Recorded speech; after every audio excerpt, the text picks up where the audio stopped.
And ladies and gentlemen, welcome to the 50th episode of Tripp Smokepit.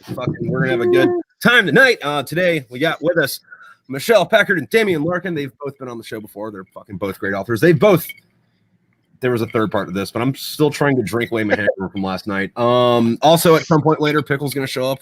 He's gonna be late, but fuck it, life fucking happens. Anyway, Also, most of my viewer audience on this is normally on Facebook, and I'm on a 30-day ban for sharing a picture of somebody giving a hand job to the Incredible Hulk. So, fucking share it with your friends. Anyway, we were talking about before the show. How can you be banned for that? That's just sharing is caring. Right? You'd think, but apparently putting a cucumber in front of fucking Eric Bana's fucking like purple pants and going is not kosher. So fucking hell, man. That's one way to get banned. You do it in style, I'll give it that to you, You do it in pure style. Yeah. But yeah, no, this is really cool. I mean, cheers for having us on for, the 50th episode of the entire show. So it's absolutely fantastic to be back. So I'd say before we kick off, we have to do the Smokepit recap. So give us a bit of insight. Where are you with everything? Is there any updates? Can you give us any nuggets or any hidden clues or what's coming next? Well, I mean, like I was telling you before, I got the art done for the 7th one. I still got to do the art for the 8th and 9th and the music for all of them. And then right now the books are with the beta readers, and 2 of them are here right now. So, although the post office doesn't want to send shit to Ireland, so fucking I got yeah, just mail it over. Yeah, it might be a while. Yeah, it was like 8 weeks last time, which is just mad. Yeah, and it was like a fucking painting, and then I don't even know if I sent you anything else. Yeah, no, it was just a painting, and even just when I sent that stuff back to you, it's good 8 weeks. So yeah, you just drop it to me in an email. That way I get to read it tomorrow, or later tonight. Win-win. Obviously dying to find out what happened next, considering that goddamn cliffhanger of book 6. And I've said it before, I'll say it again very publicly, you bastard. You bastard. That was just what was it, like 2 sentences or 3 sentences or something in the very last lines of book 6. We get that, snapshot. Obviously I'm not going to say anything to anybody who hasn't kind of read the books, but my God, that was a real punch in the gut, kind of like fuck you, Tripp. God damn you. You know what? I was excited about it. I thought, oh great. It was brilliant. It was brilliantly executed. I'm gonna fucking put that on the back cover of fucking book 7. God damn it, you bastard, Damien Larkin. Yeah, that's the blurb. That's your art quote right there. Yeah, damn you to hell, Tripp. It's exciting times. Definitely looking forward to it. And the cover art looks absolutely fantastic as well. So fair play. It does. Yeah. I'm still not sure about the 9th one.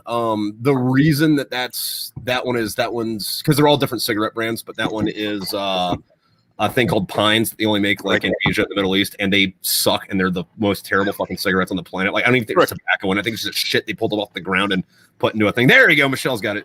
But it's also got those mountainous shit in the back, and then these books mostly take place in the mountains, so it's kind of got that going on with it. So. Yeah, but look, I mean, the key thing is you're supposed to, it's still a beta phase, so you can continue kind of tweak it, mess around with it a little bit, especially since you're a couple of months off from launch, so. But I think they look really, really cool. I think so too. Yeah. So cannot wait to check the living shit out of them. So yeah, I'm not sure what I'm gonna do next, because not next. I know what I'm gonna do for the 3 Smokepit fairy tales books that are gonna come out after that, because I'm gonna cap it off at 12, so it's 4 mini trilogies, but there's gonna be other stuff that happens in that universe, and it's do I move to cigar boxes? Am I gonna do alcohol now? Dip cans. Make it about fucking rednecks and do dip cans. Okay. Look, at least you've got a lot of kind of stuff to draw on, so that'd be really cool. And can you give us any hints about the other projects then, outside of once you get the prime 12 books on, what you do next, or after that I want to do the next immediate book is I want to do a story about fucking the guy who wrote 50 Shades of Dave. Oh man, that was brilliant. And then what led up to him writing that, and then after that I want to write one about the mech pilot in the 2nd book that kept showing up and saving his ass, because you don't know who he is in the book or in book 2, but he's gonna be his own character, but cool. I'm gonna make that just a Top Gun ripoff with robots. And then after that I want to do a book about what happens to Claire after he gets zapped and sent back to fucking the 60s. That was cool. get out of Russia and then like moves to America and says fuck it, joins the Marines, go to Vietnam. And then after that, I have another series I want to write about the viruses that left Earth. And it's gonna be kind of like a Star Trek thing where they're trying to find like a new home. Cool. That's great. Yeah, sounds deadly. And that is going to tie into something that happens in the 9th book. Nice. So it's all kind of interconnected. How many words are in this big bad boy? I don't know, like 90,000 ish. Okay. Sorry, I write long. I take my time. I was like, oh my god. It's badass. Fair play. That's the reason why I write short books. Oh, yeah. Short attention span. Well, that, and it's like you could put all those in the one book, but then you'd only have to buy it once, not 4 times. Well, that's the other reason. Yeah, it's good marketing. It's good marketing. And actually, while you mentioned that, Michele, have you any updates on book 4 of the Maddie Baker series? Because, like I was saying to you before, and I suppose everyone else out there may not be aware, but the last time Michele was on the show, I'd never checked out any of her books, and she was good enough to send them over to me, which I thought was really cool, personally autographed and all, which was badass. And I read them now, and I fucking loved them. So, yeah. Can you give us any insights? Have you were mentioned kind of book 4 is whereabouts is it? And I did. I finished. I finished writing it. It's about a virus, about a problem with the government conspiracies and the presidency. Cool. It might be coming a little bit off of fact more than fiction. Right. I pretty much trash every social media outlet, and I normally give it to my son first, who double checks my weaponry, because I have a lot of guns in this one. Yeah, awesome. Well, it didn't have a lot of guns in the last one. Well, no, I have those too. And you know what? I've been meaning to ask, Damien. So the Lee Enfield, the one that you use in your last book. Yep. Why that one?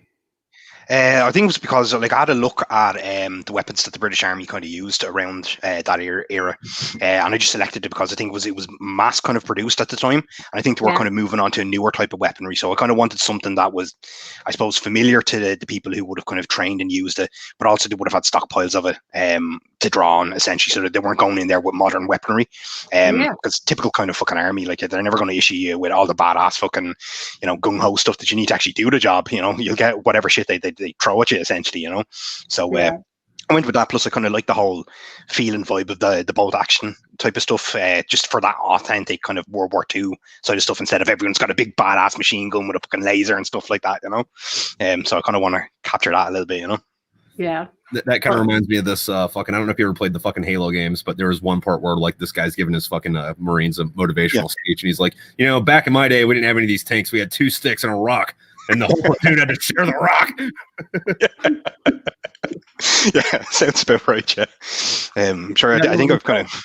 No, Michele, fucking like you've always had like good gun shit in your books. Like in the first one, there was a part in it where the whole fight hinged on somebody knowing how to use the secondary safety on a 1911, and then there was a really cool scene. I think it was in the second one where she was in Italy and she was using a Barrett 50 cal to shoot down a helicopter on the top of a mountain. Oh yeah, that was insane. I remember that. That was brilliant. I think that was the second one, right? Yeah, Maddie's got a chip loose. Just a little bit.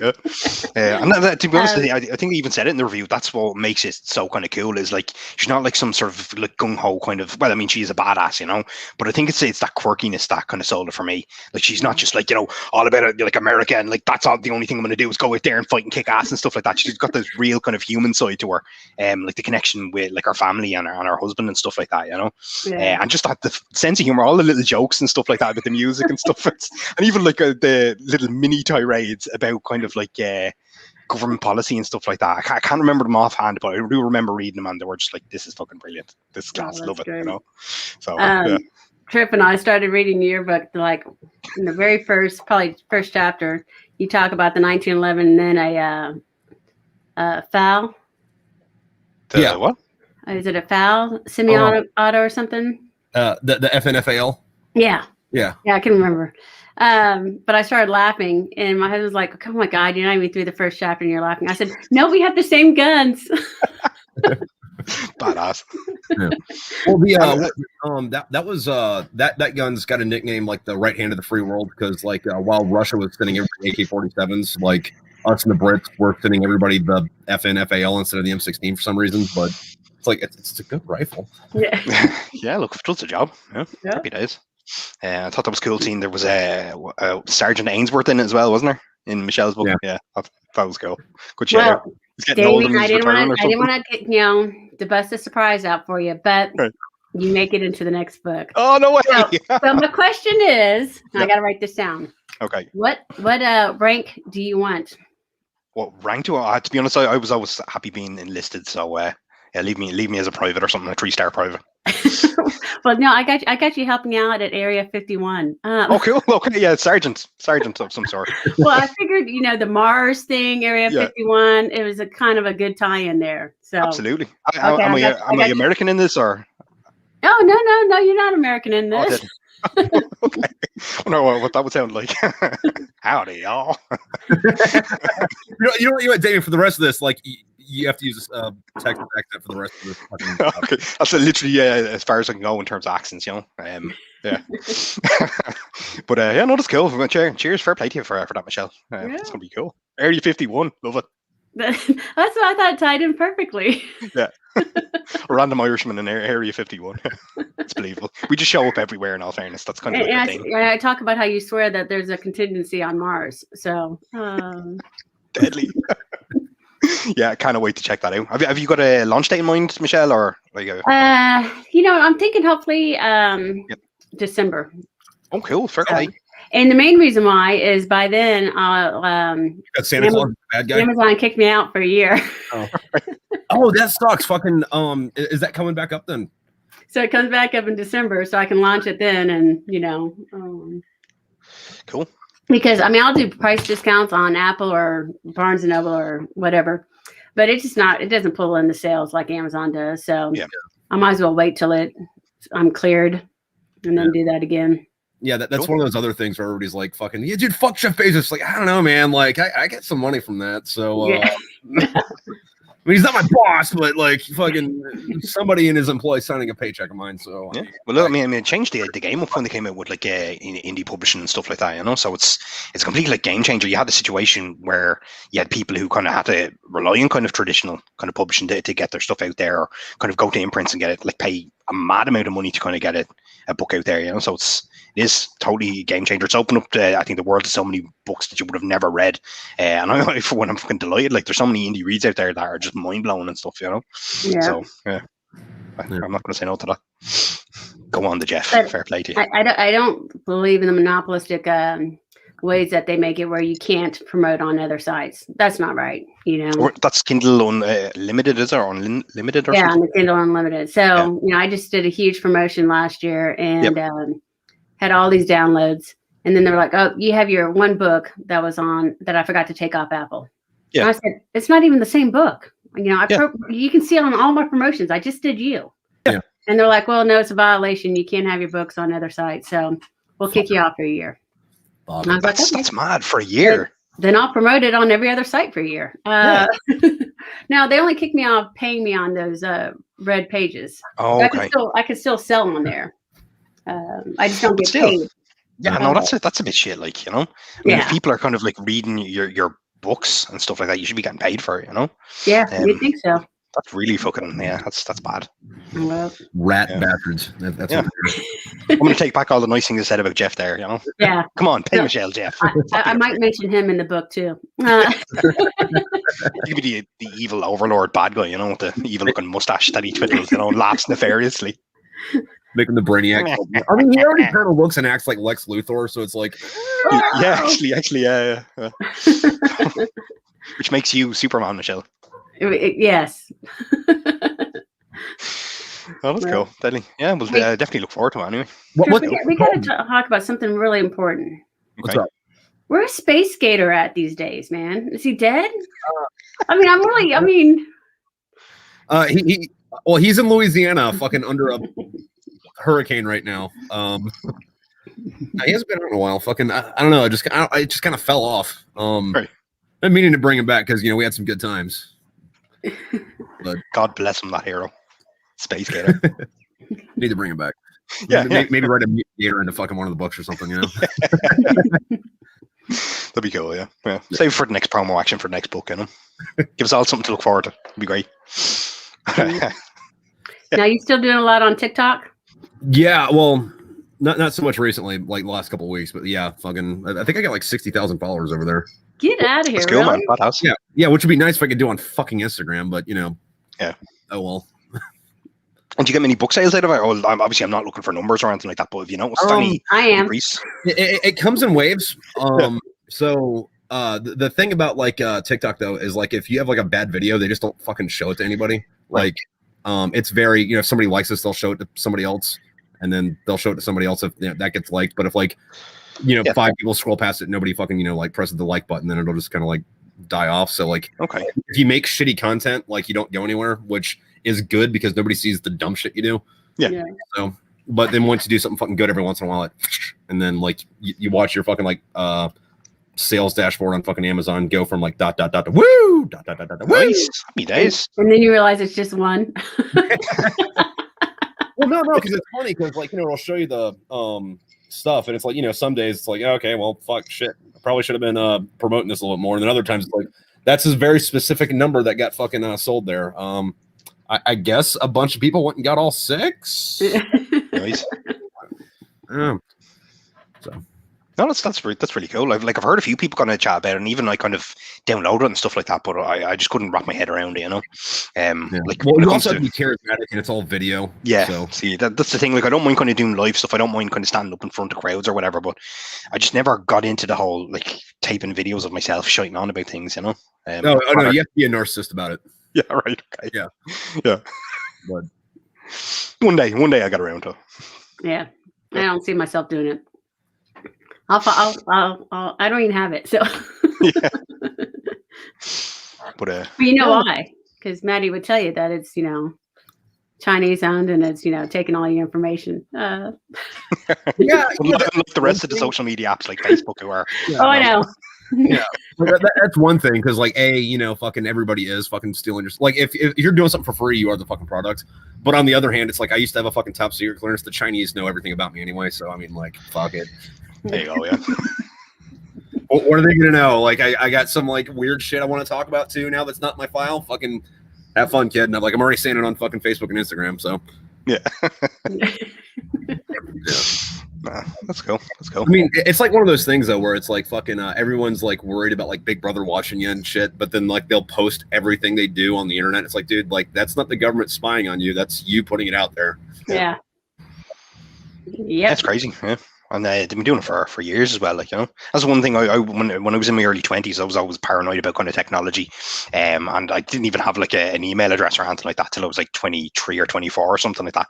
And if you didn't need to back then, it wasn't like not everyone kind of had kind of like access to social media. But I think I only joined Facebook like 8 years after every single person I've ever known joined it. You know, but the one reason that kind of stopped me, I was like, I guaranteed the CIA are kind of monitoring us all, you know, and they're building all these mad kind of like mental profiles of your psychological outlook and stuff, and everyone was like, Damo, you're crazy, you're losing it, you know, you're absolutely mad or whatever. Turns out I was right. They openly came out and admitted it. They've been doing it from day one. They've been taking our data to build these models and stuff like that. They kind of predict our behavior and kind of like sell stuff to us. So you know, and then Damo in his 20s was right. They're like, yeah, we're doing that, and it's like, all right, well, we're sorry. Are you guys going to stop doing it? No. Trying to answer that question. Hey, Damien, do you do Ancestry or that 23andMe or any of that stuff? No. No. Yeah. What is it? That Ancestry.com or 23andMe where you can like see who's related to you. Yeah, no, well, I've never done it myself. Like, I know some of my kind of relatives did, and they traced our family going back like a couple of 100 years and stuff, you know. And it's really cool getting kind of snapshots into, like, you know, the generations before me and stuff like that, you know. Oh yeah. But I've never done it through any of those sites. So, are they any use or? Well, I know, but I was just thinking back to your Facebook analogy. That's the reason why I never did any of that stuff, because I thought they have your DNA. They can do whatever they want. Exactly. Now they're going to start targeting you for, you know, yeah, ageism or this or whatever else they found in your family history. And I was like, I'm good. I don't know. They caught that killer fellow with that, didn't he? Remember the mad kind of killery fella? You mean like, can't think, Golden State Killer or something, is it? But he got done for he did some ancestry.com test, but they whatever happened, like they found his DNA and it turned up in like whatever criminal system or whatever, but it was DNA evidence from all those mad killings that he did, Yeah. And it was huge. Yeah, but it was all through ancestry.com. So you're worried about some shit you did back in the fucking 90s. Is what you're saying why you're not doing it. Yeah, I don't want to know who I'm related to. Yeah, exactly. Well, I don't. Amy and I were talking about this fucking last time, but I don't want to do that shit and then find out that I'm actually French. Like, I'd have to kill myself. Oh, Tripp and his hatred of the French. It wouldn't be the show unless you made one comment about the French, and I love it. Yeah. But no, I never, to be honest, Michele, I never kind of was interested in doing any of that type of stuff. But yeah, kind of makes sense. Does. Yeah. I got it. Yeah. Skynet. I think it always comes back to Skynet, that's scarred me, I think, watching Terminator as a child. So, so everything that goes wrong in my life, it's Skynet. There's a deleted scene in, I think, Terminator 3 where they were the Air Force was going and like building Skynet or whatever, and they had the guy that the Terminator was based off of, and it was Schwarzenegger, and he's like, running around doing all the tests and stuff, and they're like, hi, I'm Chief Master Sergeant John Candy, and it's like, why does he sound like this? And he goes through this like whole monologue of just Schwarzenegger talking like this about the Skynet T101, whatever, and then like the colonel watching is like, yeah, this is cool and all, but like I'm not sure about the personality of it. And this like little skinny like private looks over and goes, we can work on the voice. Yeah, that's definitely. Yeah, haven't seen it in years, but I do remember that bit. Very, very good. Well, did you not remember the first? Did you watch the first Terminator when it came out? No. That was no, I wasn't alive when it came out. Oh God, I gotta go. Stung rabbit, Michele. Well, you watched it. It was so cool because you got to the end and you're like, how is that paradox? If she didn't have it, then how would, it was one of those endings where nobody ever did something like that before. So you thought, how cool.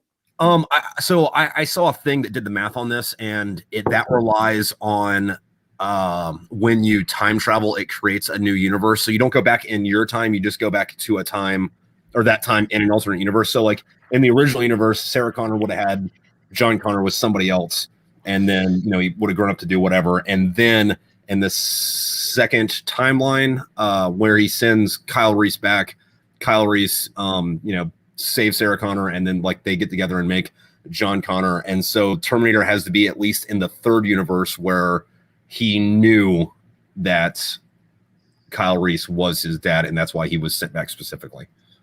Do you follow that, Damien? Oh yeah. Yeah, I kind of like I had to do it for Big Red and reading all that stuff. Yeah, it's I do have one of those moments when it comes to time travel stuff where it is a bit like head fuckery, where you're just like, I get it logically, but at the same time, it's trying to internalize the explanation behind it. Yeah, I think John Scalzi did something like that in Old Man's War, brilliant military science fiction book. But I think it was how they traveled. It was kind of like this, jump kind of an engine thing where. I think they call it the skip drive, but you'd be at point A and then you'd initiate the skip drive and you end up in point B, wherever you wanted to go, but it was a slightly alternative universe. So even though like 99.9% of things were the exact same, there was like a 0.0001% deviation, but yeah, that's equally head fuckery. So would it be something like minute as like one person has blue eyes instead of brown eyes? Yeah, stuff like that. Yeah, I think that's how we kind of explained it, But yeah, I've read loads of that stuff for kind of Big Red because there's a little bit of kind of time travel stuff in there, and I was trying to like figure out what time travel it was, whether it was like Back to the Future time travel, is it Terminator like time travel, but ended up researching. I can't even make any sense though, because like everything changed, but he didn't remember any of it. Yeah. It's like you should remember stuff because that's your life. Yeah. It was the same as Time Cop, though, wasn't it? With Jean-Claude Van Damme, he changed the future, but then when his wife he went back to his wife, and so he couldn't remember the last 18 years, but they remembered him. If you get me, yeah. So yeah, there's all different kind of like aspects of it and different theories behind like time travel and stuff like that. So yeah, I've read them all. I'm still kind of like kind of wrecks my head a little bit, or I can't wrap my head around it fully. But yeah. Well, a lot of those too, like they're a lot of those movies, and I'm going to stick to this, like they'll be a good movie to watch, but they'll be technically a bad film, Yeah. like Time Cop or like Lethal Weapon or like Die Hard. It's like, dude, I fucking love this, but like, holy crap, is this bad? You know? Yeah, exactly. But I think in the day, that's what it's all about. As long as you're entertained, you know. Yeah, like I'm gonna shoot a pistol into a car that's gonna set off a nuclear bomb, dive under a bridge, and then say something smart while somebody plays a saxophone in the background. Like, I love it. That's bad. Was that Die Hard 4? One where he shot through himself and stuff like that, you know? Oh, yeah. Because, like, I mean, that always wrecked my head because I thought there was a clear difference between the first 3 films. Because I know exactly, they're not exactly the most believable things you'll ever see. But at the same time, you look at the end of, like, Die Hard 1, where his, like, feet are in bits from the glass from earlier on when, like, Hans kind of and his mates kind of basically destroyed with machine gun fire. His feet are bleeding. He's in bits. And he's there looking around a machine gun. And you can see he's clearly kind of exhausted and kind of in pain, but he's still, you know, going to try and save his wife. And then you fast forward to, like, the 4th one, which is like the first of the rebooted ones, and he's there like fucking like launching cars into helicopters and shooting through himself and stuff like that, you know. That's kind of like, no, that's, you know, I understand why you're doing it, but like that's not John McClane. John McClane was an average kind of person, just in extraordinary situations. I have very strong feelings on this, by the way, if you haven't guessed. Well, it's like fucking the last Doom game that came out, because like you know, you're pretty much not God, but like fucking they killed your pet rabbit and you have to go get revenge. Like there's a part in it where like you're on this space station and you have to get down to the planet and there isn't any ships left, so you put yourself in an orbital bombardment cannon and shoot yourself down to the planet. Right. And it's like kind of like Star Trek. Yeah. I'm gonna put you in a torpedo. Have fun, kid. All the best. Good luck with that. Yeah. No, I hate when somebody gets shot and like 4 hours later, you know, in the same day, they're running. And you're like, oh, that's amazing how they recovered so quickly. That's great. I mean, there are people like that, but like they're few fucking far between, you know? Yeah. Okay, what's the last thing y'all watched on like Netflix or a series or something? Oh, the greatest anime ever made, King of the Hill. Oh, no way. Is that on Netflix? It's on Hulu. Over there. All right, okay. I haven't seen that in years. I love that. Like that was a great kind of program. Yeah. Never saw it. Never heard it. That's very good. Wait, what? You haven't seen King of the Hill? You're from Texas. No way. Yeah, it's set in Texas. I haven't seen it. I'm writing it down. King of the Hill. Yeah, do. It's so good. It's very, very good. Like there's this part in it. Like one of the running themes in it is there's this guy Dale and his wife on him, and like everyone knows about it, you know, except for him.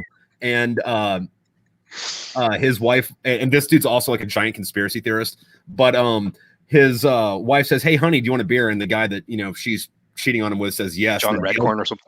Yeah. Dale gives him a dirty look and the guy goes away and Dale goes, how did he know I wanted a beer? Yeah, I love Boomhauer was my favorite now, you know. Like you can only understand like every 9th word he says, like, but it's just he's cool, yeah. Like I'm there, hang on, man. Well, you put that thing in the dude, so that's what you want, man. Because like there's a couple episodes when he sings and it's like perfectly fucking articulate. Yeah. Like yeah. But so long story short, Michelle, you need to watch that series. It's very good. Okay, write it down. Yeah, dude. How did you not see King of the Hill? Like, come on. Never even heard of it. What was the last thing you watched then? Wait, you never even heard of King of the Hill? I don't think so. You know what? The creator of Beavis and Butthead. He wrote I'm bad. Like, I mean, I could listen to, you know, any song and know the words, but I can't tell you who sings it. I mean, what album? I just don't have that capability. So same with, you know, TV show. I could say, oh, this person was in it. This is what happened. This is what was the title? I don't know. Well, there's another guy in it. I think that would be your favorite character. But the main character, Hank Hill, his dad was in World War II, and like his whole thing is that he killed 50 men. But in the Battle of Okinawa, he got his shins shot off. So the doctors like reattached his feet to his knees. So like he just like waddles around like this big and fucking beats people up. Yeah, I'll try it. Yeah, do definitely check it out. Damien, what have you watched? I'm trying to think. I can't think offhand what the last series I watched, but like a really good one. It's recent enough, but it's a program called The Terror, and it was so good that I'm actually kind of I'm reading the book now at the minute. But it follows like these two British Navy ships in like 1845. They wanted to find the Northwest Passage because it hadn't been discovered before, and the British love their kind of ships and exploring stuff. But yeah, it follows these two kind of ships. They go up through the Northwest Passage up around where, Canada. They got frozen in for like 2 years, so it's kind of like following like what happens to them, but there's all like mad mystical kind of elements to it and stuff, and there's like this mad kind of creature out on the prowl who's killing all the crew. So they're basically like they're trapped in these ships for like 2 years. As supplies start running out, and they have to basically walk like 1,000 miles to the nearest kind of outpost to safety. But it's crazy. It's all based on a true story.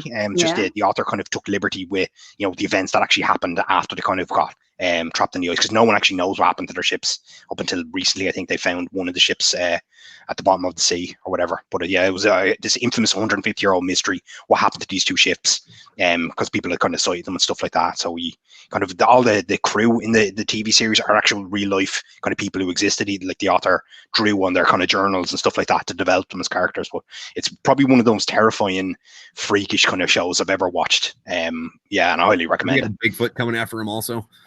It's a giant kind of polar bear fucking creature, like, and it's mad, because you're dealing with them, like people kind of struggling with like losing supplies, being trapped in the ice for like 2 years and not knowing whether they're going to ever get home and stuff like that, and their ventures then afterwards trying to walk it essentially.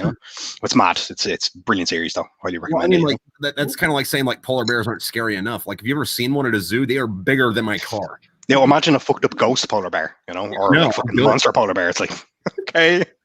But yeah, it's really cool. It's really cool. I only started the book now today, and I'm about like 50 or 60 pages into it. It's that fucking awesome. Like, so yeah, check it out. I think it's on Netflix over here. I don't know if you'd have it over there, but yeah, keep an eye out for it. Check it out. Yeah. We'll try it. What about you, Michele? What you been watching?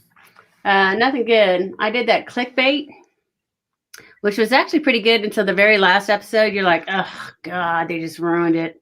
Which one? And then Money Heist. So I've never watched it. I've heard it's supposed to be. Oh, Money Heist is good. Now it's dubbed over, so and it doesn't, whatever language you're listening to, it doesn't ever match whatever the closed captions are. Yeah. So it can kind of get on your nerves a little bit that way, but it's good. So I like it. That's cool, yeah. I'll definitely have to check it out, because you're not the first person to say it's supposed to be badass as well. So yeah, count me in. Yeah. And that was on a little twist. Yeah. You said that was on Netflix? Oh, I don't know. Oh, okay. Yeah, Netflix. That's nothing. I don't remember. I don't remember if it's on Netflix, Hulu, or one of the clickers. Yeah, my family drives them crazy. They're like, "Oh my god!" And I'm like, "It's important, We have the channel, so I'll find it eventually." Yeah. Exactly. If it's meant to be, it's meant to be. Mm-hmm. That's one of those things, like remote goes click, rifle goes bang. Fucking, I don't know, man. Just point me at it. Yeah, I hope for the best. Yeah, it's in the library. Yeah, no, like that's one of my favorite things about that too. Like most military hardware, like there's a good amount of it that like there's one side of it that says point this towards the enemy, and it's like you'd think that'd be common sense, but okay. They have cardboard kind of cutouts now saying like coffee's hot, like when you get takeaway coffee and stuff. That's all based on someone I think was in McDonald's put it between their legs and scalded themselves, sued and won. Which is just like, are you serious? Like, how do you as a human being not know to? No, there was a thing with that. So like there have been complaints for a couple of years that because there's like a temperature you're supposed to serve coffee at, and McDonald's was serving it like 40 degrees hotter than that. And then when that woman dropped that coffee on her, like it cauterized her vagina shut. And then she was only initially she was only suing McDonald's to have them pay for the medical bills, and then McDonald's said no, and then like she got a good lawyer, and then they fucked up McDonald's over it. And then after that, McDonald's started serving their coffee at like what you're supposed to serve it at. Yeah, like stupid hot. So like that chick was completely justified with that. But don't you think as a society we've gotten to the point where we're putting too many of these stupid things out there? Here's how to wash your hands. I'm like, absolutely. But like fucking originally it wasn't that. It was fucking, hey, like serve me what I ordered, not scalding hot lava that's gonna like angle me. But I mean, wouldn't it stand to reason that, like, I mean, she'd know that, like, the McDonald's coffee is probably that little bit hotter, and even if it wasn't super hot, if it was just standard kind of hot coffee, no, because she was like 90 years old too. All right, okay. Yeah, like it was like some like old like bent over like lady, like right. And this was in the 90s, so she was probably born in like 1905. Like, right, okay. I'm gonna forgive her for a lot of shit for just okay, that makes sense. Yeah, and this was like before the internet, so it wasn't like she was on Facebook and they're like, McDonald's doing this, because like, they would put that shit in the news, you know, fucking And then like nobody else knew that they were doing the they were getting that many complaints until they got subpoenaed to release that information. So cool, okay. Yeah, that's interesting, because I mean, I clearly only knew the bare bones of that story, but Now there are some other dumb ones where it's like I'm with you. Trampoline factory because I fell off the trampoline and broke my leg. It's like you knew what you were doing there, buddy. That one's no, on car commercials, do not reenact. I'm like, the car's flying. How are they going to do that? Okay, I take the opposite reaction. I'm like, fuck you! Don't tell me what to do with this, and then I go right off a cliff and then die in a burning fireball, and then wake up. And there's some mad stuff out there. Like I've seen a couple of YouTube clips and stuff like that, where people just doing mad, stupid stuff. Like there's one, it was like a farmer driving over a landmine or something like that, like, or it was a grenade or something. But like, I mean, not even just like accidentally, blah blah blah. You found it on his land and then just drove his truck over and over again, and then the entire truck just goes up in a ball of flames, and you're just kind of like, how did you think that was going to go? Did you think that was going to end well, or So there is that kind of. Are we really and truly in the age of stupid? Is this it? Well, there's this decline now for human civilization. Like. Yeah, no, there was another one where there's these guys hanging out in the pool and they're on the little floaty things, and then on another floaty thing they had a stereo, and then on another floaty thing they had the extension cord that the stereo was plugged into, and it's like, dude, you are like one missed paddle away from like winning the Darwin Awards here. Like. Some people. You get what you get. Yeah, exactly. I'm not saying natural survival stinks, but yeah. Like, I mean, that's the other thing with like fucking coronavirus. Like before this, everybody was like, we need a new plague to get rid of the dumb people, and then it's like, yeah, but like we're not taking advantage of it. So I mean, sounds like everyone's full of shit. But there is a big virus in my next book, so yeah. It's not called coronavirus. It's just called virus. Oh, you didn't give it a fun name? And I do probably make fun of a couple people. You didn't call it the Modelo virus or the Dos Equis virus or some other Mexican beer. That's cool. Fair play. And did you? I mean, I take it you kind of drew on some of your experiences over the last couple of months for this, Michele, or? Oh yeah, yeah. Did you, I mean, was the pandemic the inspiration for it, or did you just have this mad idea that was very kind of prophetic? I just thought it was a natural tie-in because Maddie was created by the government and kind of a virus in herself, and with the pandemic, I decided you know what, I can tie this all in. Well, that like wasn't one of the points of one of the other books is they were putting some weird like chemical virus thing in the wine. Yeah. So you already had that build off. Yeah, it's already. Yeah. Listen, I was pre-corona. I just want to tell everybody that. So, yeah. So no, I just felt like a natural tie-in. Although mine's not to give spoilers, but one of the twists in it, I just said, let's look at the people that it's taking out, the older generation. Yeah. So we don't have to pay Social Security for those people anymore. Are we really robbing Peter to pay Paul? And then it talks about who generated this virus. Was it, China? Was it the United States doing it for themselves? Was it, just goes into those normal conspiracies that you hear online. Okay. Yeah, no, those are the fucking best too. Because like I don't like believe a lot of all those conspiracies. Like some of them are actually fucking true and like been unveiled. Like no, this actually happened, so it's not a conspiracy anymore. But like even the ones that like I know are just fact. Yeah, but like a lot of them, it's like, yeah, dude, like I know this is bullshit, but I'm gonna read up on it anyway because I have to know what these crazy people fucking think because this is gold. Why are you writing books? Yeah, sure. Yeah, that's what he did for Big Red. Like, most of the backstory was all based on kind of like internet kind of conspiracy theories, like Nazi bases on Mars and fucking all this type of shit. Like, so yeah, I actually did have a lot of fun kind of reading. I was like, are people actually putting this out there? And I was like, I actually like this idea. I'm gonna use this to put this in my current kind of writing project, and it kind of paid off, So yeah. Long live this conspiracy theorist. Fair play to you. Yeah. Yeah. I'll go. You keep us all entertained. This is the Bigfoot faking the moon landing. Hey, you notice I had to switch to beer on this podcast because after the last one, I probably took a 4-hour power nap, aka passed out.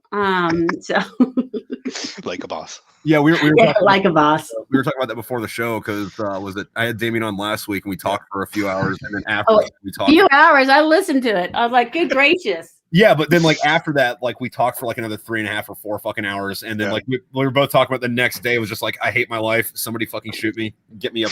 Yeah, I spent that entire Sunday was a write off. Like it really kind of just like, oh god, why would I do that? Why I am never drinking again until I feel better. And then later that night. Later that night. Yeah. It's literally as soon as the kids went to bed, I was like, I need a whiskey to just stable myself. Literally had it like 1 or 2 mouthfuls. Like, oh, grand, there we go. Happy days. Yeah. You know? I think it was just there was so much alcohol in my system. I just needed to top myself back up a little bit, you know. And then slept like a baby that night. But yeah, that was a horrific Sunday. Worth it, but horrific. Yeah, and then like the last time we were on with Tam, it was a similar situation because like fucking I think we were on for a hot minute, and then after that I was like, well, I mean, there's all this beer that's just gonna be warm if I don't drink it. So I mean, like, you can't leave the beer on its own, you know. You have to put it to good use, you know. So yeah, that was great. Yeah, fucking I think it was Benjamin Franklin, one of the people that founded this country. He was quoted as saying, beer is proof that God loves us and wants us to be happy. Yeah, that's I saw that I went over to Belgium there about a month before the pandemic, just for I was in Bruges. You know, it was for my brother's birthday, but they had that exact kind of quote up in this mad kind of like Belgian kind of pub right up on the walls, like, in, you know, surrounded by like fucking bottles of wine and stuff like that. So yeah, that's badass. Cool. Fair play to him. He's the fella who kind of like you had sex with all the prostitutes, wasn't it? Yeah, a lot. Like did a lot of whatever the 1700s version of fucking cocaine was. But like he also spent the whole war in France, like doing shit in Paris. He's like, all right, well, America fights this war. I'm gonna go lobby the French king to do this. What's up, sweetie? Right. How you doing? Michele, can you get fucking Schneiderbach out there? Yeah. Okay, all right, because like we don't have that up here. So, do you want me to take care of you? I mean, if you want to, I'm not. I think he does. But I'm also not going to like tell you no. If I'm off the Shiner. So. Here, I'll make myself a note. Shiner Bach. That's what I was like. I can send you guys some. Can you get Ealing down there? I don't know. Okay. I mean, I haven't been paying attention. Probably. Well, are they beers? Whenever you come over here, we got to get you this stuff called Yingling. It's America's oldest brewery, but you can only get it like half the country. And it's, no way. It's a good lager. Oh yeah, bring it on! Yeah, definitely. Let's go. I still can't believe you can't get Fireball in Ireland. No, you know what? I've never heard of it. You know, that's the man. No, I haven't said that. I could be able to get it. Like, it might be available in some specialist kind of off licenses or something like that. You know, because I've heard of like a cinnamon kind of like whiskey yolk, but yeah, I don't know. I'll certainly have to have a look as soon as the country fully reopens, you know. Yeah, we were also saying that you couldn't get Big Red over there, which is a fucking yeah. I didn't even know what that was up until you told me. Like, I mean, I've heard people make references to Big Red, you know, like cartoons and American kind of programs and stuff like that. I didn't know it was like what you call it, a pepper-based chewing gum or something like that, or was it cinnamon or something? Like a hot tamale? Yeah, hot tamale. That was it. Yeah, that sounds crazy. Like, you know, like who the fuck would want to chew that? But now I'm so curious that I really want to chew it. Like, I do want. Some Big Red. Well, as Ricky, as the greatest race car driver to ever live, Ricky Bobby said, "If you don't shoot Big Red, fuck you." Shake and bake. The Magic Man and El Diablo. Great film, yeah, I love that. What is El Diablo? It's some type of Mexican fighting chicken, I think.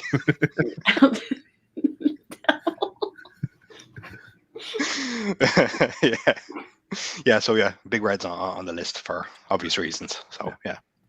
Yeah, what are y'all drinking today? Jameson? I got to support the local economy, you know? Yeah. And then I'm doing Jameson till the ice is gone, and then I'm going to switch over to Budweiser because I was going to get Coors, but I'm only brand loyal if it's in stock. Right. Okay. It wasn't in stock? No. Now they had Coors Light, and I'm like, no. No, I'm sorry. I'm drinking that for you. Well, I mean, it's close second, but like I like the heavier beers. They didn't have fucking Guinness either. Well, I got the Coors Brewery right down the street. No way, yeah. Oh, yeah. Now I have to come visit. See? He's never going to leave now, Michele. I'm just gonna put y'all signs all around and say these are proud supporters. Help a brother out. That's cool. I've never had an actual Coors. Like, I mean, Coors Light is sold like pretty much everywhere here. It's in every single pub and stuff like that. But I've never had, the actual kind of Coors. I don't think that's sold over here. Yeah, no, it's not sold in a lot of places here either. Yeah. Like, you can get it in cans in a lot of places, but not everywhere. You can find it in bottles sometimes, and it's almost impossible on the East Coast to find it like on Zap. Cool. And like, what's the difference in it? Just heavier? That's it, is it? Heavier. Yeah. Right. Heavier. Yeah, that's about it. It tastes more like beer, less like water. Right. Okay. well, have you had like Bud Light and Budweiser? It's kind of like the same. Yeah, I suppose. Yeah, I gotcha. Yeah. Same. Yeah, add that to the list too as well. Yeah. Proper Coors. Do y'all have cheese puffs over there? Yeah. I'm not too mad about them now. I want to make sure if I'm going to do a care package that I get the right stuff in there. Okay. Cheers and thank you. Fireball. Yeah, the good stuff. Yeah, look, I'll certainly have a look around, see if we can get it even for the next time we all kind of hang out. Like obviously with Tamara as well. It'd be great to have her on again. Yeah, but the next time.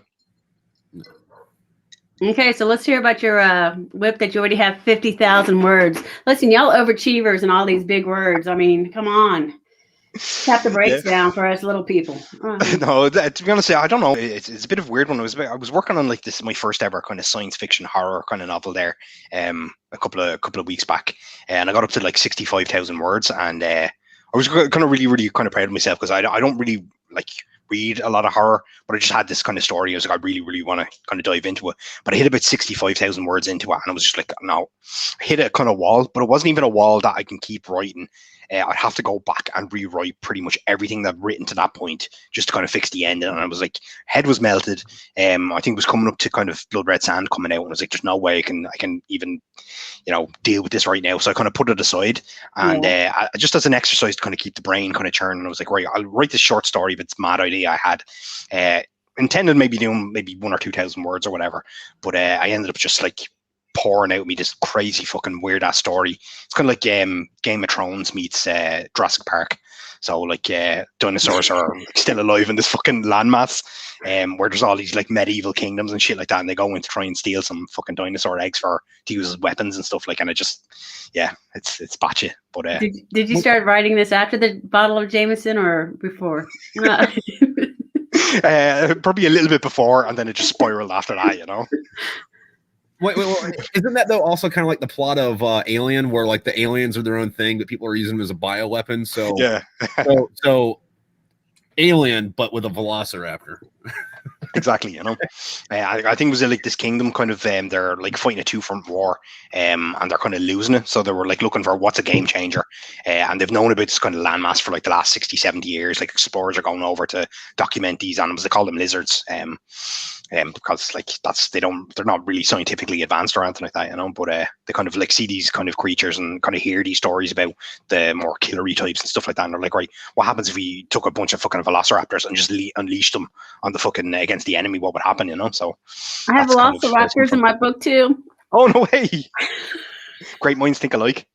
That's what I'm telling you.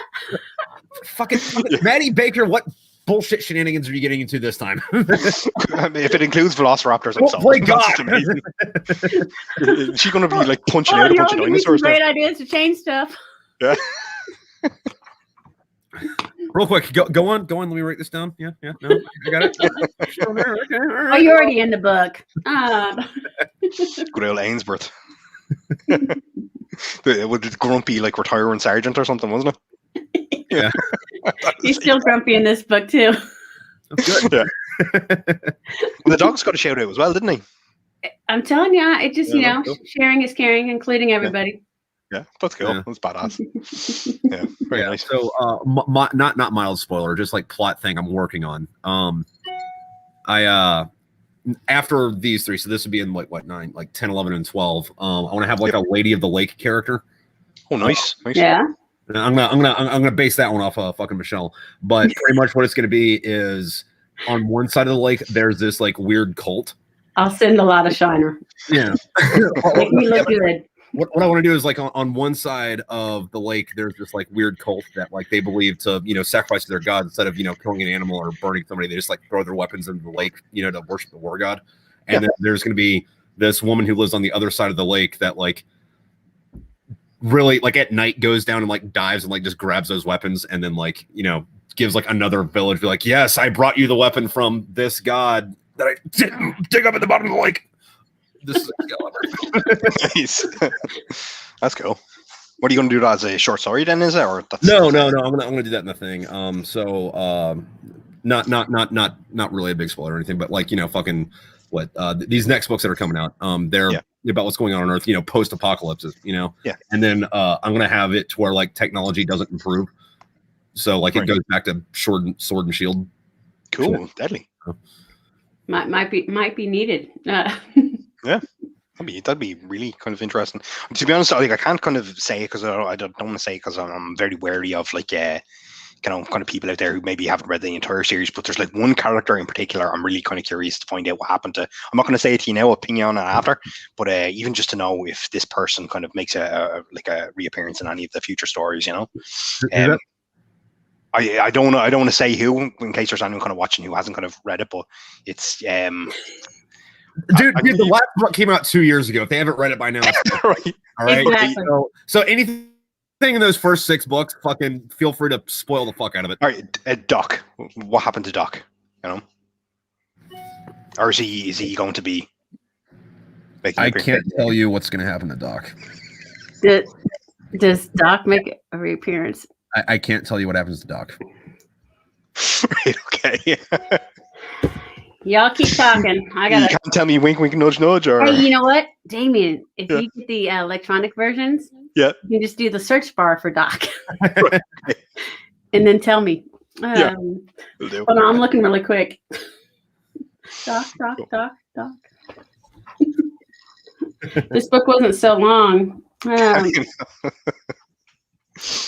I look forward to that. Steady. Cool.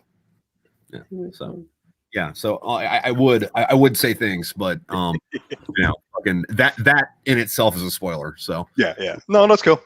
I got it. I'll just have to wait till you send them over to me. Hopefully later today. Yeah. I'll email them and then and then right after the show. If you remind me, shit. Yeah, that's gonna be badass. Can't wait. Okay, so Damien, you got a terror thing you're working on. You got too many things you're working on. What are you? What are your goals for the next 3 months? Who, me or for? But I'd say I want to get this one boxed off, and I'm hoping to get it done in the next 5 weeks, give or take on that. That's a challenge I've kind of set myself, and then I'll probably just take a couple of days just to step back away from it. But I really want to dive into like something set in the Big Red kind of universe. But it kind of changes day by day as to what book I'm going to do next. Because I really enjoyed kind of Blood Red Sand. Pure and simple, I just got to be more violent and like more kind of dark on it and stuff like, which I really fucking loved doing. I loved all of it. It was just constant non-stop action, and I kind of liked the way kind of people were like, oh my god, that's like a fucking like machine gun chattering the whole way through, like it's just constant go, but at the same time I don't know if I can justify to myself doing a sequel to Blood Red Sand without kind of answering some of the questions of Big Red, which means I'd have to go back to do the direct sequel to Big Red, which is Born Red. So right now I'm leaning towards doing that because I have the plot about 99% kind of worked out. Yeah. Which was a big, huge stumbling block for me for years, because like after I kind of had Big Red published by my publisher, I had 3 drafts of the sequel. I got as far as something like 66,000 words into one of the drafts. I've scrapped all 3 of them because like, no, this is absolute bollocks. It doesn't make sense. It's not building up to what I wanted to build up to. But I had like this brainwave then about 3 weeks ago that solved absolutely everything. So while I'm writing, did you love that? Yeah, no, it was like a real light bulb moment. It's like, that's how it works. That's how that fits in there. And then I explain this bit, and then he's going to be going through all this stuff, and this stuff is going to happen. Perfect. Have it all sorted, But I'm 53,000 words into this whip, and I don't want to just go like put it aside because I'm on the roll. So I'm trying to get this one boxed off so I can dive into the direct sequel. So yeah, that's kind of where I'm at. I'm probably about 70% certain it's going to be Big Red's direct sequel next. I like the name. I like the title, Born Red. Thank you. Yeah. Now, I have a question for you guys. When y'all write, do you do it straight into like a word processor, or do you like write it down first, or do you just Word on your phone? There's no way I could handwrite it and then like transport that into a Word document then after. Like, I mean, I have full admiration for people who do, and I've seen you do it, but like, no, I couldn't do it. That's no, because you write it all out first, right? I do, yeah. I know a few writers who write that as well. You know? Like that's fair balls, and well, it gives me a good like it's almost like when I type it up, it's like almost like a second draft at that point, because it's like, all right, so I wrote down that sentence makes no fucking sense. Let me oh no, I killed that person before this. I gotta rewrite this entire fucking scene, you know? Yeah. I write down little notes to myself on what I think the chapters are going to be. Yeah. And then I kind of remind myself who's related to who, and then I just wing it. So, yeah. But I did the same thing you do. I went back and looked, and I thought, ooh, got to change that. That person don't want to be here with us. Yeah, what is it, like the 7th book? You know, I wrote that and threw it out twice before I fucking the final one. Yeah, the full draft. Yeah, like you hang on, just for clarity here. So you hand wrote that twice and threw that out twice. Is that what you mean? Yeah. Yeah, you're a fucking glutton for punishment, man. Exactly. Holy shit! Exactly. Sorry, it's taking a while. Shit. Man, I have to say that's some discipline. There's like, I mean, handwriting stuff. I know it's something we all kind of grew up doing in school and stuff like that. But like, I haven't handwritten anything that long in fucking years, probably decades now at this stage. So the thoughts of like doing that again, like doing say 90,000, 100,000 words by hand, and then kind of finishing it, and then going, actually, this is shit, and then put in the bin, and then doing it all over again, as opposed to having it in Word where they could just be like, right, it's shit, but at least I can go back and kind of tweak it a little bit or something, you know? So fair play. I'm gonna like leave something in, you know? Yeah. Tripp sent me this little card with his books. I couldn't read a single word. I gave it to my kid. I was like, hey, can you read this? I mean, I thought it was just me, you know? Yeah. He's like, no, I can't read it. So how can you read your own writing to rewrite it twice?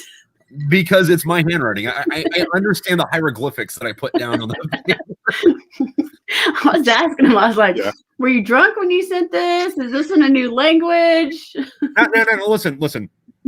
When you say something like, were you drunk when you did that? Well, like, the answer is yes. So, like, but, like, you didn't ever get, like, a sober version of it to compare it to. So, like, that's not worse because it's drunk. It's consistent.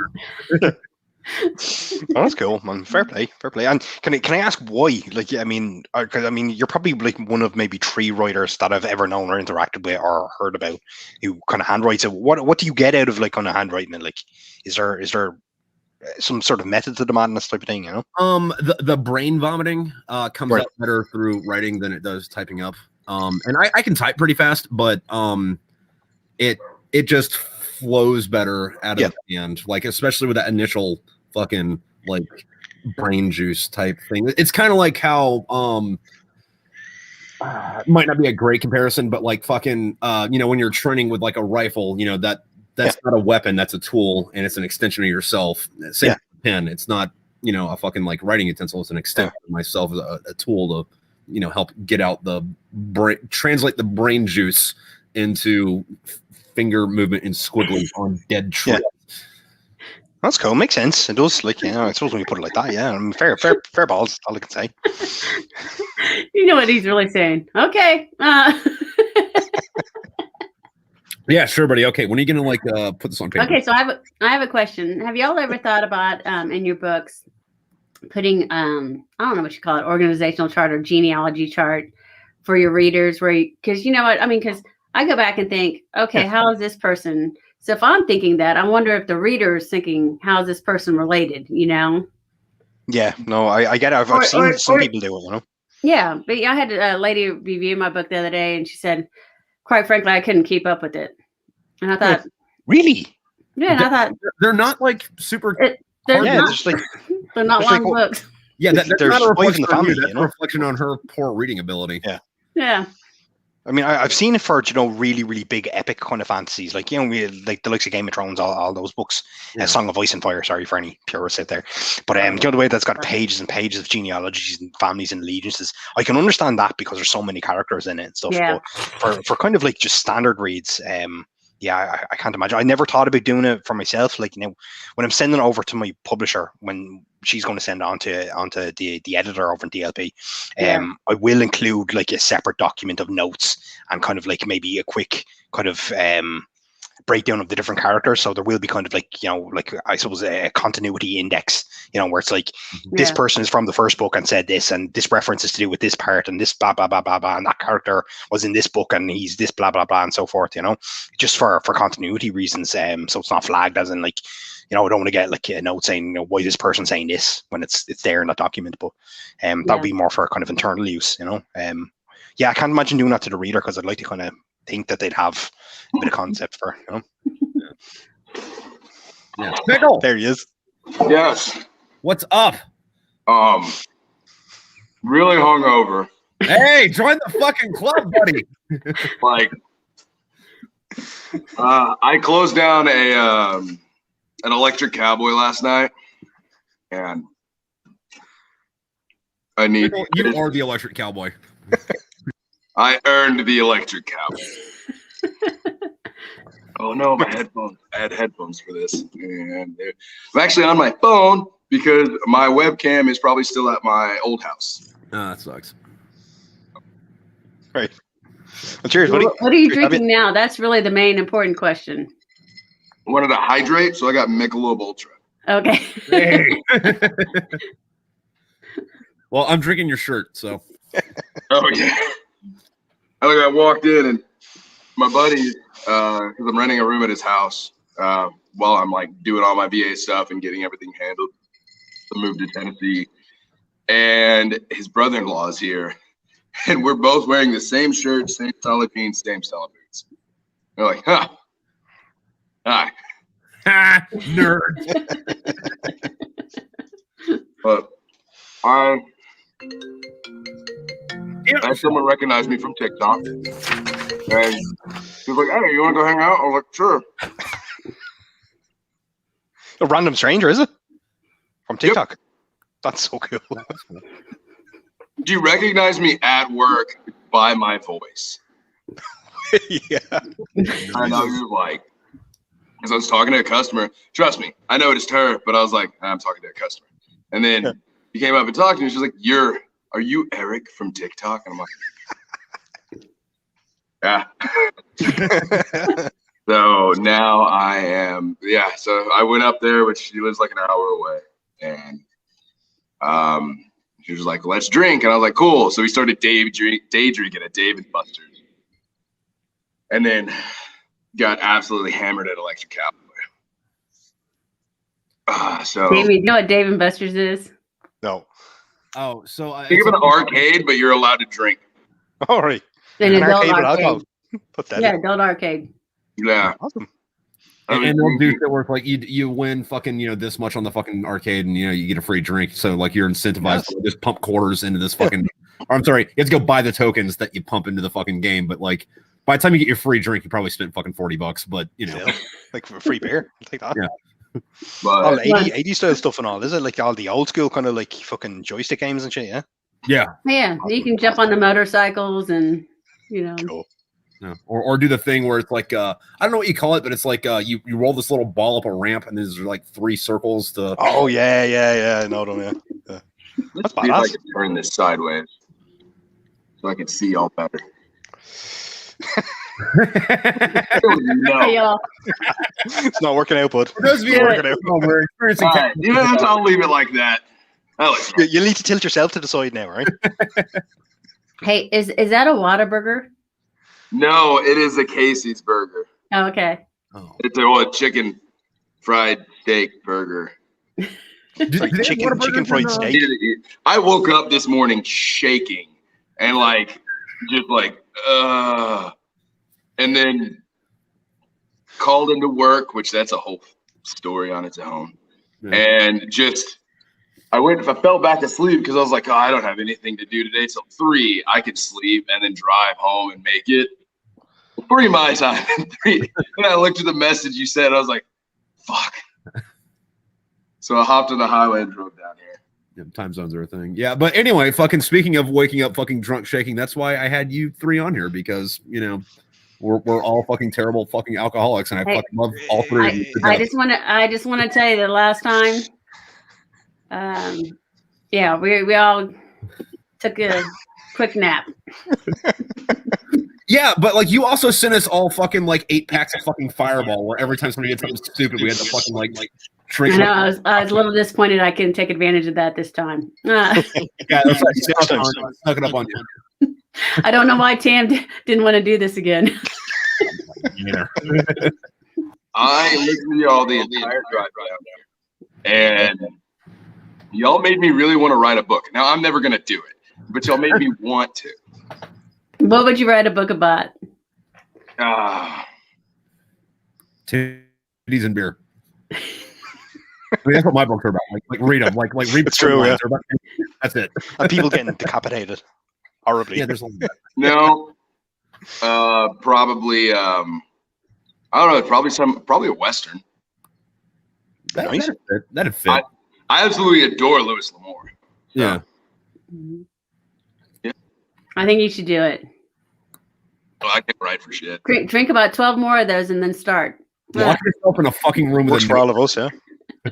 I might could write a screenplay one day, but I would need more than 12 more of those. Same thing.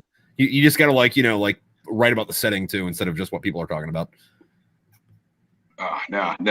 There's no way I could write. I'll make a video. I'll do photography. I'll do all kinds of other stuff. I'm not. Definitely can't do writing books. I'll leave that to y'all. Well, not with that fucking attitude. Quitter. Stick it up on TikTok. Get a ghostwriter to do it for you. Split it 50-50. Wait, it doesn't count as a quitter if you don't start in the first place. Yeah, that's true. Yeah. There's gotta be a different word for that. I'll have my autobiography or my biography out, but I gotta have Tripp write it. Oh, well, I'm honored.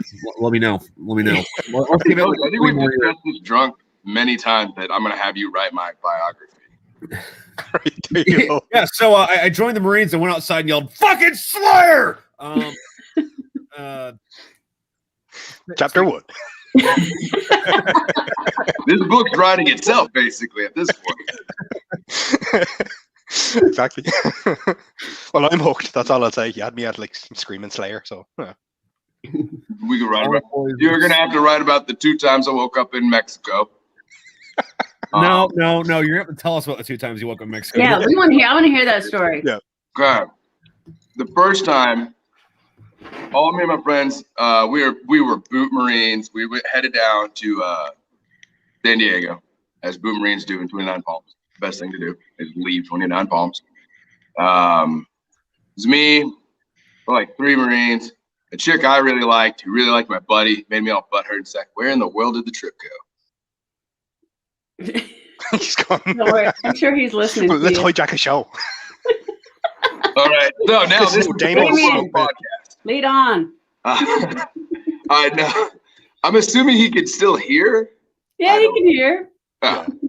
But no, I drove all the way down to 29 Palms with my friends. I had my 93 Corvette. My friends had their trucks. We're all trying to like hang out. Oh, there he goes. Yeah. I don't know what the fuck happened. And I get butthurt over something. Right. I don't know what it was. I was drunk and my friends pissed me off. I know that I'm the only one with a fake ID, but we know one bar that would let us in with like a 20 under your normal driver's license. Right. But I get pissed off, and then I said, "Fuck it!" So I just dip out and go around. I go down 5th Avenue, find a different bar, go into that because I knew they couldn't follow me, and I just didn't want to be around them anymore. I started drinking with these random people, and like I had to, like, I just woke up half pissed drunk, like on the other side of the Mexican border. But there's like here's how people act like the Mexican border is such a big deal. It's not. It never will be. Their house was in Mexico. I walked the trail to his truck, which was on the U.S. side, got in it, and then just drove back to my car. Well, he drove me back to my car. And there was like 40 people just hammered drunk partying at his house the night before. Like, it's badass. Now, how much Four Loko was involved in this? None. But really? There's a lot of Jameson because that's what I drank. and I can't drink it anymore. It was bad. I used to drink Jameson every night, like 1 to 2 bottles a night, and then I got older.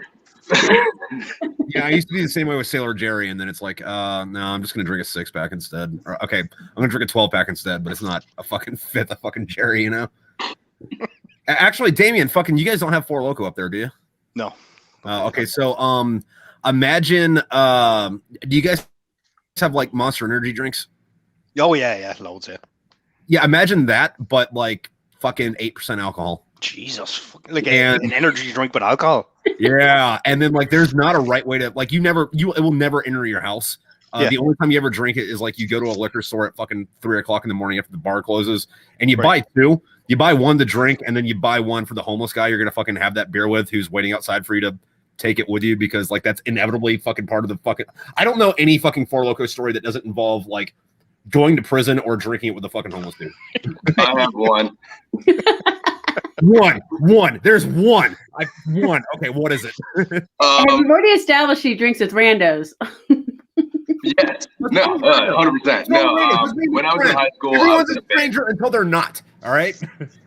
Yeah, I mean that's. I mean, in my defense, I've only ever had females hitting me up from TikTok backfire like 5 times. That's about it. Not all. Get away the I don't do TikTok. So no, in high school I was in a band, and our guitarist, our lead guitarist, his dad used to be like a rocker back in the day.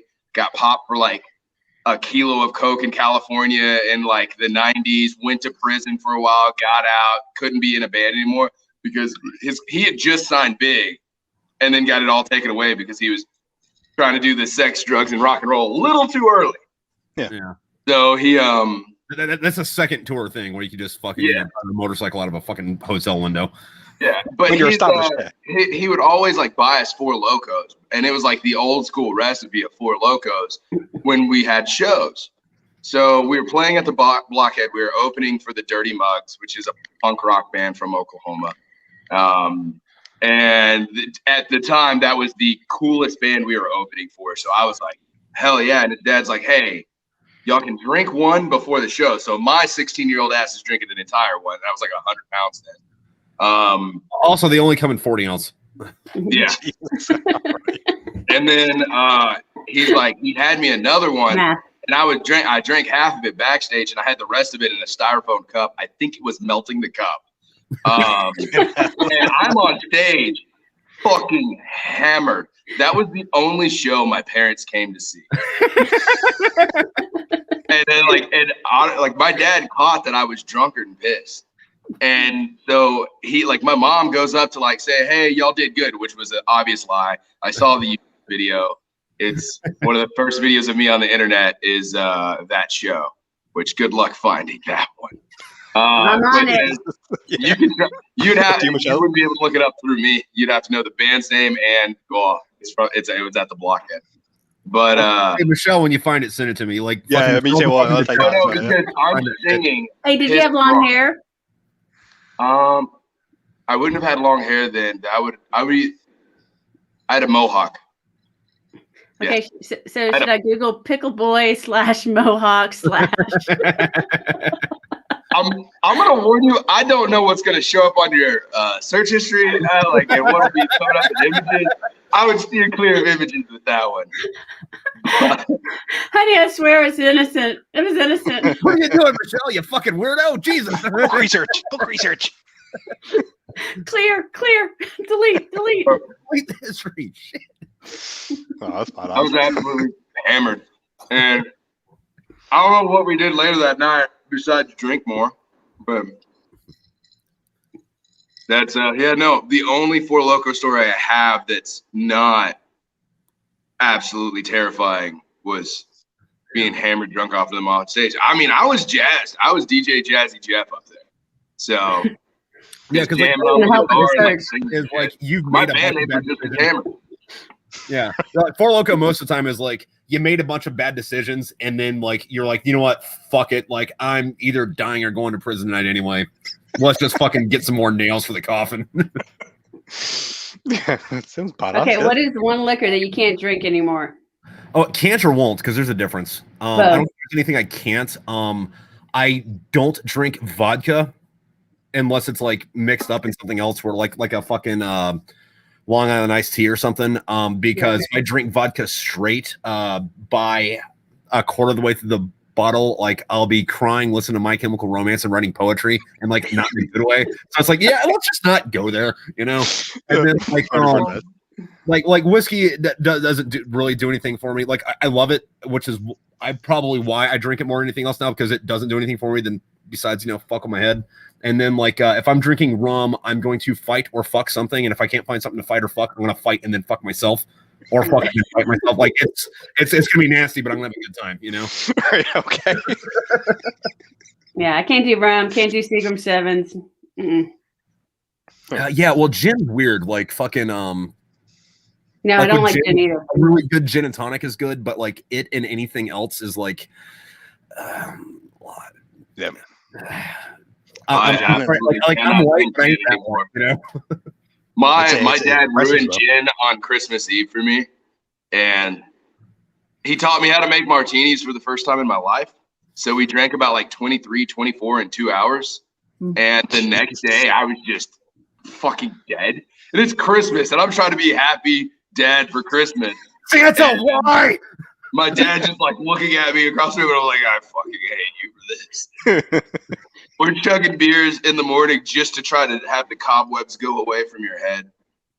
I tried drinking gin 2 years after that at camp, and I was like, and they just handed me a bottle of gin. I was like, oh, cool. Took a sip and just right in the fire. And I was like, no, I've never been able to keep gin down since then. Did you put out the fire? No. It's white man's fire. It's nice and big. Yeah. What about you, Michele? What can't you drink besides? No, I can't drink rum. I get crazy on that. I can't drink Seagram 7. Can't do that. I'll gag just smelling it. Tequila I can do, but I won't remember it. So I'm not a gin fan either. Yeah, no, tequila is also something that's getting fought or fucked, and if I can't find something to fight or fuck, I'll fight and fuck myself. Oh, yeah. Yeah. Well, they have those Everclear Margaritas here. You can only drink two. I have a story about Everclear. Everclear Margaritas. So you drink the first one, you're like, oh, wow, this is really good. You're like, oh, one more. So then you do the next one. And then the next thing is you're like, hey, you want to split one? And then you don't remember anything else. You wake up in the morning, your phone's on, you're like, oh, crap, who did I? I thought you were going to say you wake up naked in the woods covered in blood with a bunch of body parts going, oh, no, not again. Not again. Yeah. No, I think that Captain Morgan's very like that. I've ever heard was, you never wake up inside. Anything to do with Everclear is like, oh yeah, and I woke up in a field, corn cob up my ass.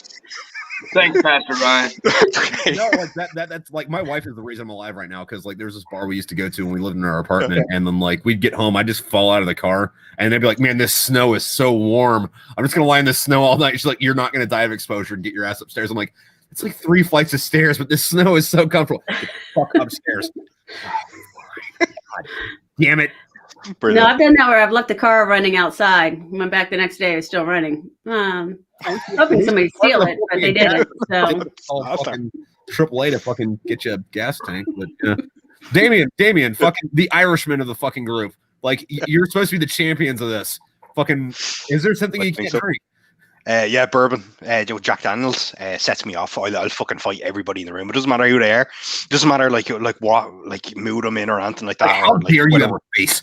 Yeah, it's that. Like we used to do it like when I was younger, when I was a teenager and stuff. We used to go to all the heavy metal gigs in Dublin and stuff like that. So you'd always have your Jack Daniels, and you go into the mosh pits and you start battering each other. Like, and it was great crack. It was kind of like Fight Club, you know. So you're just like punching random strangers in the face, and you're getting punched, and it was deadly. But then it kind of spilled out onto like the streets then after, where we just be getting into gang fights for just for the crack. There was no kind of like malice in it. It was just like a bunch of random teenage fellas all just punching each other for the fun, you know. But I mean, at the same time, still trying to hurt each other, you know. But to this day, like if I have like even a glass of bourbon, I just it's like it starts under my skin.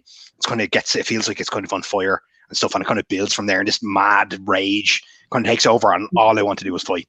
I haven't had one in like, geez, like a Guess decade. what? When you come to America, we're gonna fill you full of like Yingling, and then like we're gonna have some Jameson and Guinness, and then like once you're too drunk to understand what you're doing, I'm gonna be like, here, buddy, I got you a drink. That's on you, buddy. That's on you. What happens after that is on you. Okay, I want to know why Fight Club is like every man's like it movie. It's not every man's it's movie. a great film. I think it's a really kind of cool because like do you know the whole build up to that, right? Where you have kind of like the nerdy kind of narrator fella. What's his face? It was the Edward Norton. And he's kind of like he plays the. He's great. He's a fantastic actor, but I think he plays the whole kind of beaten down, kind of average, kind of like frustrated type of person really, really kind of well, you know. But I think the whole concept of like being afraid to get in a fight is something that I think, you know, encapsulates that film. There's that fear and terror of the unknown, of that like you're made of glass or something like that I think a lot of people kind of struggle when they're kind of grown up. But I mean, when I was kind of grown up, that stuff was there. Like you got hit and you got on with it, you know. That's what school was. That's what pretty much being a teenager was. But I think it's the thoughts that like you get a punch in the face, that you're not going to explode into a million different shards. And there's something kind of enjoyable about it in a mosh pit, which is where I did a good chunk of it there, like getting punched and punching other people. It's a primal thing, you know, like even the pain, even like when you're in bits the day after, whatever, like covered head to toe in fucking bruises, like with your head swollen and stuff like that. It's, I don't know, it kind of makes you feel alive, you know. Now, I wouldn't be doing it now, but like as a young man, it was just kind of like, oh yeah, dude, getting in a fist fight after the age of like 28 is not good. it's a labor. Yeah. Nah, dude, I'm good. I don't need to be fucking that young dumb. I got it out of my system in my wilder days. I've never gotten a single fight. Bullshit. Ever. Never. Bullshit. Bullshit. Yeah. Oh, fucking. I've even gotten in a fight, dude. No, I don't buy that. 4 years of Muay Thai, boxing, and varsity wrestling, never won fight. Right. Actually, no, I had a habit of, like, I learned it. My dad always told us, every man needs to be punched in the face a couple times. Like, every few years, you need to get clocked in the face.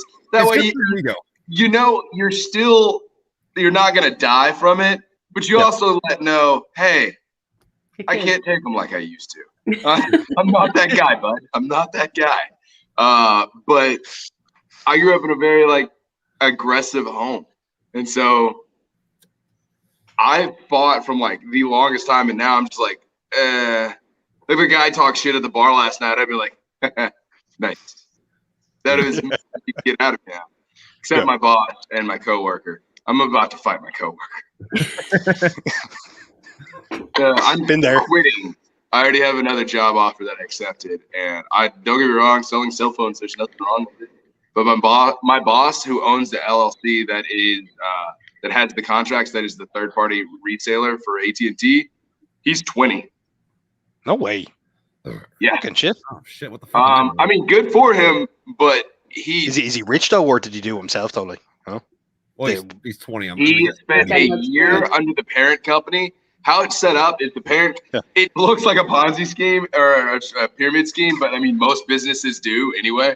But he worked there for like a year, sold an amazing amount of stuff, was great. Is a good salesman. I don't like his tactics because I'm not going to prey on people.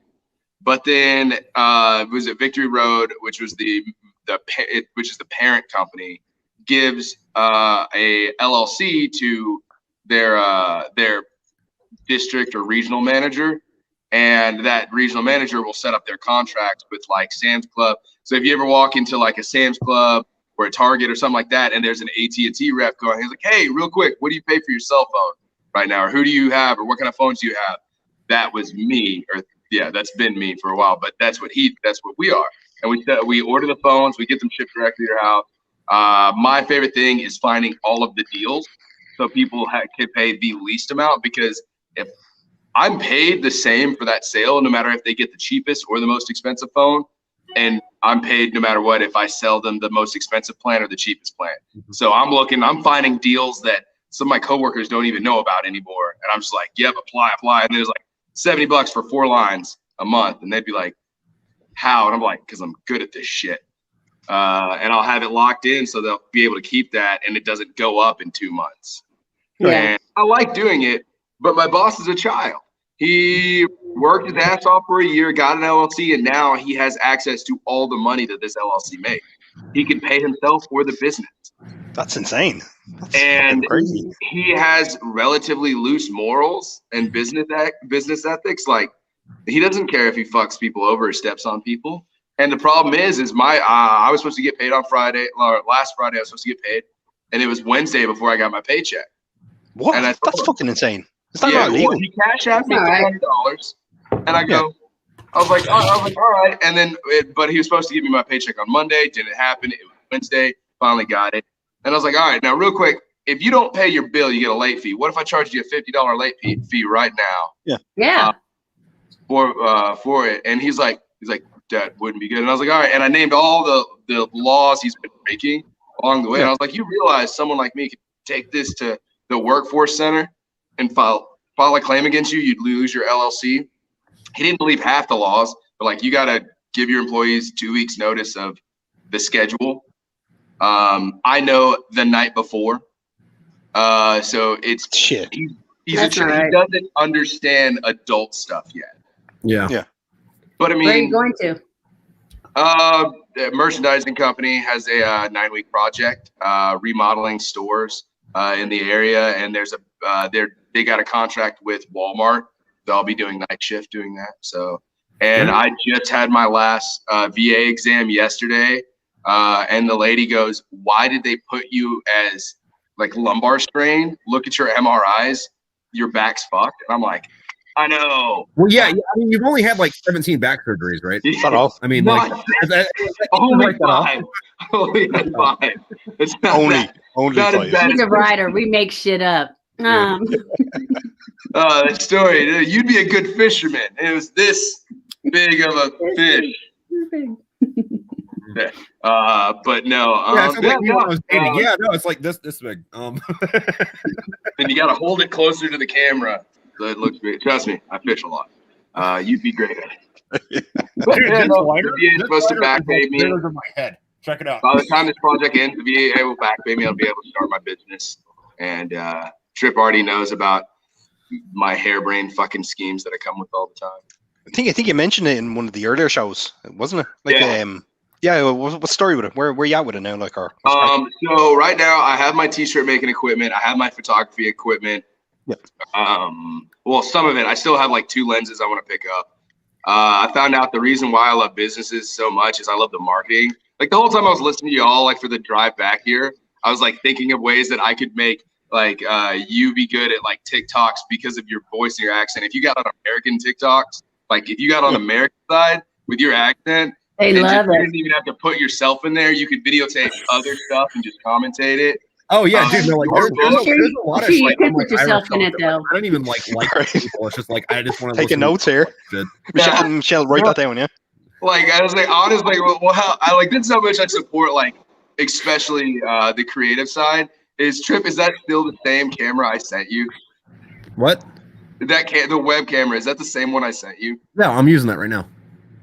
That was the You question. say yes. Yeah, that's the funny yeah. one, yeah. All right. Yes, the answer to that question is yes. Like I support that kind of stuff, and I think I pressured you for like months to get on TikTok before you finally did. Yeah, no, like a lot of the reason that I do shit. He's perfect for TikTok. Like Yeah. Like I was And okay he's just now like, beating me. Yeah, but like I take long hiatuses of depression and working all the time. So Yeah. But no, But yeah, no, I like, just want to I market. get pressured all the time. What's up? Like fucking I do shit because I get pressured in all the time. Like fucking I was okay just doing I'm fucking, like listening. Instagram I'm for live 1%. videos. All right, yeah, but like I was okay just doing Instagram live videos. Then my wife's like, "You need to start a podcast." I'm like, "I don't want to." She's like, "Do it." I'm like, "All right." And then like it worked out fine. Like fucking, Yeah, that's I had a good time. And then if anybody listens to it, Listen, you could be the next Howard Stern. I fucking wish, dude. Fucking like, but my thing with Howard, I don't even know what he's doing nowadays. Because like when I was don't either. it was like, all right, come in, show us your tits. Those are cool. You take off your clothes, do a bunch of cocaine right now. Like Howard Stern. You can easily do something like that. You throw in your music, you throw in your art, throw in Jameson and Coors as the sponsors. Yeah, dude, We're working on that. We're working on that. You're gonna have Pickle Boy help you out. Oh yeah, sorry. Yeah, I forgot. Mandatory. Yeah, Jameson. Yeah. Hey, Jameson, fucking sponsor us. We're Hurry tagging. the fuck up! Like, come on. Of course. One day. Oh yeah. Anyway, fucking Michele, you brought up Everclear earlier. I wanted to tell you my Everclear story. I don't know if I told you guys or not, but so we're at this bar. It's probably like 2 years ago. I got my buddy Chuck in. So me and my buddy Chuck and my wife, we go to this fucking bar. We're drinking. We're having a good time. And this dude shows up who I guess went to fucking high school with my wife. And then like fucking they're talking and it's like, dude, that dude's like hitting my wife. Like, I know nothing's gonna happen, but I kind of want to hit him. But I just kind of like let it go. And then eventually she kind of got him to fuck off. So he fucked off. But then, like an hour later, he comes and goes, "Let's do shots." And then like everyone's like, no, like go away. Don't be a bitch. So I was like, okay, all right, let's go do shots. So me and him go up to the fucking bar, right? I'm like, hey, bartender, give me 4 shots of Jack Daniels. And he goes, oh, dude, I can't do Jack Daniels, man. Anything besides Jack Daniels. And I was like, okay. Pussy. All right, hey, bartender, 4 shots of Everclear. And then he like the blood leaves his face. He's like, I don't know, man. I'll do Jack. Yeah. And he's like, no. And I was like, no, don't be a bitch, right? And he's like, okay, all right. So he grabs both of the fucking shots that we're gonna take these back and say, well, no. 2 for me, 2 for you. And then he's like, oh God. So like I take my first shot. And also for the sake of the story, we're in a place where you can smoke inside, right? But anyway, fucking I take my shot. He takes half of his shot and then just like pukes on the ground, and then the fucking bouncer and like grabs him by the hair and drags him out. And it's a smaller place too. Like this bar is like about the size of like maybe 2 living rooms, like little tiny fucking place. And like everyone's kind of like looking at like what was going on because I'm standing there next to the guy that puked. So like I take the other 2 shots and then like finish fucking his shot and then like light a cigarette and stand there and be like, yeah, I'm cool. Like, I mean, I'm like, ah! But like outside, I'm like, yeah, I'm cool. And as soon as everyone looks away, like I dart to the fucking bathroom, fucking like perform like The Exorcist. And then I come back out, light another cigarette. I'm like, yeah, I'm the coolest guy here. No one's paying attention anymore. Fuck it, whatever. Fucking I won. Let me guess. Was wife doing this? Proud moment, babe. Yeah. Proud. Doing good, babe. Kind of spoon in there in the corner, We'll talk about this tomorrow.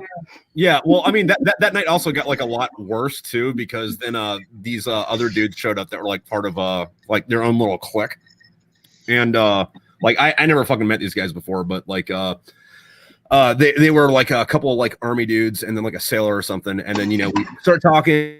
And we're bullshitting or whatever, and then like the inter-service banter comes up, and like the army dude's like, "I heard Marines ain't got no fucking dick," and I'm like, "You mean this?" So I just like pull my junk out, and then they're like, "Holy fuck, you did that!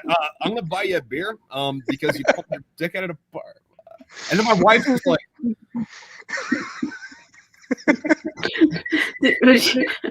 was she looking at the thing? And how many days can you before you can file? Oh Jesus, man. Say it again. No, my wife is actually super supportive. Like later, that's why I married you. I'm like, I don't think that like she'd jump into a fight if I got into one, but like she'd definitely throw a chair. Right. That's good. That's all you can really ask for, though, isn't it? Yeah. At the very least, throw a chair. Yeah. Maybe set a fire somewhere. Yeah.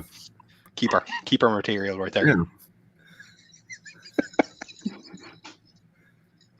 Brilliant. Okay, I gotta ask, where's this Casey's Hamburgers? Where's that located? It's not it's just a gas station. Casey's is a gas station. Those have the best ones. Gas station hamburgers. It was honestly in my refined palate review, it was shit, but it was shit that I didn't have in my stomach after drinking as much as I had. So. Right.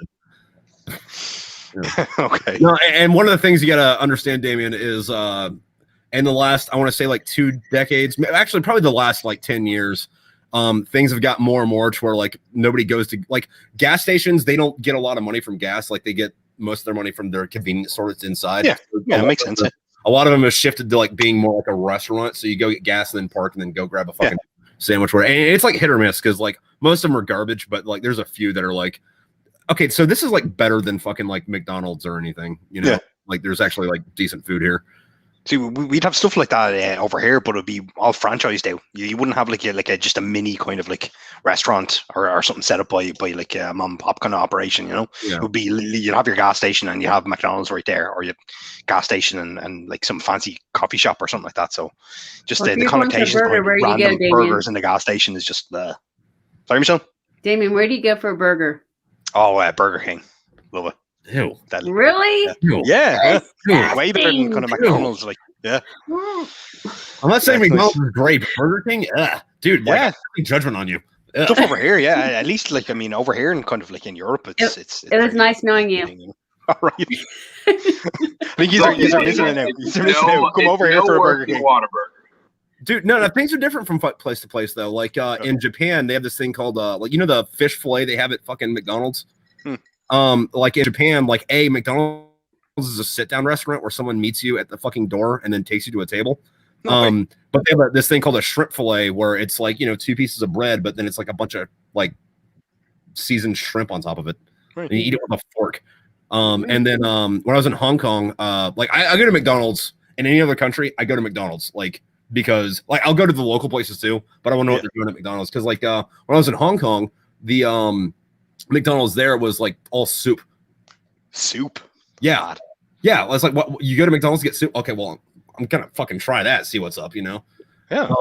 Korean McDonald's is fucking really good too. Like it wasn't too much different than I guess like the American shit, but like you could also get like kimchi and shit there. So right. And I think in the German one you can get beer in German McDonald's. Good for them. Because that's just part of the kind of culture over there, like, huh? Smart. Yeah. Which A is neat, and B, throw back to the other conversation, dude, fuck Germany. The French and Germans. Now hold on. I love being in Germany. Tripp, have you been to Germany? I feel like you probably have. Yeah, I've been to Germany. Yeah, no, it's a nice place. But like fucking, and like they do have like a lot of like good culture. Like historically, they're known as the land of music. And if you actually look at what was going on in the Renaissance, all the best artists were from Germany. But all their beers Heffenweisen, and I'm not saying all Germans are Nazis, but like they know what they did. Honestly, one of the first things I got warned of, and I had a conversation. My book too, Tripp. But they look at that as like the darkest stain on their history for good reason. Oh yeah, yeah. Really? But they will get so embarrassed. Like if you mention Nazis, you get 1 or 2 reactions. It is that was my grandfather. Don't lump me in with that shit. Angry reaction, and then the fuck, like teenage with a boner in gym class. Awkward reaction. Oh, the other thing though, I don't know if you watched the other episodes, but like I was grilling Damian about this because the Irish refer to the Holocaust as the emergency, and it's like, no, not the Holocaust, the World War II. No. Jesus, don't fucking. Don't let me in, man. People are watching. Don't get to that. No, World War II. We call World War II the emergency. Yeah. I mean, it was an emergency. It was like, dude, there's like, I don't know if that's a good enough name for like the bad shit that was going on there, buddy. Yeah, I suppose that's how we roll. We always downplay it. Like, yeah, like I mean, there's the whole terrorist kind of like stuff going on in Northern Ireland for like the last 4 decades, and that's referred to as the Troubles, you know? Yeah. We just had some trouble. It's like, yeah. We're always kind of downplay it a little bit. Like it's kind of like, I think it ties into Irish kind of cultural mentality. We have this thing where it'll be grand.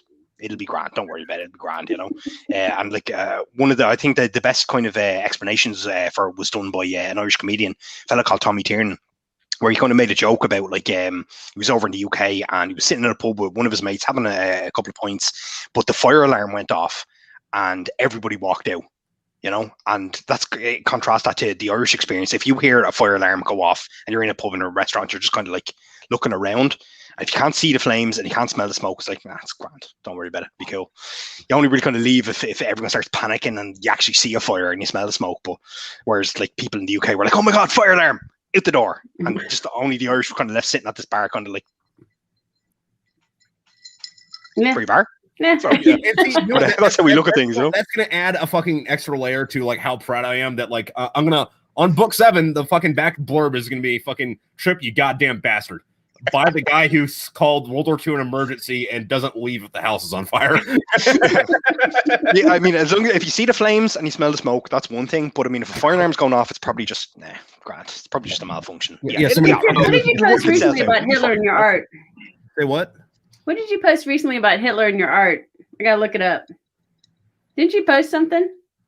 I was doing that thing where I was photoshopping my face onto fucking people, and there's this one post about how I snuck into the bunker, and then like Hitler challenged me to like fucking like drink off, I think, and then he shot himself because he lost. No, wait, I'm sorry. I fucked Ava Braun in front of him, and then he shot himself because he couldn't handle that, and then I killed her and then bounced out. Like, how do you think of that? Like, do you just be sitting there and these things just come? Damien, he writes it out again. That's it. Deletes it. Writes it out, yeah. And then, And writes it 3 drafts, 90,000 words of what this like 10-second skit's going to be, and chucks them in the bin. Yeah, smooth. Yeah, except for the Irish see like, I guess, house fires and like arson or any sort of flame type things. It's the same way people from the South and the Midwest see tornadoes. Yeah. Like, let's go see if we can see it. It's not dangerous until we can really see it. yeah. It's like probably so many Irish down there, you know? That's where it comes from. Well, no, that's the thing. When people immigrated to America, like the English mostly settled in like Massachusetts, fucking goddamn, like Connecticut, fucking like the New England area. Wonder why it's named that. But like all those Scots and Irish people, they would go down to the South, and then like the Germans all went to like the fucking Midwest. Yeah. And then everybody started fucking each other, and then it's like, you're your own beautiful melting pot. Yeah. But even in the American Civil War and stuff like that, there's kind of like mad stories about like Irish brigades and kind of regiments like fighting each other on different sides, you know? Yeah, like, sort of carrying the flags of their respective kind of like Confederacy or the United States, or whatever. Like, but they're all pure blood Irish, like slapping each other for the crack. Irish units on both sides, but their whole thing was like, fucking, this is the country. Like, I know I'm from that country, but this is where I live now, and this is home. So, I'm sorry. Yeah, it's kind of home. That was good. That sounds kind of a bit like Northern Irish, but yeah, very good. Practice, but yeah, very good. Sorry, my Irish accent's fucking terrible. I'm not any good at it. Look at that. No. And most of it comes from the fucking Lucky Charms commercials. So I've heard about it. I don't have a concept of it. Like, I've heard about this commercial my entire life from Americans. You know, something about Lucky Charms or something like that. Like every American I've ever met has gone on about the Lucky Charms. Taking the spot of gold. Jeez. Lucky Charms. I think like you're probably gonna punch your computer, but like Google that shit later. Yeah, I'll have to. I think we talked about it last time. We were kind of all hanging out with like Michele and Tam and stuff like that. And it's this was it like the biker thing, the Sons of Anarchy, where they had a season that was over in Ireland, but instead of like hiring Irish actors, they had Americans who put on really horrible Irish accents. Oh, yeah. Just like, hi, I'm from Dublin. Right? Top of the morning to you, there. We're going to go raid this. It's like nobody. Hey, don't trash Sons of Anarchy. No, I love it. I do love it. Fantastic series, but it's like, why couldn't you hire like Irish actors to like play Irish? You know, instead of like hiring like these fantastic American actors. Don't get me wrong, who we just can't do the accent. You know, because the main IRA fella in that, like, I can't think of his name, like, but he's in loads of fucking different like films and kind of TV series, like, but just I don't know what he was doing with that accent. It was mad sound, like, it's just crazy. You know? Hey, so speaking of Irish actors that play dudes in the IRA, I watched Patriot Games not too long ago. What do you guys think about Sean Bean? He's Irish, right? He's British. He's he is. He's British. Yeah. Because he plays like a lot of Irish roles, so he does, because he's got that whole. He's from Northern England. I think it's Newcastle. Could be wrong, or no, it's York or something like that. Like, but he's from Northern England, and because that's kind of close to Scotland, they kind of have that similar sounding accent, and kind of people from Ireland kind of have that connection there with it, you know. So he has done a few roles, but yeah, he's a great actor. I fucking love him. I think he's brilliant. Like, you know. Yeah. So Damien, when you read a book, do you read it in? If the person is like Tripp, do you read it like Tripp, or do you read it in your accent? Like, when I read your books, I read it in your accent. Oh, nice. Yeah, I'd probably. Yeah, it's kind of hard for me. Well, yeah, I suppose we chat. Speaking of accents, I have to say, every time I look at a car, review a car, or I'm gonna like start taking pictures of cars and stuff, or like I set up a photo shoot with like my buddy's car or something, I'm always looking at the car, and I hear Jeremy Clarkson's from Top Gear. Top Gear. I hear him, like that's the voice in my head, and in my words is what he's saying. And I was like, I've seen every episode of Top Gear, and I've seen all except the last, like I want to say 2 episodes of Grand Tour. So I have a British accent that describes cars to me. Oh yeah, I love that show. Yeah, and it's weird because I actually like which is the I like Richard Hammond more. He seems more amusing, and he likes American muscle cars. That is the consensus. Yeah. That he's supposed to be like one of the more popular ones in it, because he's pretty cool. But no, I get it. I do get it. But yeah, I'd read it in like in whatever kind of accent I'm reading it in. Like, so when I'm kind of reading Tripp's books, it would definitely be like some sort of mad American one. But I can't do an impression of it. Like, so when you were reading my books, it wasn't like, fuck Iraq, fuck Afghanistan, and top of the morning to you. These fuckers. Yeah. Wait, can you do an American accent? I tried. I think the closest one I can do is like a Texan one or something like that, because I love Texans. They're deadly. Like, howdy y'all. Even that's like probably what. By the way, we don't sound like that. You sound like Daniel Craig pretending to be an American dude. Keep right. I don't want to, like, I love the southern kind of drawl kind of thing. Like, I can't really differentiate between kind of accents or anything like American ones. Oh, there's only like 30 of them. Yeah, but like, I mean, to me, it's all the same, with the exception of anyone who's kind of like down in the southern kind of states where they just kind of like take ages to kind of say their words and stuff, because like Irish people tend to speak very fast paced, like really. You like fast paced. I grew up in southern Arkansas next to Louisiana. Spent a lot of my childhood in Louisiana. Yeah. And the Creole Cajun accent. No, you can't even understand it. You got to be drunk, first of all. You got to just get a little drunk and just start talking, and it is amazing. Yeah. But they, like, if you go to Shreveport to gamble, because why go to Vegas when you can go to the Louisiana Vegas? Have fun there, and just go to the local places. Oh my God, the people that'll talk to you, half their teeth are missing. One of them might be missing an eye. I don't know. What happened to your hand, Gator? Okay. They don't whistle. Gator. No, not Gator. Gator. Geedah.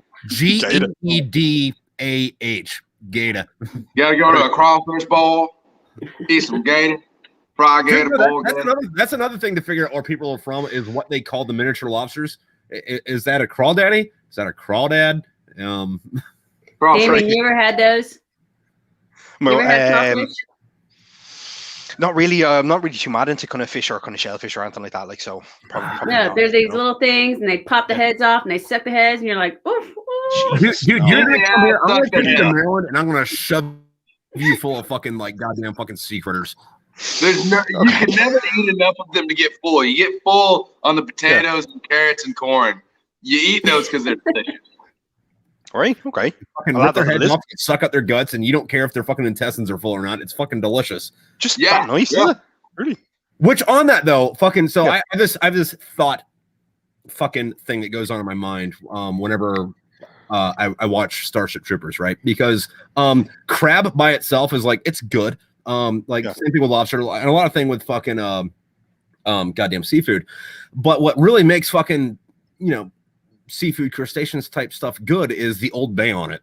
And crustaceans are pretty much just sea spiders and sea scorpions, which means if spiders were bigger, you put some Old Bay on it, that'd be great. Which makes me think there was one dude somewhere in the Starship Troopers universe that was taking the bugs, cooking them up, putting some fucking Old Bay on them.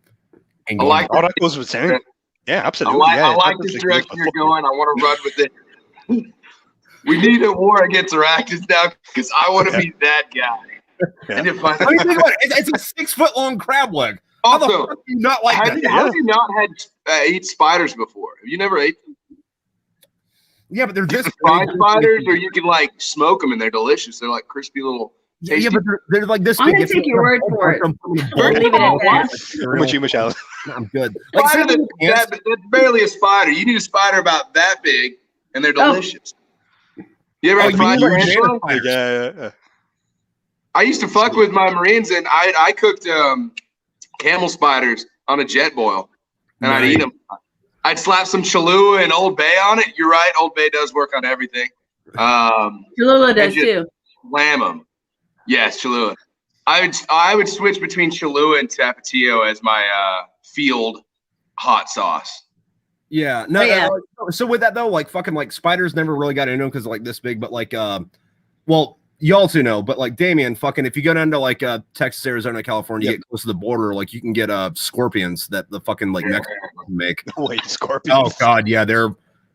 I don't know if they're good. The Old Bay and the spice they put on them make them good. Yeah, that's mad. Yeah, look, to be honest, I'd probably try it just for the crack, you know, because just to kind of for the experience, just say I hate a fucking scorpion. Don't worry, when you go to Gettysburg, they don't have any of that shit. Just normal stuff. It might be a little bland. Like they got. I think they have good corned beef hash there, but like I've never been to Ireland, so I don't know if the corned beef hash that I think is good or if it's shit. No, it's pretty damn good over here. Corned beef and hash, that's easy. You just open the can, you dump it in the plate, and you microwave it. Problem solved. That's spam. Yeah. That too. First of all, if you're not frying your spam, you're wrong. And Jesus, God, and Oprah Winfrey hate you for it. Dude, no, there was this thing I would get in Japan where they would take a slice of spam and then they would put it on like a kind of like a bun made of rice with like a fucking egg on it and then like wrap it in seaweed, and that shit was fucking delicious. No way. Oh god, yeah, it was good. And like there's no seasoning on it. They don't do that shit, but like it just the like they don't do the seasoning thing. They just like make food in a way that like it tastes good with the ingredients that are together the right way, I guess. I mean, do look at sushi. Like, I mean, that stuff's delicious, and it's essentially raw, kind of like. Yeah, it's raw fish and rice. That's it. Yeah, and it sounds lovely. Make it right. Yeah. Can't do sushi. That one eye thing, you know, the fish. Can't do fish. Right. Honestly, I got issues. You're supposed to be about seafood and barbecue. Like Jesus Christ. First, I'm all about meat. Now you don't about meat. Seafood. Next, you're gonna tell me you don't like lobster, shrimp. No fish. You don't like sushis or sashimis? Mm-mm. Like no tuna? My husband loves it. I'm like, get that shit when you're on the road anytime you want. I ain't making it at home. No salmon, nothing. Mm-mm. Dude, you get the right person making fucking salmon. That shit's better than steak. I don't do fruit either. You make sushis or sashimis out of salmons? Mm-mm. I don't know. I don't know. I ain't eating it. You're not living your life. You're not living your life, Michele.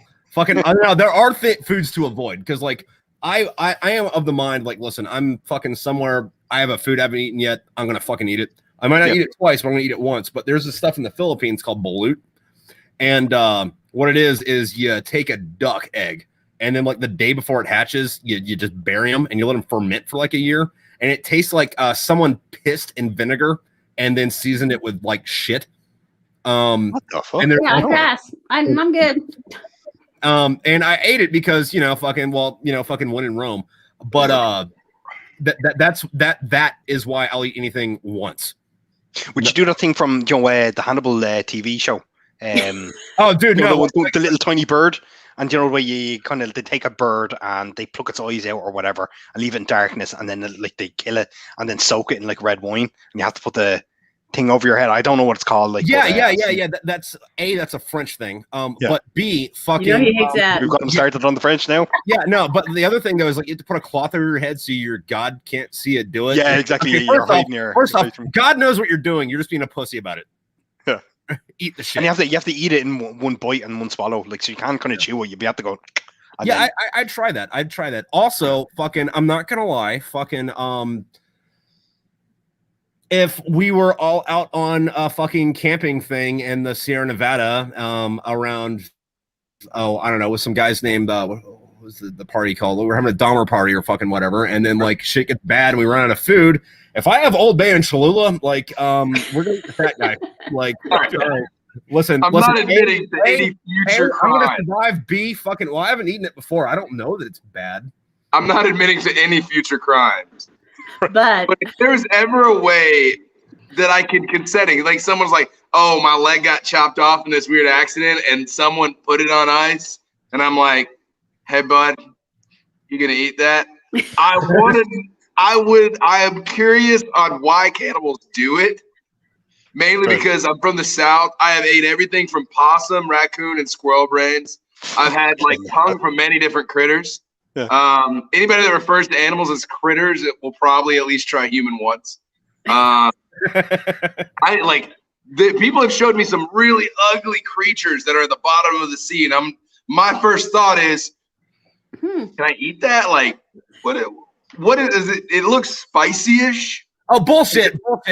Your first thought is like, okay, so do I squeeze lemon on this, or do I cop out with the Old Bay? Hey, I just want you to know that if we ever meet in person, I'm not gonna let you cook for me. See, here's the thing, though. My family has a published cookbook, the Finley Family and Friends Cookbook. No way. I'm scared. Yeah, it got published in like the 90s. I don't know if it's still in like circulation or anything, but like I grew up cooking. Like I'm not gonna put like fucking spiders in my fucking zupa, but I got bored, and for like a week straight, I just kept making beef and cock Wellington, which is fucking hilarious. I cook very well. I just also have a curiosity to foods I haven't tried yet, and by the term food is very loose. Like, if I can put it in my mouth and it doesn't kill me, it's food. Well, there's a girl. Next question. Do I need to jump off? Moving into a dark area here. Don't worry. I'm only gonna be on a couple more minutes. You can tell the story here in a sec. No, but you gotta like food. Gotta try food. Don't just give up on fish. Eat your fish. No, so listen, I lived in Mexico for 3 months with this family, and on the first of the month is when they got paid. So we always got meat on that day. So they made the spaghetti meatballs, and I was like, oh, thank the Lord, finally something I can eat. I cut into that meatball, and they have an egg in it. Inside the egg, unbeknownst to me, they had raisins. Well, I wasn't sure what it was. There was all kinds of cockroaches in the house. These raisins fall out, and I jump up thinking, cockroaches. Oh, cucaracha. Needless to say, they ruined all my shit while I was there. Okay. They were a little offended. I was like, cucarachas. Well, hey, what were you doing in Mexico for 3 months? I got a degree in Spanish. Oh, shit. Okay. Yeah. Cool. Did nothing with it. Still can't talk. But still, yeah. Yo quiero dos cervezas, por favor. Sí. Yeah, the only thing I know hablar español es un poco difícil. No sé las palabras. Yo tengo queso en mis pantalones. I needed my pants. Yo trabajo su madre en la cocha. You worked your mother in the car. See, I had 2 semesters of I8 college Spanish, the first 2 semesters, intro, and then whatever's after that. And I know like 4 phrases. I know how to order beer, tell people I have cheese in my pants, and then Donde está biblioteca? Oh, okay. So speaking of cheese real quick and language, one of the things I think is funny is like, at least with the European and like Near East fucking languages, everything changes a little bit, but like cheese is the only word that is pretty much the same across the thing. So like, in the Romance language, you got like queso, right? And then like that goes into German where you have Käse, or if you say it in Northern German, Käse. And then like in Old English, it went from Käse to cheese to cheese. Yeah. So like Italian, like cheese. Yeah. No, and so like cheese is what binds us all together. I can speak Italian right there. That's it. Grazie. Hey, you just do the thing and like sound mad when you say, which bothers me because like fucking so like Italian and fucking like Latin is pretty much, it's not the same thing, but it's close enough to fucking like forgive. But that would mean that the Romans all spoke like fucking Italian. So like when Julius Caesar came through and said, I saw a concert, it wasn't, when he reached, it was like, hey, I came, I saw, I conquered, hey. Hey, ito, brute, ito. With the hand, knife in the back, hand still doing this. Yeah. And you know what's worse though is like Julius Caesar is the guy that came up with like keep your friends close but your enemies closer. There should be a clause in that. Make sure your enemies don't have knives. Yeah, disclaimer. Yeah. Hey, Tripp, that's in my book too. Caesar. Wait, did we talk about this? What? Do we have a name for the fourth one? Counterintelligence. I was debating about changing it to confirmation bias because I think that's where we are these days. But counterintelligence. Counterintelligence. That kind of like breaks the thing though, because we have Aesop Fable Teller. Counterintelligence. Like I don't know. I think there's a pun you could work in. Like I mean, like I'm not telling you what to do. Well, I'm not sold on it. You got a better idea. I'm all for it. So the first ones were Aesop Felly. I'm sorry, not. Sorry. No more. Cut him off. Cut him off. Yeah. You're done. Aesop Fable Teller. Two more, he'll be right. And then like the titles of the first book are like a sentence, fucking like Aesop Fable Teller, and then like I don't know, like, and the other books are kind of about like counterintelligence type shit. I don't know, like personally, I think it's a little bit too on the nose. Like I think there's a pun you can work in. I don't know what the pun is. I'm gonna have to think on it. Okay, drink a couple more. Drink a couple more. We'll get there. Don't threaten me with a good time, Michele. Yeah. That'll be cool. Yeah. I mean, I'm going to read it either way, but Well, I hope so. You're in it. Oh, well, yeah. And I like the first three, so I mean. Yeah. Angry old Ainsworth. Hey, you're in it too. Yes. Random Irishman in Area 51. I don't know how I'm going to work in Pickle Boy, but I mean, somehow I'll do it. I mean. Oh, no, superstar saves the world. And put me at the Eats people. He's a cannibal. I am Indian, but not the Indians for gas station, and that could be its own fun. No, you could have them in a vat, like just pickling in a jar, and then fucking Sergeant Larkin can be like, all right, so this thing over here, this is a what we call pickle the aliens, the Pickle Rick. Hold on, I'm making myself a note, Damien. All right. Pickle Boy's got to make an entrance. Dude, that's like a nickname they call him. It's like he's like fucking like 19 fucking thousand feet tall, like made out of fucking like aluminum, and it's like, yeah, no, we call him Pickle Boy, kind of like a joke, like kind of like how the fat dude we call him Mouse, Hey, I know where I can put it in is when I talk about TikTok. There you go. Yeah. And you just have a channel of me eating spiders and squirrel brains. And people and ex-girlfriends. Yeah, see, now you have to get a TikTok just to like watch this shit and be like, okay, I'm gonna rip that off. Oh, no. You don't want to watch my stuff. My stuff, like, I love the fact that Tripp is literally designed for TikTok. Right. Yeah. I wish you would have got on TikTok a year before when like the big boom of it hit, because he would be at like million. I was mad it wasn't Vine. I was mad Vine was dead. Yeah, well, that's the thing is, you like, did you do any Vines actually? Like you, but like I got on Vine a month before it got shut down. Yeah, same here. I had a lot of scare pranks with my buddy and his new wife. They were my roommates, and like both of them scared really easy.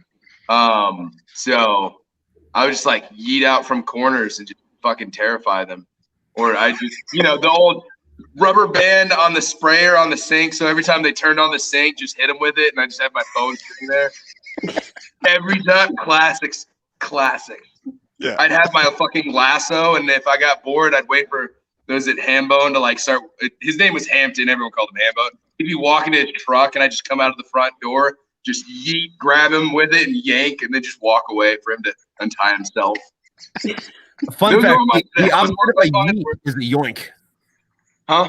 The opposite of a yeet is a yoink. There's your fun fact. Yeah. For the day. Learn something new every day. Absolutely. No one ever said what you learned was going to be useful. And that's why we're all fucking dumbasses. I'll drink the vodka. Hey. Hey, Tripp, I'm bailing off. Although, thank you for having me on your 50th. I'm going to listen to the rest of it. So I want to hear your story that you have with the girl after I jump off. Wait, what story I had with what girl? What are you talking about? You got to be more clear. Which girl? Yeah, which story? Which girl, Michele? I'll listen to all of them. I'm not attractive. I'm just really charming when I need to be. Okay. And the rest of the time, definitely not. Yeah. He didn't want to say a story since I was on, so I thought just wait till I'm off. Wait. I think that might have been the Everclear story. Oh, might have been. Wait, are you talking about the corn cob and Pastor Ryan? That might have been. Or are you talking about like the whole cannibalism thing that we were kind of building up to? Or? Oh, putting something in your mouth. That was it. That might have been it. Yeah. Yeah. Put something in your mouth. Anyway, real quick, Michele, before you bounce out, can you give us, for the listeners at home, your spiel real quick, and then tell everybody where we can find you? Okay. You can find me on Amazon. But if you're doing Kindle, just go ahead and buy it on any of the other sites. And you can go to my own website. And what's your website? MichelePackard.com. There you go. One L in Michele. I'm unique, just like Maddie. And actually, yeah, even give us a quick spiel on the story, because I love them. I loved all three of those books. Like, but if you were to say summarize the entire 3 books and like going on to 4 books in say like 3 to 5 sentences, how would you? Oh God, why are you doing that to me, Damien? Yeah. You're bailing out early. This is what you got, Michele. No, I'd rather have you do this. It's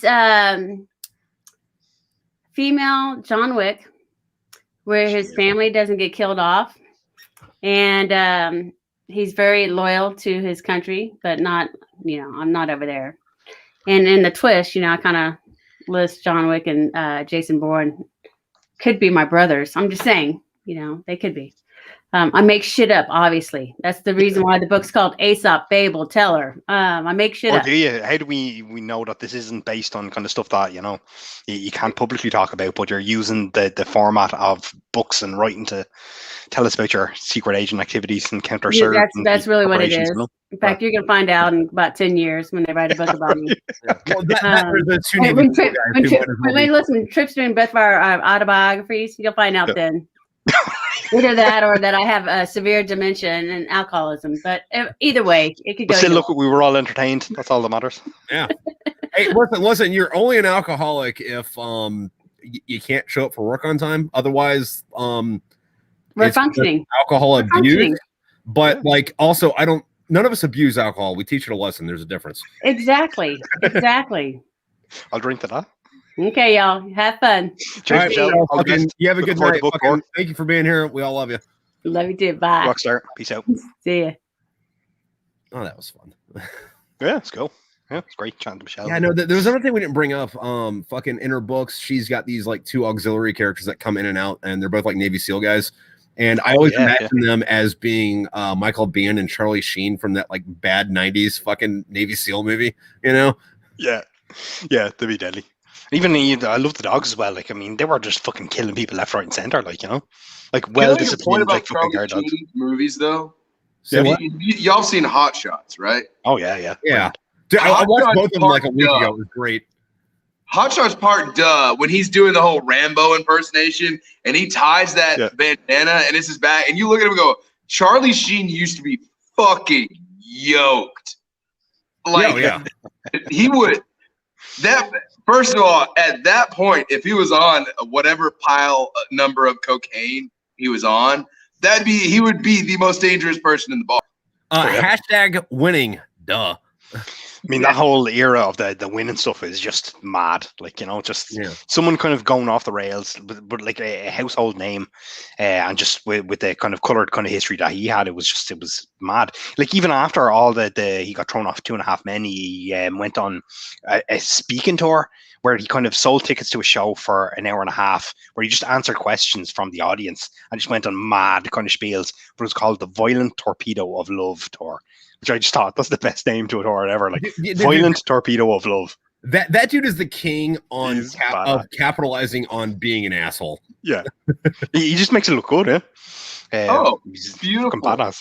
Yeah. I don't know if you ever get bored and you want to understand Southern culture. Listen to Scuzz Twitley's song "Party Like Charlie Sheen." Nice. I don't know. Tripp, do you know who Scuzz Twitley is? No, but for whatever reason, I'm getting Wheeler Walker Jr. vibes. Yeah, no. Very much like him, just a little bit dirtier. Dirtier than Wheeler Walker Jr.? Dude, he had a song. Not lyrically, but like physically, the guy just looks dirtier. Oh, okay. All right. So Post Maloning it. Wheeler Walker talks about like banging a fat broad in a pearl snap shirt. Wheeler Walker does it in a wife beater and shorts. Okay. Beautiful analogy. Love it. Yes. Fair. Yeah. I don't know if you've seen it. There was some sort of mad band like called, or they songified a bunch of stuff, like, but they used to kind of like take clips from like American kind of TV kind of like news stuff and add like funky ass kind of music to it and then auto-tuned it. But they did one for Charlie Sheen, and it's probably my go-to song if I need to be revved up a little bit. But it's basically if you type in songify Charlie Sheen into YouTube, you'll find it, you know. I think it was Schmo Yoho or something they're called. But it's basically, they took that clip or a couple of clips from his interviews he did with like American kind of like news programs and stuff like that, and spliced it together and then turned it into a song, and they're singing all like mad vocals. So, you know.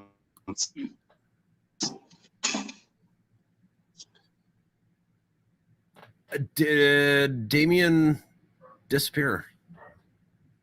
He just froze. Oh, well, we'll wait for him to come back. My thing froze earlier, and there he is. I see it. There we go. I saw a hand move. Okay. Don't know what happened there. Yeah, the whole thing just kind of cut out like weird. Yeah.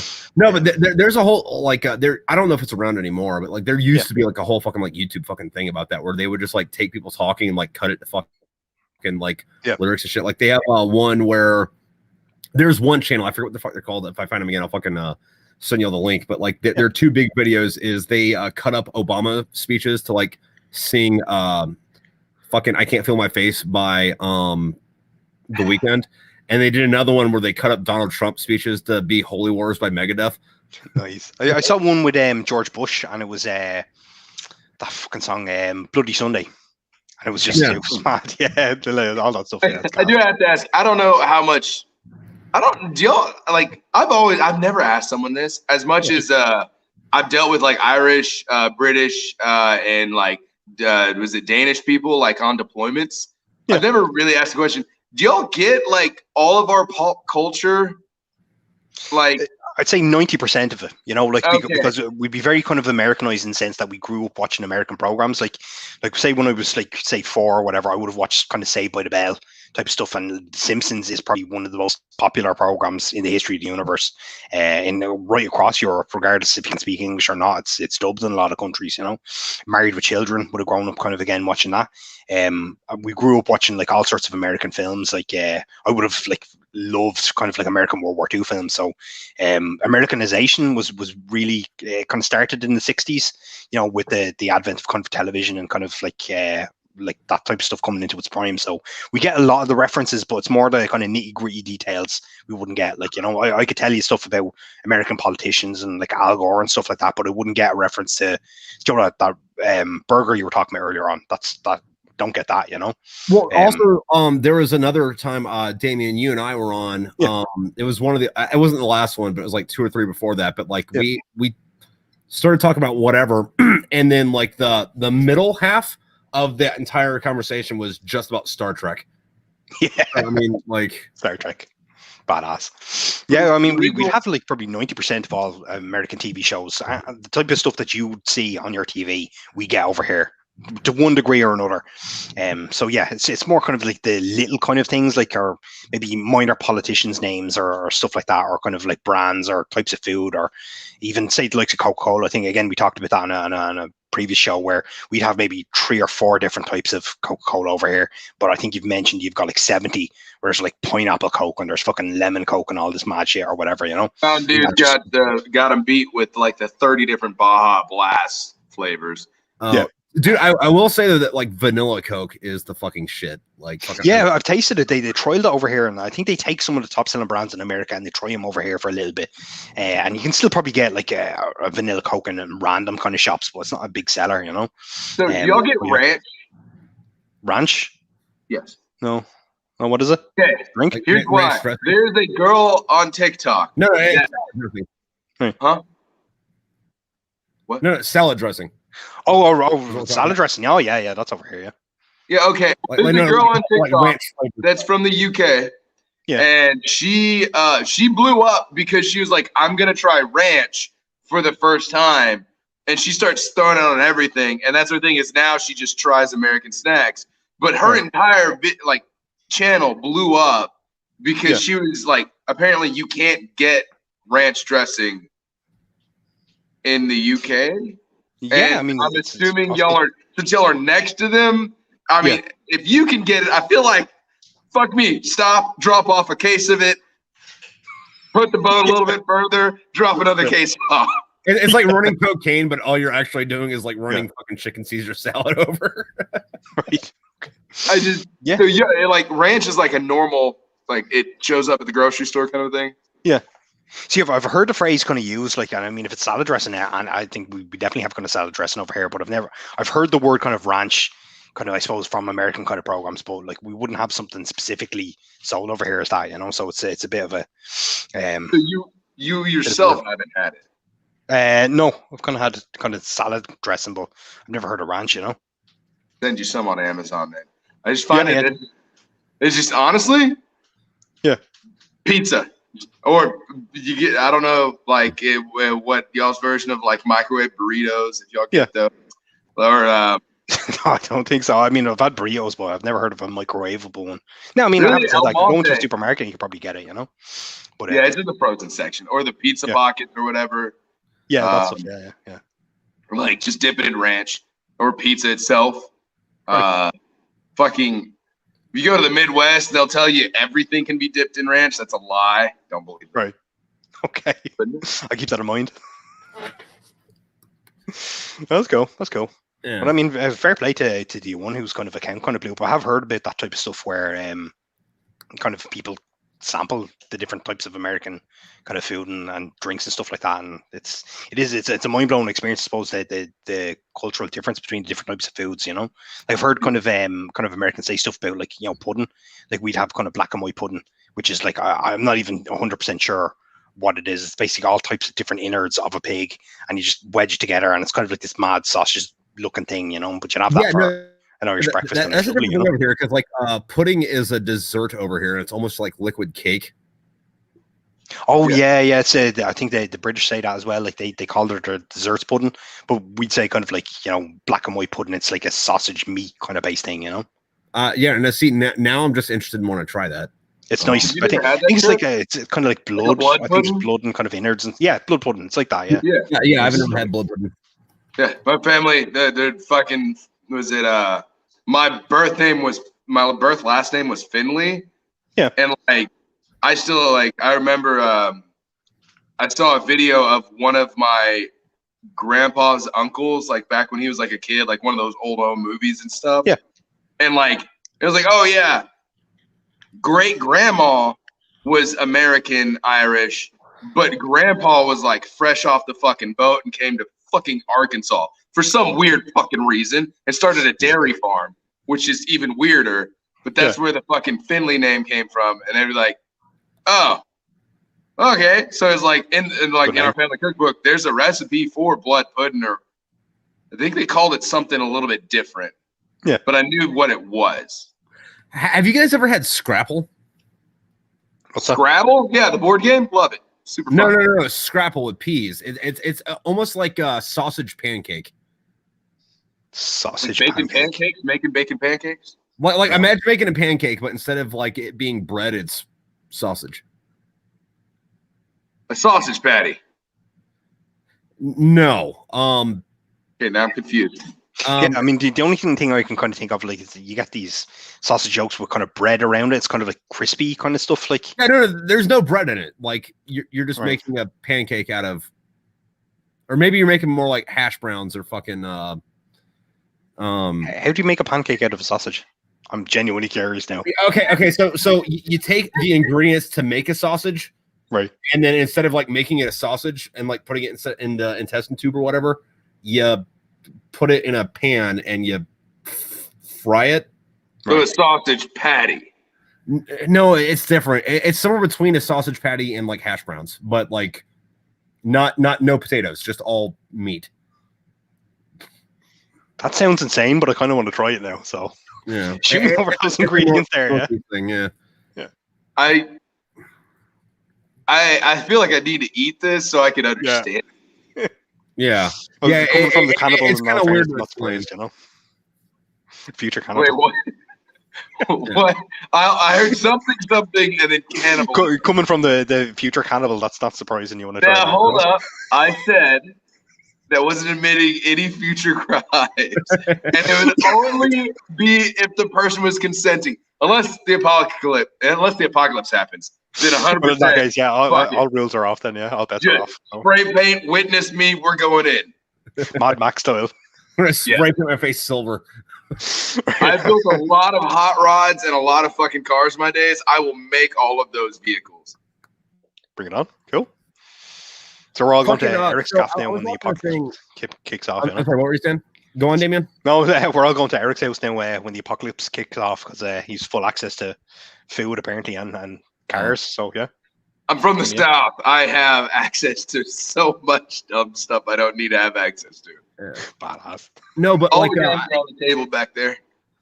Yeah, but no, like one of the things I was kind of jealous of was I was looking into the fucking Mad Max shit and the car that he drives.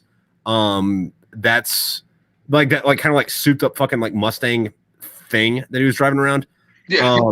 They only make that, or they only like those were all made in like fucking Michigan, but they only sold them to the Australians. It's like, dude, that's a badass car. Why the fuck did you not sell this in America? Like, I want to drive that. Really cool looking. Yeah. It's really, really slick car. I mean, granted, you know, their version, it's all like modded out and, you know, apocalypse and whatever, but like fucking the base car itself is pretty fucking sick. I don't remember what it's called, but like it's worth a Google search. Yeah. And they look cool. I mean, they were fucking groundbreaking films. Did y'all ever see I don't know how much y'all are into car stuff. I know Tripp's big into Vietnam stories and whatnot. Yeah. There's I believe it was a Swedish some odd country from the UK that means very little to me. Had a former fucking SF guy that decked out an American Camaro. It was called the Death Camaro. Painted in IR resistant black paint. He took a 503 stroker. Fucking had a 200 shot of nitrous. For the get the fuck out situation, which is what it was called, would be transporting documents and all this stuff. Never carried a piece on him. Ran open headers, so this thing is louder than fuck, and just fucking ripping this fucking it was a 79 Z28 that was modified, and just hammer down and just fucking. I'm assuming at one point was playing like. Some sort of like whatever, like some sort of metal. I don't know. I'm just making No. He was blurring Molly Hatchet with his fucking mullet, and he fucking savored every second of it. Oh, and just honestly, that is also worth a Google as well. Out of vehicles was I think you'll find it if you look up Vietnam Camaro, or maybe it was or War Camaro, just War Camaro. And I think it was in Vietnam, but it was also in the Congo and some other shit like that. But this dude, and he used that shot of nitrous several times when he was basically just in a fucked off situation. And then so he'd hit it. And this dude is not driving this souped up car on pavement. This is third world country roads. Just fucking ripping. So, that car. He's still alive. He still drives it. It's his daily. Nice. That's insane. Nice. Fair fucking balls. In all fairness, if you're going to a hostile situation like that, you do want some sort of souped up car just in case, you know. So prudent. What's that? Oh yeah. I mean, you could go in there with a stealthy or a military vehicle, or you could have open headers, 503 cubic inch big block, and just hammering down, and people from 7 counties away are gonna hear you. That man was ready to fucking party. The other thing with that though is people don't kind of put it in that perspective, but I think it rates to be for all intents and purposes, the M1A2 Abram is a fucking muscle car. Granted, it can only go 75 miles an hour. It weighs 30 tons, but it can go 75 miles an hour. And you have a small trailer, a mobile home that's just crushed into a heap, that can go 70 miles an hour. That's a win. That's a win. But their targeting system on that is the turret can be was it parallel? So like fucking 90 degrees to the side. It can be going, I think, 70 miles an hour and shoot a round that hits a quarter a mile away. Fuck that. That's insane. Hey, if you're gonna listen. The only thing I can compare close to that is like a 69 GTO Judge with a gun on it. Yeah, I'll take that. Vin Diesel did that in the what's it? The fucking Triple X movies. Yeah. Well, I think he had a 64 or a 65, but yeah, pretty much the same fucking deal. Yeah.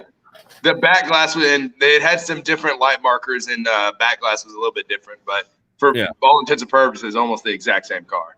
Yeah. Although, what is it? The 64 and the 65 GTO, like they weren't a GTO, they were either Tempest or Le Mans like upgrade options, and then the 73 and 74 were pretty much just Chevy Novas with the Pontiac fucking. My dad had a 71 GTO when I was a kid. Soft top, blue on the outside, white pleather, white interior, white top. Like everything on the inside was like white as fuck. Gorgeous fucking car. One of my top favorite cars that I'll own one day. He didn't soup it up or anything like that? Huh? He didn't soup it up with any machine gun turrets or anything like that? No, I mean, he kept a couple guns in it, but my dad was also a redneck, so I mean, that was just like Arkansas. It's like if there was a gun in the convertible, that'd just be weird. You'd get your ass kicked, and Granny over there would hand you at least like a Derringer or something. Because what the fuck are you doing, pussy? No gun? Where's your dip? Let's go. Wait, actually, this brings up another question though. Like, hey, Damien, are there like I'm imagining you're familiar with the term redneck, but are there rednecks in Ireland? Yeah, but like we wouldn't kind of use that term. So there's kind of this kind of weird kind of cultural thing where like if you're in Dublin, you're kind of like there's this perception. Well, no, maybe it's probably a perception amongst like a certain segment of dubs that you're kind of like you're in the city and it's kind of like urban and you're civilized or whatever, and everyone outside is like isn't, you know. And then they have to flip the script kind of scenario where it's like people from Dublin are a bunch of wankers, like, you know. So yeah, I mean there is that animosity, but it gets broken down into a county level as well. So like people from Dublin tend to hate everybody outside of Dublin, and then everybody outside of Dublin tends to hate Dublin. But in certain situations, you'll kind of band together. So, like for example, like people from Dublin traditionally hate people from Cork, and most people outside of Cork tend to hate people from Cork as well. So what you're saying is Dublin is the Texas of Ireland. Sounds about right. Yeah, I'll take that. Yeah. All right. Yeah. I think we all kind of hate each other unless there's a football match going on. Then we're okay. Yeah. Oh, yeah, like the Patriots and fucking the Redskins and whatnot. Yeah, something like that. Yeah. It's the only time we all kind of rally together when football. There we go. Yeah. Well, Damien, you like I don't know that you're a soccer hooligan, but like you kind of got the fucking like demeanor for it. So I imagine that you're a soccer fucking hooligan. No, not at all. I'm not into it. Like I grew up kind of watching and stuff like that. Like because I mean that's the number one game over here is like football. Everybody loves it. Like it's part of the culture kind of thing, even though it's not really an Irish game. You know, and we'd have our own kind of version. Well, that actually kind of predates kind of like quote unquote soccer, which is the GAA Gaelic Athletic Association. It's kind of like what you'd imagine soccer to be, except you could kind of pick up the ball with your hands and you can kick it and stuff like that, you know. So it's very different. It's a lot more kind of intriguing game, a lot more real to it and stuff like that. But again, I was never too mad into it, you know. I'm more into kind of like watching combat sports and stuff like that, you know. I like kind of fights and, you know, MMA and boxing and stuff like that, you know. I'd still watch like football, but I'm not really too mad into it, you know. I grew up. I tried watching American football before, because someone told me that it was similar to kind of rugby, and I know that's where kind of American football kind of evolved from. But I couldn't wrap my head around it. You watch rugby, it's these really big, hefty lads without any kind of helmets or armor or anything like that, baiting the shit out of each other, like proper, like full on smashing the living shit out of people, left, right, and center. Then I watched American kind of football where they all have this mad kind of body armor, and then someone throws a ball, and then like 10 seconds later they stop, and then they all walk off the field, and then someone else walks on.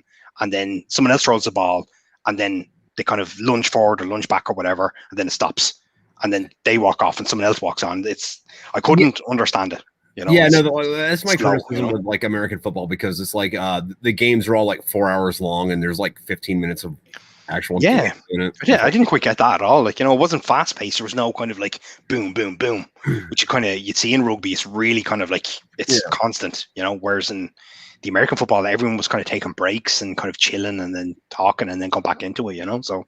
Yeah, no, like football, I put on the same fucking level as golf, because it's like fun to play, but like I'm not gonna watch it.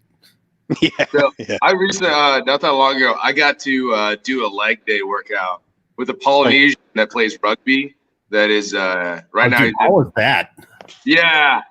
First of all, his light day. I'm like, all right. His light day made me have a nosebleed. So, like, he was, like, grabbing the weight with his toes and curling it type shit. Dude, he was following our workout, but he was making his small adjustment. And me, mama didn't raise no bitch. I'm obviously going to have to keep up with him, because this guy comes up to my tit. It's this short Polynesian fucker, and his calves on the side of my fucking head. Jesus. And I'm just like, and I'm going. He's like, yeah. He's like, you could definitely do leg day with me, because because the guy I normally go to the gym with, who's friends with him because they're both in the police academy together.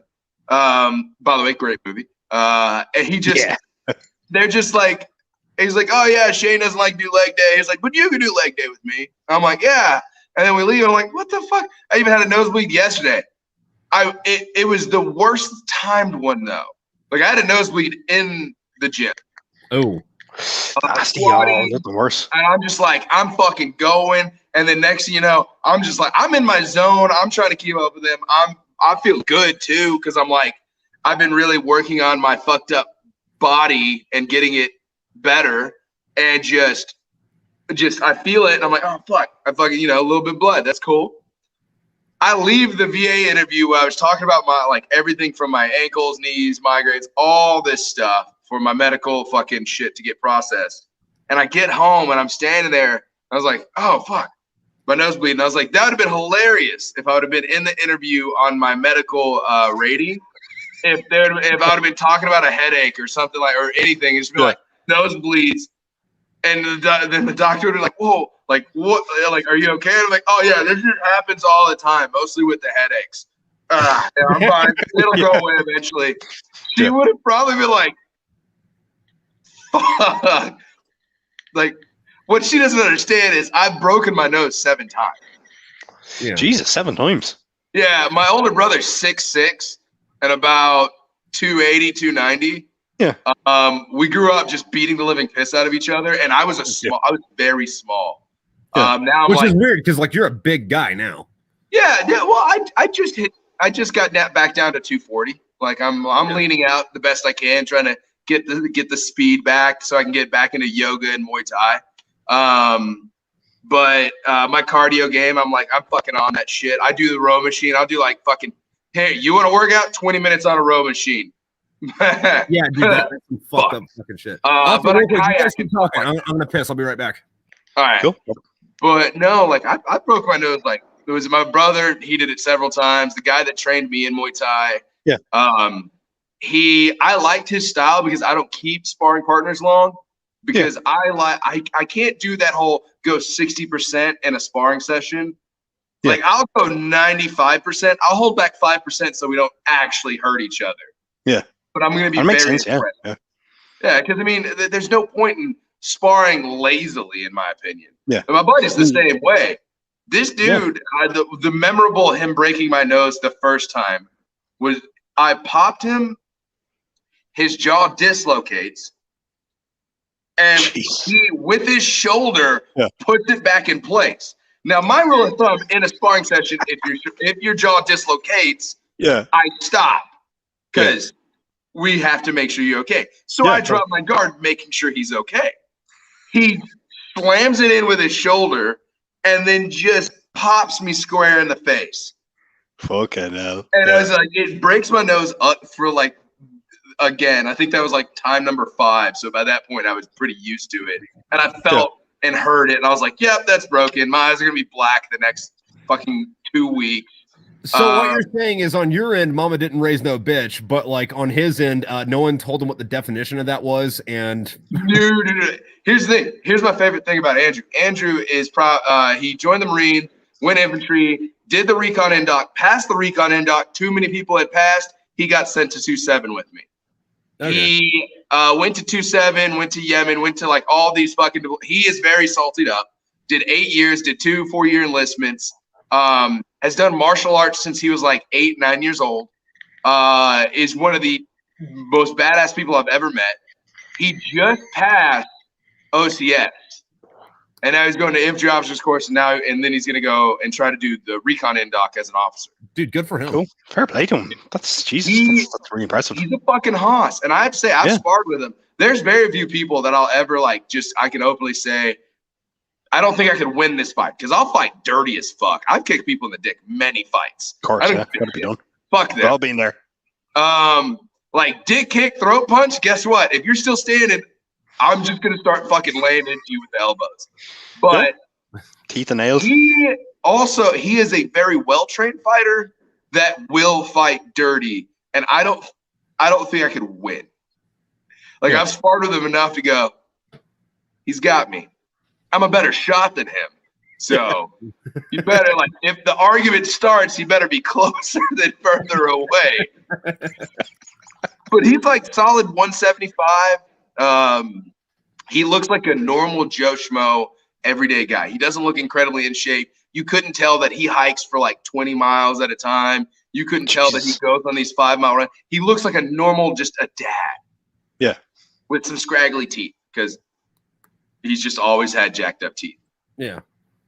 And he's probably one of the more dangerous people I've met in my life.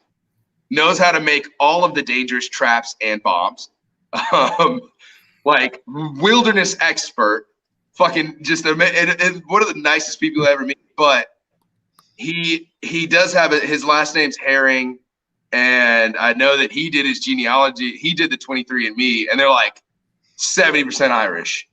And he always joked. He was like, yeah, I guess he's like the angry Irish fighting stereotype comes out in him, but only if you touch him, because he'll be calm, collected. And I've instigated people to touch him in a bar just to see him fight because it's beautiful. But like I've seen like it's funny. It's like because people will be like, oh, this, that. And he's like, that's fine, whatever. Like I don't care, whatever. And then someone will shove him and just done. Just he's like attack mode. Yeah, like these 3 kids. They were like, oh, I was like this, that, and the other, talking shit. People seem to want to punch him in the face. I know better. That's a terrible idea. He'll hit you back every time, probably more than once. And I just lean around him, just being a total fucking shit whistle myself, and goes, hey, if you touch him, I won't save y'all. And they're like, oh, you won't fucking do it. And one of them just pushes him. By the time, I think Tripp knows Derby, right? Derby from 29 Palms? Maybe. What's he look like? Bald head. He used to be the bouncer at fucking the bowling alley? No, not the bowling alley. The jab and stab, break and run. Derby, bald guy. I know who he is, but like I wasn't friends with him or anything. Okay. Well, Derby was there, and Derby was friends with me. So I mean, like he saw when the guy pushed my buddy, and was like, "Fuck," because my buddy's fought a few times there. By the time Derby could cross all the pool tables and people, like my buddy had like knocked 2 of them out, and he is just fucking with the other one on the fucking work. Like that's the level of guy he is. It's like, and I told, in my defense, I was a man of my word. I did not stop him. I didn't help him out at all. And they touched him. It's on them. I'm not the bad guy in this story. But that's the level of guy he is. And I love that. But I swear to God, if you saw him on the street, you'd go, normal person, and keep walking. Yeah, they're the ones to watch out for, though, isn't it? Like, you're always going to have this thing in kind of cinema where you imagine like these special forces types as these top like fucking 6 foot, like fucking 7 foot, like beast with all these muscles and shit, like and chomping cigars and stuff like that. But it's the fucking just average Joes, the people who just look no different than everybody else. Well, the other thing with that, weapons, Damien, is in every fucking movie you watch ever that's about the military, there's always that like grizzly old fucking like sergeant with a fucking Southern accent, and you're always like, yeah, that doesn't happen in real life. And then until like one day you wake up and you're like, oh fuck, I'm the old sergeant with the fucking Southern accent. I was that sergeant, sir. Yeah, no, but like, what is it like? Pickle, you were a machine gunner, right? Originally, I was a mortarman, but that wasn't the only MOS I had after a while. Okay, and because Damien, you were a mortarman, right? Yeah, 60 Vector mortar. Yeah. Oh, y'all had well, I was 81s, but they always put me with security. Like I was faster than fuck with a gun. Yeah. But they put me on security because that's where my brain worked the best at. Right. And then I went to advanced urban leaders course. So I did infantry, and like infantry, urban infantry is like my fucking shit. I love it. Right. Combat hunter instructor, click training, company level intelligence cell training, whatever the fuck. I don't know what the equivalent for y'all would be. And just all these other courses. And it was like, all right. And everyone's like, all right, so you're an 11 or a machine gunner. I go, mortarman. I just have all the training for everything else for some fuck off reason. Yeah. Division school training. And I'm just like, what's up, dudes? Yeah. Also on that real quick, I do have to give a shout out to Flashdance fucking goddamn fucking it's not Flashdance photography. There's a page called Flashdance, but they made me this mug. Or not mug, my fucking glass, my fucking blue diamond on it, because if you ain't first, you're last. But I'm telling you, hold that up. Yeah, hold it up closer to the camera. Yeah, for those of y'all listening at home, they have a really good etching of the First Marine Division's blue diamond on this fucking glass. And I had a long conversation about them, and they don't want to get on the podcast because fucking whatever. But I need to ask them again. But we got on this fucking thing about like how do you take a picture of a fucking glass, because like taking a picture of a glass is fucking insane fucking bullshit, fucking techno fucking jargon, whatever the fuck. But I'm just saying, fucking as far as fucking America goes, whenever fucking shit happens, they quote unquote send the Marines. But if you actually look at it, when they send the Marines, they 9 times out of 10 send the 1st Marine Division, and if you ain't first, you're last. 17 and 27. Repping it. Yeah. Yeah, and there's this other thing though too, like so, like in the 1st Marine Division, the 3 fucking like big fucking or the 3 infantry battalions. You have like, I'm sorry, not battalions, regiments. You got 1st Marines, 5th Marines, and 7th Marines. And 1st Marines, or the 1st Marine Regiment, they're men. They are fucking men. 5th Marines, they are machines. 7th Marines will stab you in the fucking kidney in an alley and leave you fucking dead. So I was in 2 of those units. I was in 1-7 and 2-7. So, hey, you can't talk too much shit. I have to, as many Marines. I'm not talking shit. I'm talking about like, yeah, men Marines, like stay away from those guys because they're a little stabby. But we party. We go hard. No, in everything, like both in combat and in fucking like, oh, listen, honey, sweetie, buddy, your alcohol poisoning is what I did before I fucking left the house to go to the bar. All right. Honestly,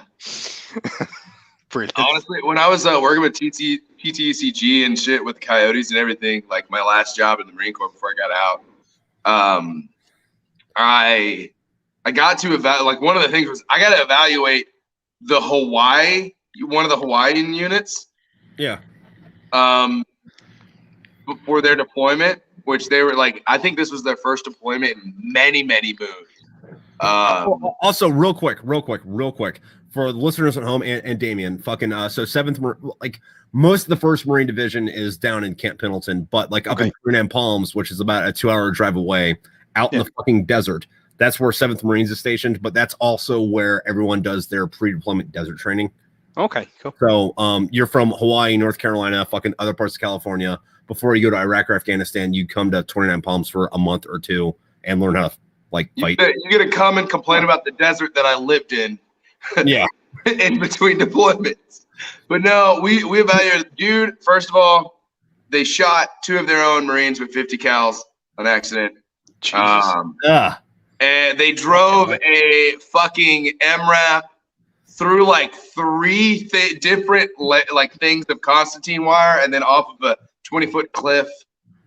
And then I'm sitting there, and I will admit it was cold and the wind was pretty harsh one night, but we had to cease the fucking field operations because like they had 14 or 15 different fucking hypothermias because they were all used to fucking Hawaii and they thought, oh, California's fine. And I guess some of them didn't pack extra layers.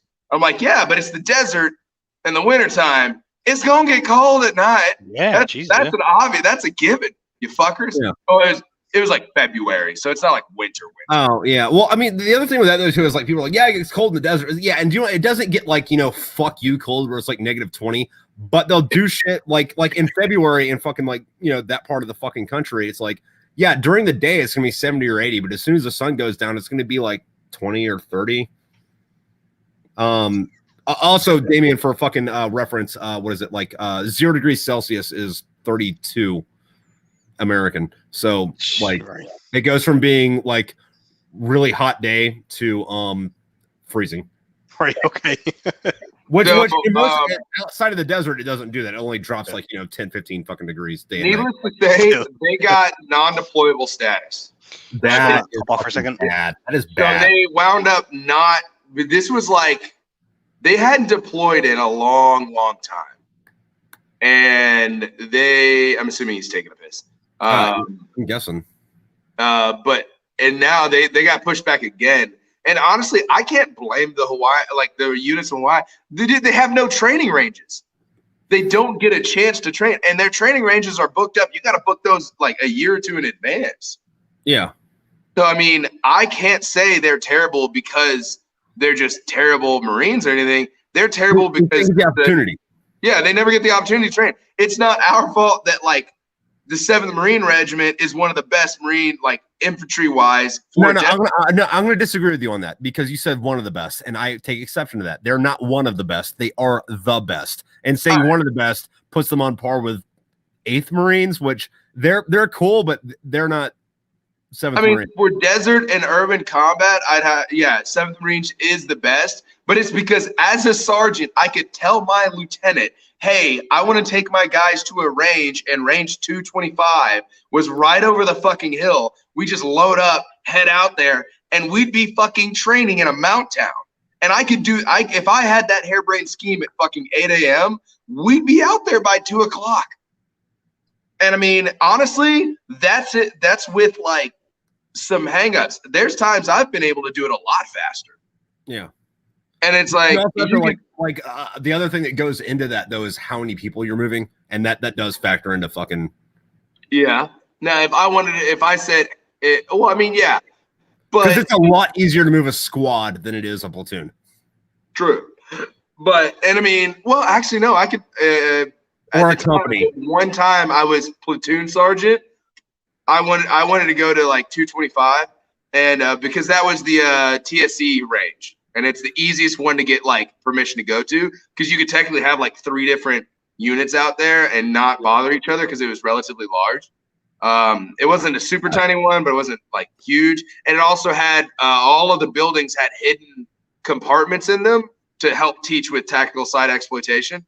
And so, I mean, you can move an entire platoon out there in less than a day, like pretty quickly. Now to move a company, you would need a little bit more time, but you also have a captain that's usually saying, do this, which a captain, if he wanted to, I mean, dude, tomorrow, if he says we need to go out there and do this tomorrow, you're doing it. And that's that's the advantage that 7th Marines has out in the fucking desert, because like, if you want to go do shit, fucking, what is it? Like 1st Marines, they have a little bit of a fucking thing because they go out into Horno and do shit. But like, anybody else is like, hey, we're gonna go out to the desert to do shit. Fucking, 7th Marines is like, all right, cool. We're gonna do it on Monday. As to where like pretty much anybody else in the Marine Corps is like, we have to like do like a full planning thing. We got to like move an entire fucking like unit, and then we had to like reserve shit on the way out there, and then we got to fucking like like account for like fucking food and fucking ammo, and like fucking like we're all gonna sleep in tents, but we got to issue tents and shit. As to where 7th Marines guys are like, we're just gonna go in the backyard. Yeah, fucking backyard every time. So they like to go to guys when it comes to desert type of stuff, is it? They're just a specialist in it, or? I wouldn't say go-to guys because they'll send anybody anywhere just because like, hey, dude, you're available, go. But like 7th Marines are the guys that like. Imagine you have a neighborhood, right? And everybody only does training on house number 7's backyard, right? And they gotta like make like a whole family fucking like trip fucking plans to go to fucking house number 7. But the people that live at house number 7, like they just go in the backyard to do shit. Gotcha. I mean, it's easy when like I was, I don't know. I'm assuming you could hear most of that. But like, yeah, if I could if at any day I can train to go out, like go and take my guys to the field for a couple of days, and I have that ability as a sergeant or as a if you have like a captain there, you can have a much larger group go out like within 24 hours, like bam, you're going out, and you could spend every other week training hardcore and then have a week of admin stuff and rest and cleaning your weapons and getting yelled at because your weapon's not clean, even though I swear to or like going to the fucking like base theater, like learn about fucking whatever bullshit while you're sitting there with somebody talking to you. Yeah, I mean, it's really easy to be good at the job when you have the access to the tools. Yeah. I mean, that's why like when Hawaii was a shit unit, I didn't hate any of those people for it. I'm like, fuck, that sucks. Like I felt bad. I was like, that sucks. Y'all don't get to train this much. So you're going to be this half-ass example, and that fucking blows. Like I would have hated. Yeah. Absolutely. Oh, yeah, like I mean that type of stuff. It's definitely got to expose kind of any shortfalls and kind of training, which ultimately comes back to leadership and stuff like that. So, yeah, that's pretty. That's also one of the reasons that you do it. In the first place, you go train or you go to a fucking training evolution to figure out.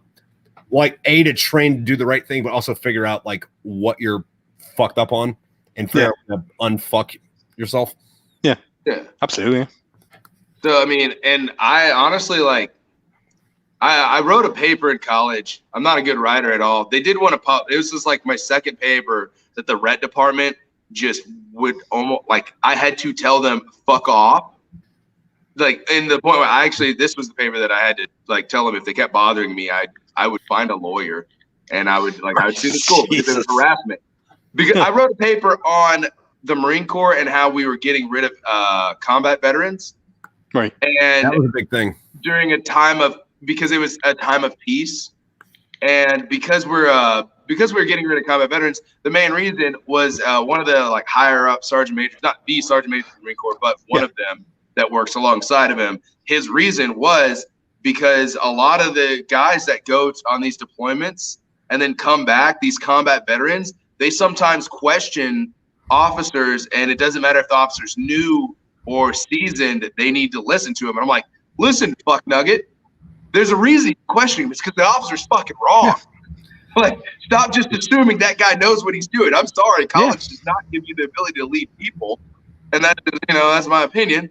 But like their reason is they just didn't want anybody to be disobedient. It's really easy to have this little fucking 19-year-old drink the Kool-Aid, but that fucking 22-year-old that's been on a few fucking trips, he ain't drinking no Kool-Aid. Yeah. And that's what it boils down to. Yeah, and for context, Damien, fucking what is it? I want to say like 10 to like maybe 5 years ago, the commandant of the Marine Corps, the guy that was in charge, he was the first commandant who A, wasn't infantry, and B, had never been in combat. Jesus, and he's the commandant.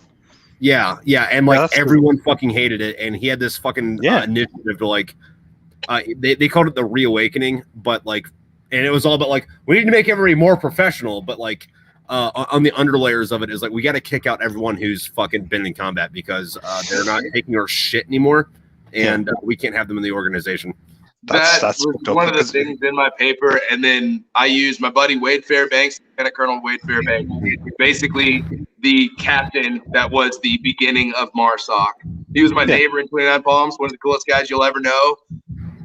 I prefer him drunk because I don't ever like seeing him sober because there's some skeletons in those closets, but a hell of a fucking guy. Of course, geez, and then I had one of my favorite Marines was at Hensley. which I sent him a copy of the paper as well, because I was very proud of this paper. He spent 4 years in one of the tank battalions, but his last little bit of his contract, he was on the range with me because I was line staffing the range as a corporal, and I had Henley with me, and this was the best. He knew all the infantry knowledge, never scared of anything, solid guy. I'm talking about head screwed on right, but wasn't this dick, but could make you laugh at any moment. Just a good fucking Marine, and he had trouble dealing with. Me and him have gotten some conversation. He had trouble dealing with the fact that he trained for years to basically be useless. Right. And that mentality and what it brought him. And so I put all that into a fucking paper.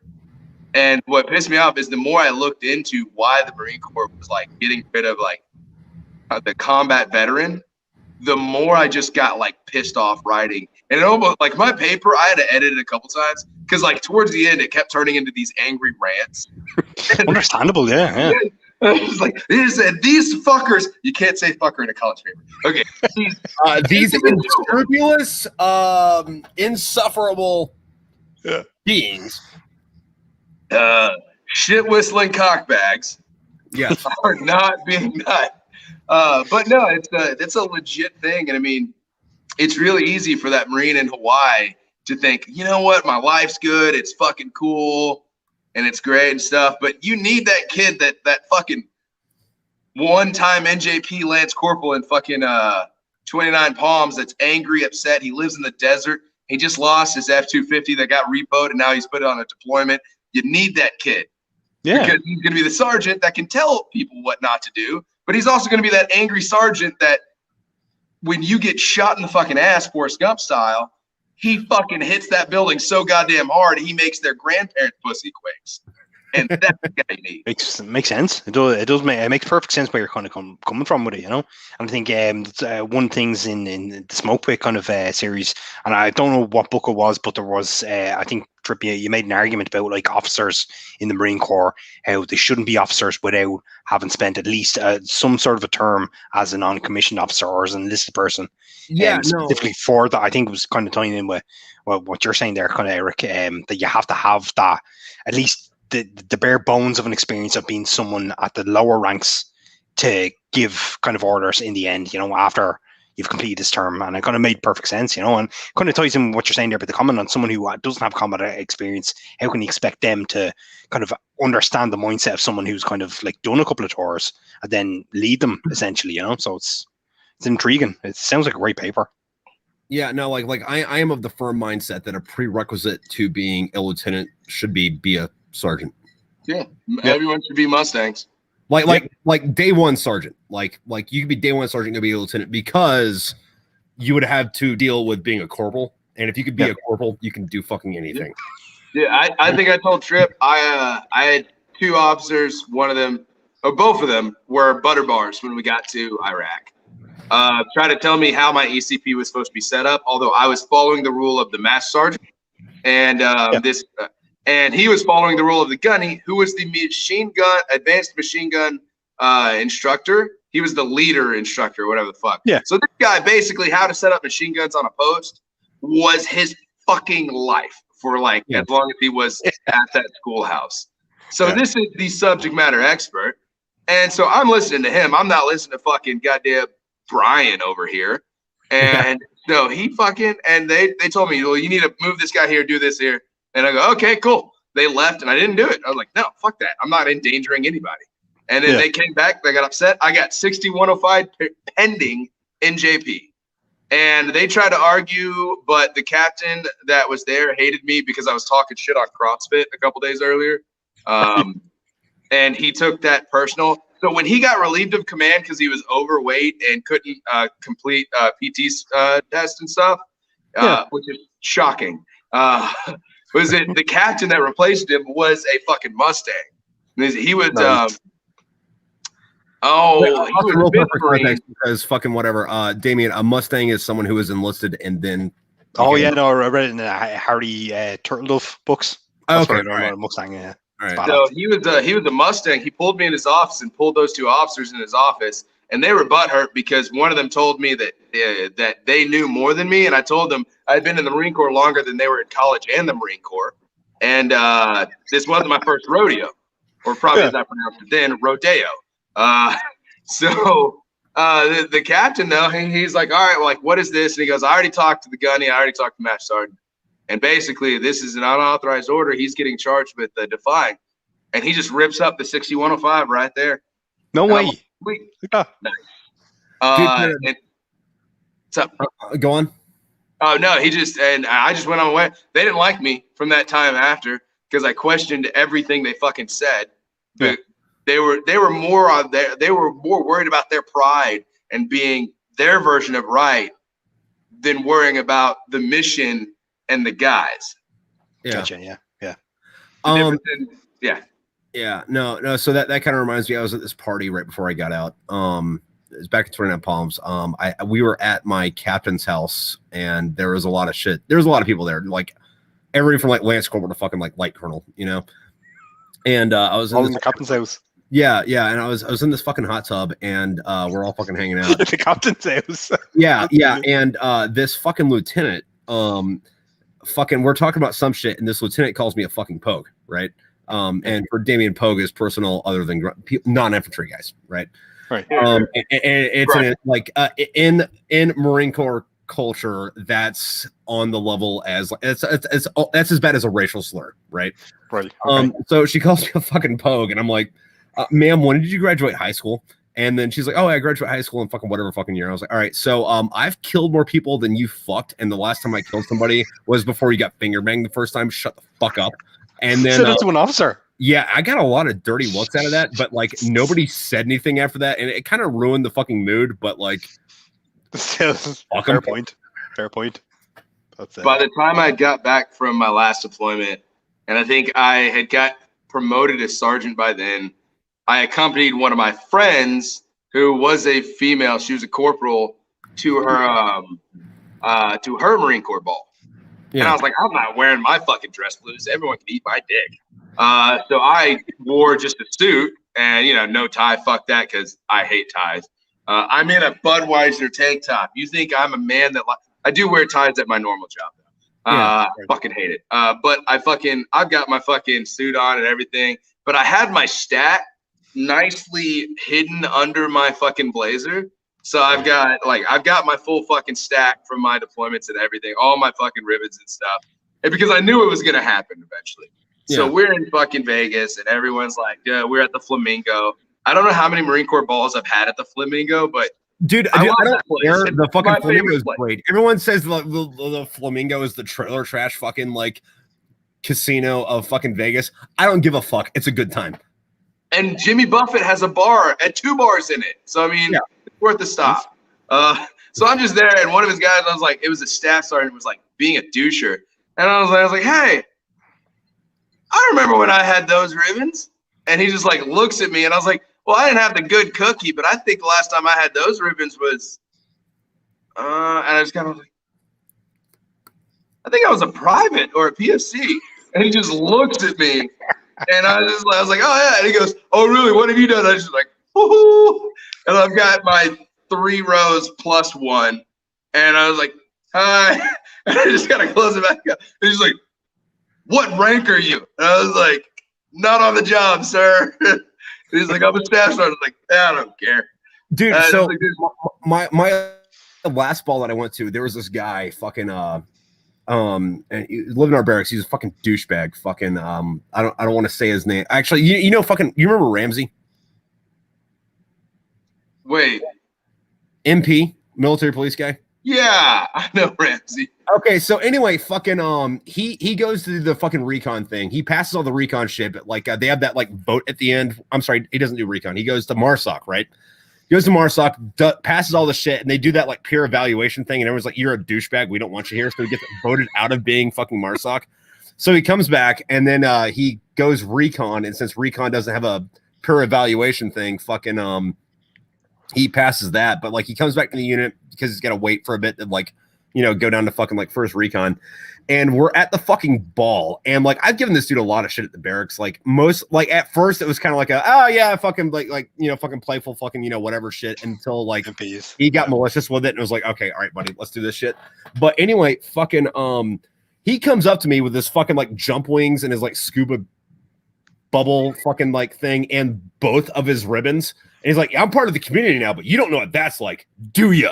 And then like I look at his fucking jump wings and his scuba bubble, and I look at my combat action ribbon, and then I look at his scuba bubble, and I look at my, presidential unit citation. I'm like, yeah, I have no idea what the fuck that's about. Okay, so I turn away, and he like grabs my shoulder as the like turn back to me fucking thing, and he's like, yeah, well, you wouldn't know what that's like, do you, fag? So I kiss him because, dude, hell yeah, brother, you fag, you gotta fucking double down on that shit. And then like he just like freaks the fuck out, like. He's so freaked out he doesn't even hit me. He's like, ah! And then like runs away. And then the warning. So he had a gay reaction to a man kissing him. Got it. Continue. Yeah. Well, no, dude, like that's the appropriate response. Somebody calls you a fag, kiss him. Like, oh no, it comes. Like fuck it, like think of a better response to that, So yeah. He freaks the fuck out and is like, yeah, dude, fucking like, I don't care if you're fucking recon, fucking don't come at me with like your fucking like I joined the Marine Corps and graduated boot camp fucking ribbon. You know what I mean? One of my favorite things that a Marine, his name's Thomas. He did this to so many people. There was a lot. We ran into a lot of was it fast company fuckers coming to our units and stuff. It seemed like we'd get them like it seemed like it was like every 4 months we'd get another fast company guy. Also, real quick for context, explain what fast is. So fast company is like security forces. But here's the thing: as a mortarman, there's no mortar security forces in Europe. There's just they don't do our job. So if you're going to be a mortarman, sergeant, or corporal, knowing infantry tactics and doing all that stuff, you have to know that. But you also have to know how to do your job. Which your job primarily, like I was the weird exception. I was great at mortars. But like no one ever cared because I handled security and that's my fucking deal. Yeah. And I'm just good at it. Give me a fucking gun. I'm great at it. Give me a mortar system, I'll fuck your world up. Give me a gun, I'll make you fucking hate your life. But we'd always get these sergeants and corporals and stuff. And we got one sergeant that, this guy was a real piece of fucking work. I'm talking drill field or fast company drill field us. Right. And I didn't like him. Also, for context, that meant he didn't spend any time in the fleet. Yeah. So he is a real piece of fucking work. And I'm trying to think of ways to fuck with the guy on a regular basis because he's already made me upset for whatever I don't remember why, but the moment I met him, I was just like, I'm a natural kind of thing. This is now the new fucking thing. And then the guy said something about, was it earning your way? And so after that, every time Thomas, which is a 6'5" Choctaw guy, would walk past me, he'd go, vroom, vroom, motherfucker, for the car. And Thomas had his car too. And he just, vroom, vroom, motherfucker, and walk off. This dude was like 5'9", and Thomas 6'5" Choctaw. And Thomas leaned down and say that every time he walked past him. One of my favorite people in the fucking world. Dude, no, when I was in 29 Palms, I used to fuck with my fucking platoon sergeant about that shit because like he was a lat mover from fucking supply. And like he went to Iraq to like work in a fucking warehouse. And, I'm listening. I'll be right back. Cool. Yep. Yeah. No, but he got like real big in his fucking pants one time. And like I'm a junior rank to this guy, but like we've been in the same amount of time, and like I've done shit. Like also for the sake of the fucking, or I'm sorry, for context of the fucking story, like if you've been in combat, like, and not in a combat zone, but like pulled the trigger at fucking someone, like you get a ribbon, your combat action ribbon, you shorted that down the fucking car, right? Yeah. And one time fucking he was out talking to the fucking troops, like not like in formation or anything fucking formal, just sitting around bullshitting. And he was talking about fucking Iraq, and it was like, dude, I know that when you went to Iraq, you worked in a warehouse the whole time, and all you did was give people boots. I didn't say that to him. I was listening to the story, and I was like, hey, Staff Sergeant, how'd you get back from Iraq? And he's like, what do you mean? How'd I get back from Iraq? I'm like, how did you get back from Iraq to the United States? He's like, I got on a plane, and we flew back. I'm like, oh, that's right, you didn't drive because you don't have a car. He's like, dude, fuck you, man. Fuck you. And he fucking fucked off. Like, it was funny. Because, like, and he was a good dude, because he was a good dude, too. Because, like, if he was, like, a douchebag, like, that would have been, like, all right, so we're going to go talk to the first sergeant about what you just fucking said to me. But, you know. No, like Leon's a fucking great dude, though. Fucking, I love that dude to death. However, he's also from Boston, which is, we're going to do a 3-pointer here. Okay, so imagine you're an American. Yeah. And then imagine that, like, there are cities that are full of Irish immigrants. And I've heard about Boston. Yeah, and Boston is all of the negative stereotypes. Yeah, again, I've heard that. Yeah. Yeah. The Boston Irish and stuff like that are supposed to be like completely unique. Just mad. Yeah. But you're also negative stereotype Irishman, but then also negative stereotype American. So it's like you got two countries where we don't like you. Oh my God, Popper! Come on, come on, up. I know you're not used to being back here, but don't eat that. Come on, turd. This is a buddy. His name's Grandpa. Why Grandpa is like a year old? I don't know what he was, a roadside rescue. Oh, nice. Fair play. Yeah. Boy. Oh. It looks healthy. Huh? Oh. Actually, I think both of you would fucking appreciate this. Fucking, so there's this guy. Fucking, I went to fucking college with. His name's Steve. He's a buddy of mine. He comes over every once in a while, and we just like drink beer and bullshit. Yeah. But like, he's still like 21, 22 years old, and ain't been anywhere or done anything. Like, I'd be surprised if I found out that he'd been off the mountain in his life. Right? Yeah. But I was trying to explain to him the increments on a fucking mortar. Yeah.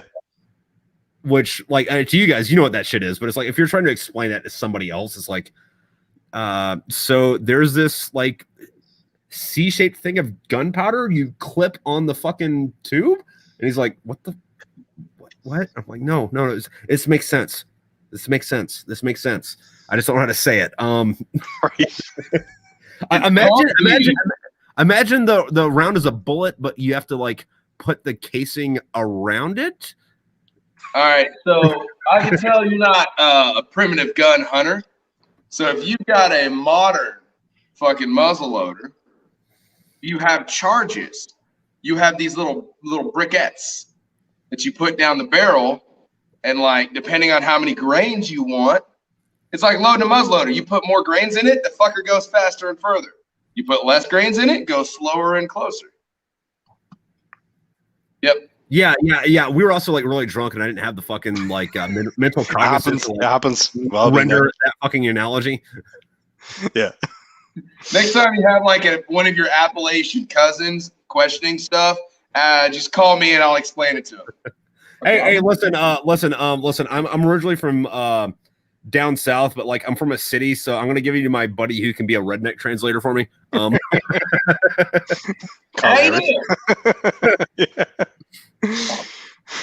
Hey y'all, so what you're gonna do is you're gonna take the goddamn fucking thing, right? And you're gonna take that goddamn thing and you're gonna put it to this motherfucker. And when you put the goddamn thing and the motherfucker together, it really fucks shit up. You know what I'm saying?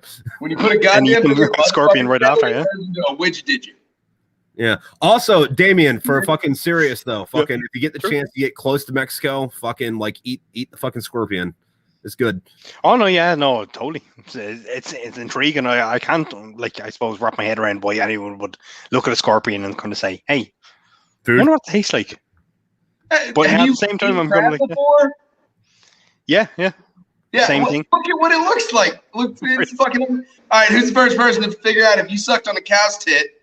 It's good. I suppose, yeah. Can't fault you on that logic, yeah. Fortune favors the bold. Who dares wins. Dude, it's on the list, yeah, definitely.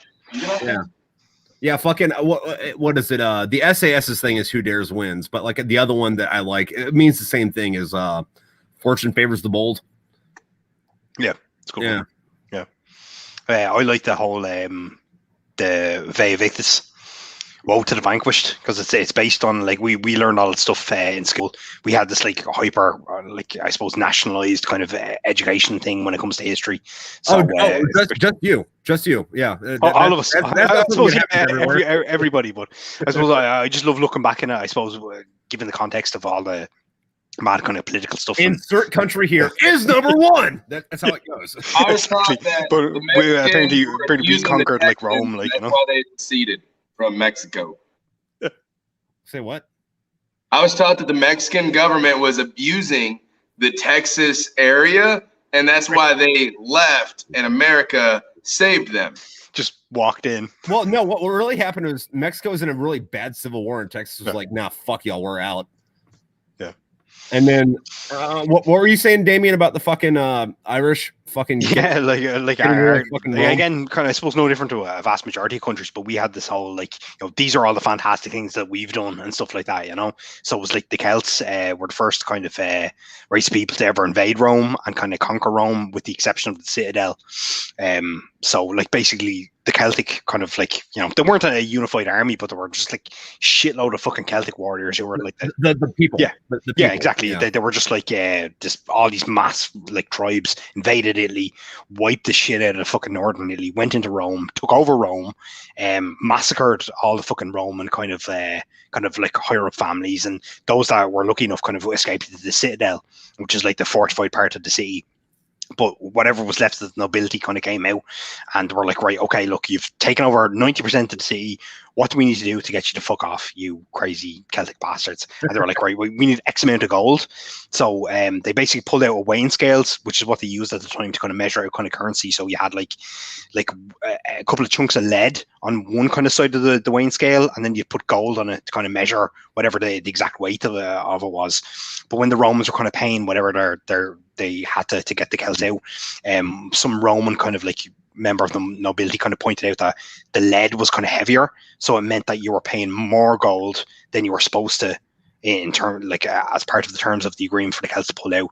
So this Roman kind of fellow was all like, that's these fucking Celtic bastards being a bunch of dickheads, like they're like fuck them, like having to like make us give more gold for them to fuck off. And whatever the name of the Celtic leader was, he basically pulled out his sword and put it on the side of the lead. Yeah, that's it. Yeah. Basically pulled out a sword, put it on the side of the lead to make it even heavier, so I have to pay more gold, and said "Vea Victus," woe to the vanquished. Nice. And it's basically that ultimate like fuck you, as in like, we've taken over your fucking entire city. We'll do what the fuck we want. You'll pay us as much as I want you to pay. What are you going to do about it? But that's the type of stuff that we would have raised them. Yeah, exactly. It's like literally, we've taken over 90% of your city. Do you want us to storm your citadel? Do you want us to put all to the sword? There'd be no Roman Empire, Yeah. But that's the type of stuff we were raised on, Yeah, well, one of the other things that people don't put into perspective, which I think did play a big part in that shit, was so the Romans, they were mostly living off of fucking like subsidized fucking food they imported from Egypt, and a lot of them like only ate grain. Yeah, and if you only eat grain, fucking like their average height was like fucking like 4'9". Like if you they were small, you were 5'3". However, fucking the quote unquote barbarians from fucking like Northern Europe, they were only like a step or two above hunter gatherers, so they eat a lot of meat. So their average height was like, I don't know, fucking like 5'8", 5'9". There was a lot of them that were like 6'2". So it's like, I don't care what fucking formation you fucking make. If your defensive formation is built out of a bunch of dudes that are like 4'5", and then like you have an enemy that's half that fucking strength numbers wise, but they're 1.5 feet taller than you and grew up fucking eating red meat and fucking pounding their chest saying, "Fuck you, bitch, we'll eat you too." Yeah, they're coming through. Through. And honestly, like me and Tripp, we talked about like the amusement of like American colony, or like the colonies and everything, everyone coming from Europe. And then my tribe, which I'm a fucking runt. But like your tribe's like Osage, right? And like you guys were like fucking 2 to 7 foot was like a normal size back in the day. And for context, there's a statue in St. Augustine, Florida, of Ponce de Leon. He was the guy that like quote unquote founded Florida. And the way the Spanish fucking Navy worked at the time was the captain had to be the tallest person in the fucking fleet. No way. Yeah. And there's a life-size statue of him in fucking St. Augustine, Florida, and he was 4'10". So imagine like, oh, we're all gonna come out through here, and like, yeah, we got armor and gunpowder, but like the tallest guys, when you got like 10. averaging 6'5" warriors, which the Osage had a habit of fighting naked. That's just what they did. Yeah. Also, you're in armor with guns. There's a bunch of naked dudes like painted up with their fucking. It's a psychological thing. Yeah. We were allowed to have one strip of hair that you had to have like people you've killed's bones in it. So normally it was like finger bones and stuff would be right up here. So this fucker's coming at you about 6'5". You're in the about. Say you're pretty tall at 5'2", 5'3". Yeah. Yeah. So they're 2 feet taller than fucker coming at you. Oh, you're like, I mean, dick swinging and everything. Yeah. And you're just like, what the fuck? And they live to fight. It will be a mind fuck. Yeah. Yeah. Like one of the most famous stories is we had this great, was it the big Osage tribe? They had this badass fucking, was it chief? And he was going to go down. He literally traveled all the way to Florida to meet with this Spanish fucking general, whatever the fuck he was. I don't remember. His side's not important. When he gets there, he was supposed to show up by himself, unarmed. And it was a sign of good faith. Well, he shows up and he gets surrounded by guys in fucking little shiny suits of armor. Yeah. And so he just starts yeeting and throwing fuckers like barbarian fucking giant style fucking beating people's heads in. I think the body count was 20 of them died. Or was mortally injured kind of a thing. Yeah. Like, you'll die. Yeah, it didn't die till 3 days later, but like, come on, let's go. But they put him in a prison cell and they ended up like he was being starved because everyone that would go to feed him, he would reach through, and because the like hallways were so narrow back then, he could reach across and grab you on the other side. Because like when I say that my little brother's like 6'1", 6'2", and my older brother's 6'6", I'm 5'10". I'm the fucking tiny guy. I just turned out meaner than everyone else. But anyway, so this fucker would like reach across, grab them, and strangle them to death.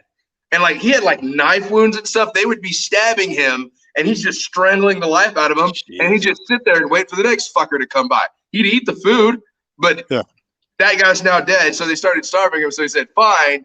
And he grabbed one of the knives that one of them had left. And like when he kept yelling and had like, I think they had whatever general or captain finally show up to his prison cell. And he gave a speech that is only ever recorded in Spanish. Was it by the Spaniards? So what he said was basically like, I don't take it word for word, but essentially it boiled down to, I was like, I'm not going to die by your hand. I'll fucking die by my own hand. And he just stands there and cuts his own throat. Jesus. And stands until you don't rate to kill me. Yeah. It basically is like, you're a bunch of bitches. A real warrior will fucking kill me. And they said that the knife he cut him with would not cut meat. It was a dull piece of metal. And he just fucking does. That must be horrific. Yeah, Jesus. Well, dude, and the Spaniards told horror stories of this guy amongst Spanish soldiers. Like this was a fucking known fucker of the mothers. Like he did not give a shit. And I mean, imagine being a European and that small size. Yeah. Like I've seen this fucker like and the tower Roman. Over. Yeah. And then you're just dealt with like a fucking Northern European that's like fucking big, or some of the Native Americans that were fucking huge. Some of those tribes were fucking big. Like the Osage were one of the larger ones. But, and like that goes back to the thing. It's like fucking like you can argue until you're blue in the face on whether or not the barbarians are cultured or not. Do not get in a fight with them. Yeah. Actually, something. What we're kind of on the subject. Something I'd love to learn a little bit more, kind of hear about. Do you have any stories with the Choctaw, or do you know, or have I have friends that are Choctaw. I think Pickle is more Choctaw. Like I'm more like fucking like Seminole, fucking Creek, Muskogee shit. Can you give me any kind of stories on them? Because just for context, like Ireland loves the Choctaw. Hey, real before you start fucking what was going on with the Choctaw? Like fucking it was during the Depression. or the potato famine? It was, after the Trail of Tears. Now, again, I'll be put my hands up and say I know bits and pieces of American history. I know kind of like stuff around the Civil War. I know about the War of Independence and kind of 1812 and that type of stuff in general kind of terms. I don't know too much about kind of like internal kind of American history. For example, I can tell you like maybe 2 or 3 sentences about what the Trail of Tears is, but I don't know the ins and outs of it in terms of policy. But all I will say is like I know the Choctaw experienced some like serious fucking hardship over a couple of years during their relocation, but after they've been forced to be pushed out of their kind of like homeland, that wherever they kind of ended up, they read about the suffering of the Irish during the Great Famine, which basically annihilated our entire fucking race, where you had like millions of people. You had 1 million deaths, 1 million kind of emigrated. The population of the island of Ireland still hasn't recuperated. 150 years later, we're still nowhere near the levels of population that we had during the mass genocide. That was, what we call the famine or the Great Famine, and some people call it the Plato famine and stuff like that. The Choctaw got together like, bye, you guys. They did basically after everything they'd experienced for like the last 2 or 3 years, banded together after being pulled out of their own homeland and whipped around their money or whatever, and it was $150 at the time, which is like fucking thousands in terms of like money nowadays. But they basically pulled together $150, sent it over to basically aid the starving and dying people of Ireland, and we're taught about that in school from like basically 4 years of age, what the Choctaw did. And the whole point of it is like, despite all their suffering, despite everything they kind of went through, the hardship, their suffering of their own people, how you can kind of take yourself out of that moment and kind of say, right, okay, yeah, we've been through a shitload of fucking bad stuff. There's other people suffering. Like, what can we give them? And they literally took every single penny that they had, $150 at the time, sent it over to aid the Irish during their famine.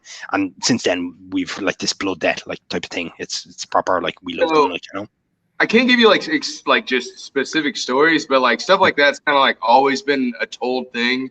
Like Osage, I will say the Osage were ostracized in the Native community for a long time because we were like the Osage people were warriors and that's it. Like that's who we fucking were. Yeah. That's what they fucking did. Like we weren't looking to make fucking pottery. We weren't looking to make anything. We were trying to fight. We're the only tribe to ever best the Comanches out of just pure viciousness and warfare. And we had them sign a treaty with us. And from then on, we were like the Osage and the Comanches, like if they ever met, it was like a mutual like, hey, stay on that side of the road, fucker. We don't need to fucking pop this shit off again. Yeah. But I mean, out of everyone else, we were the Comanches were more a little bit closer to the West Coast. Yeah. And they were more Midwest. We were mostly down here in the Missouri, Mississippi, Arkansas, Texas, Oklahoma area. Central North America. Yeah. And so, but like when it came to like Irish, even the Osage, we sided with the Americans on a lot of stuff. Like we were the Native American group that shuttled the Choctaw, the Cherokee. We were like, hey, they're like, we've got guns to help you win any war. We'll give you everything you want. And we're like, cool. If you don't, we'll fucking kill you. But cool. Benjamin Franklin wrote about how the Osage were the tallest and most noble of Native Americans because we had a set of rules of respect. Yeah. And the other thing was Irish, we saw that the Irish were basically hated on for absolutely no reason. So we would allow that's why there's a lot of Irish Osage and Irish Native American heritage. Like you get a mix, especially in the South, is because like around Oklahoma, Arkansas, Missouri, Mississippi area, it's because we would allow like when the Irish couldn't go into town because they were called like dirty mix and treated like shit like slaves, we would allow them to come onto like our land and actually like be treated like a human fucking being and sometimes even be married to tribe women and stuff like that. So I mean you would have like the French Irish, like I know Tripp doesn't like French, but the French treated the natives like human beings back in the day. Back when they actually were pretty kind of cool, the French treated natives like human beings. The French stopped being cool when they got rid of Napoleon, and I'll fucking die on that hill. Fucking Napoleon was the good guy. I'll take that. That's fair because I mean the French the French saw the natives as the best way to get fur. Yeah, and they're like, hey, if we treat them good, they'll sell to us for a good price. And that's business 101. You don't treat your fucking supplier like dog shit. The other thing though with that though is like people like to like tie up the natives as like one thing, but like each tribe was effectively its own different country. Yeah. Like no one taught me in school that the Osage basically sold out other tribes. Yeah. But I mean, at the same time, they looked at it as a fucking power move. They're like, cool, we've been at war. Like when people talk about like, oh, we came and fought the Native Americans and white people should feel bad. It's like, dude, we were fighting each other. Like we were killing each other in massive quantities because we wanted their shit. Yeah, no, because like any continental war, fucking like, you have the French, the Spanish, the English doing whatever, and like the quote unquote natives wouldn't be on one side, but like you have the Creek doing this, you have the Osage doing that, you'd have the fucking like Cherokee fucking siding with the fucking English, and then the fucking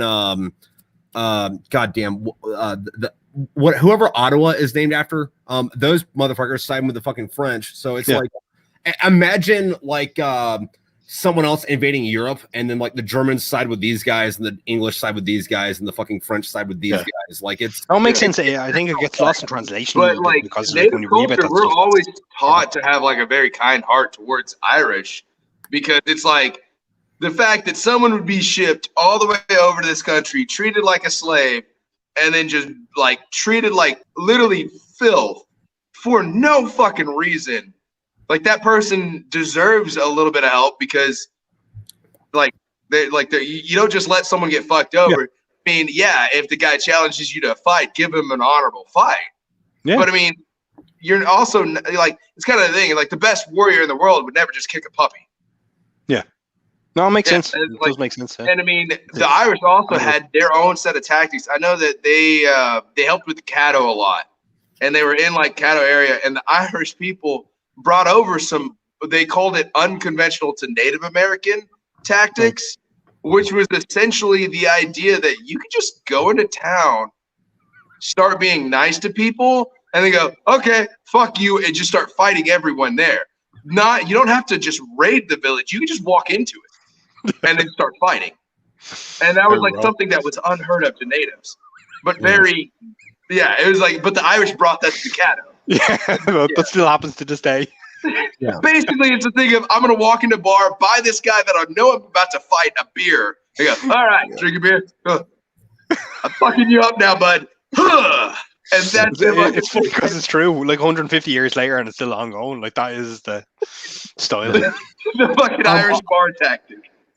Yeah. Also, I'm gonna write this back around to like book shit. Fucking, and like not huge spoiler, but like it comes up in the 7th book, and fucking, because like you know how like in the beginning it like establishes that like Hank and Doc are both half native.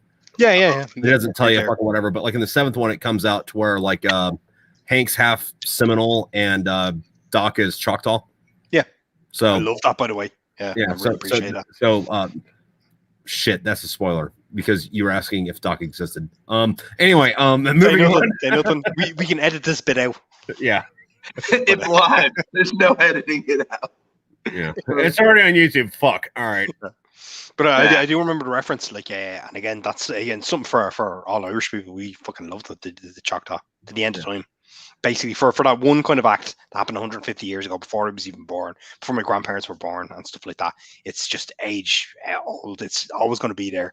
And even our kind of Taoiseach, our what's the English Prime Minister, he went over and visited the Choctaw Nation. I think it was in 2018 to open up all these kind of like kind of visa free kind of ability for that tribe to kind of travel over and kind of study over here and kind of interactions and stuff like that. Like, but like basically a century and a half later, and it's still remembered, and it will be remembered. My children will kind of remember that stuff, and their children will. It's one of those things. It's just amazing. It's very, very rare in human history when someone who's suffered so horribly can look outwards instead of inwards, rather than kind of say, well, I've been fucked over, so I'm just going to fuck over a bunch of people. That's the natural thing to do, but instead it's kind of like, well, I was fucked over. How would someone else feel like that? What can I do to make the world a better place? And that's what they did, and it'll always be remembered in this country, to the end of time. No, there was another thing that I thought was really interesting. I was watching this documentary on the fucking like Navajo fucking code talkers in World War II, and kind of going into it, was like, well, like my mindset was like, well, I mean, the Americans did this. Like, why the fuck are you like volunteering a lot more extra effort to like go fight the fucking Japanese or whatever? And they had this like old fucking like chief village leader fucking guy, talking about what was going on, and he was a fucking code talker. Yeah. And his whole thing was like, the war against the Europeans was more of a they were battles against like different political ideologies. Fucking like we're having differences of a fucking opinion and shit. But the Japanese are committing wars against nature. And there's a fucking difference. Like, yeah, you might have a political fucking difference with somebody, but like someone's committing fucking atrocities against Mother Earth. Yeah. I'll side with the fucking guy that I disagree with politically to stop those motherfuckers. Yeah. Makes sense. I suppose lesser two evils, isn't it? Yeah. And plus that the entire concept, I think, it really kind of aided the war. Like the whole idea of using a language that your enemy can't kind of understand. And I think, ironically enough, I think it was the Russians apparently did that at some point in the Cold War. And I can't quote or back it up with any kind of titles on papers I've read or anything like that. But I think the Russians like learned Irish at one point and were transmitting some of their like communications in Irish, specifically because it was just so random. So I have 2 points to this. If I forget, remind me about the Seminoles. Okay. But I have a couple of Irish friends and I have a couple of Scottish friends, and depending on who you talk to, the rest of the planet calls y'all's language Gaelic. Yeah, but if you're in Ireland, no, it's not Gaelic, it's fucking Irish. And if you're in Scotland, it's not Gaelic, no, it's fucking Scottish. And it's just funny because, like, it'd be Gaeilge if you're over here in Ireland, and if you're in Scotland, it's Scots Gaeilge, Yeah, it's just kind of funny because it's like fucking like. I want to get this straight. Right. Y'all don't call it Gaelic? No, we'd use the Irish word, which is Gaeilge, So it's, I think in English, the English version of it is Gaelic, but we'd say Gaeilge, which is Irish, and then the Scots would say Scots Gaeilge, Yeah. I actually, Pickle, fucking, I think this would be a good analogy. Fucking, people in, say, Texas speak English, right? And people in Florida speak English. But the thing would be like, if you talk to them from now, say, no, listen, I speak Texas or I speak Florida. Yeah, I mean, there is kind of like, it's a similar language. I mean, there's some regional differences and stuff like that, but yeah. Better one would be like everywhere else in the South, and then Creole. Well, I mean, like Creole is like the French that I don't hate. Well, here's the thing: is there such a thing? Is there really such a thing? French that you don't like? English with like a couple of either letters or syllables cut out, and then there's a couple of French words thrown in there. But for the most part, like if you cut down, I'm sorry. Real quick, I misunderstood Creole with Cajun, and they're two different things. My bad. I was thinking Cajun. Well, no, not really. I mean, it would be mostly just a regional thing, in my opinion. No, because fucking Creole, there are Canadian Creoles. There aren't Canadian Cajuns that I know of. What? I might be wrong, but hold up, new thing for me. You learn a new thing every day. Wait, there's Canadian Creole. French Canada is a thing. That's where it started. And then those guys, fucking the French Canadians, after England took over the rest of Canada, were like, fuck this, we're gonna go south, and they moved down to fucking the south. I thought Creole was just the mixture of like natives, the fucking smattering of a couple other cultures in Louisiana, and then also speaking a mixture of French and drunk American. Yeah, French no. and drunk American. So, from what I understand, give me about the beer and you'll see it. Fucking correct me on this. But from what I understand, like what is it? like Creole started off in Canada and came down here afterwards, as to where Cajun was more Africans in the Caribbean who were living in French colonies that said fuck that and like moved up afterwards. Huh. Like there's Yeah, news. And I might be wrong. Right now, I'm gonna look this up later. I might be wrong. Like fucking Google it and fucking tell me if I'm fucking wrong, because I'm probably wrong on some fucking technicality. But like, there's a difference between Creole and Cajun. But fucking what I was gonna get at earlier, fucking what would be a Seminole was fucking and like, you know, fucking like my shit's fucking Creek, fucking Seminole on the way back.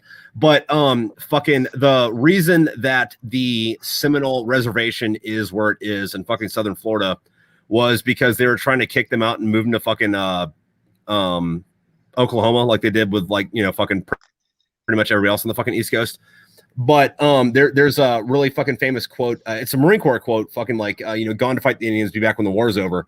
And the reason that A, fucking that war ended down there, and B, fucking like why that reservation's in Florida instead of fucking Oklahoma is because the Marine Corps couldn't kick the fucking Seminoles out of the fucking Okeechobee, and they were like, all right, so we're just gonna like say where you're at now. That's the reservation where you're at now.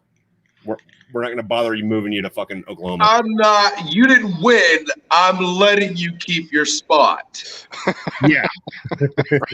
I will say, honestly, I think fighting any indigenous population in a place like Louisiana, or even the current Louisianians, I don't know if that's what Louisianites, I don't know.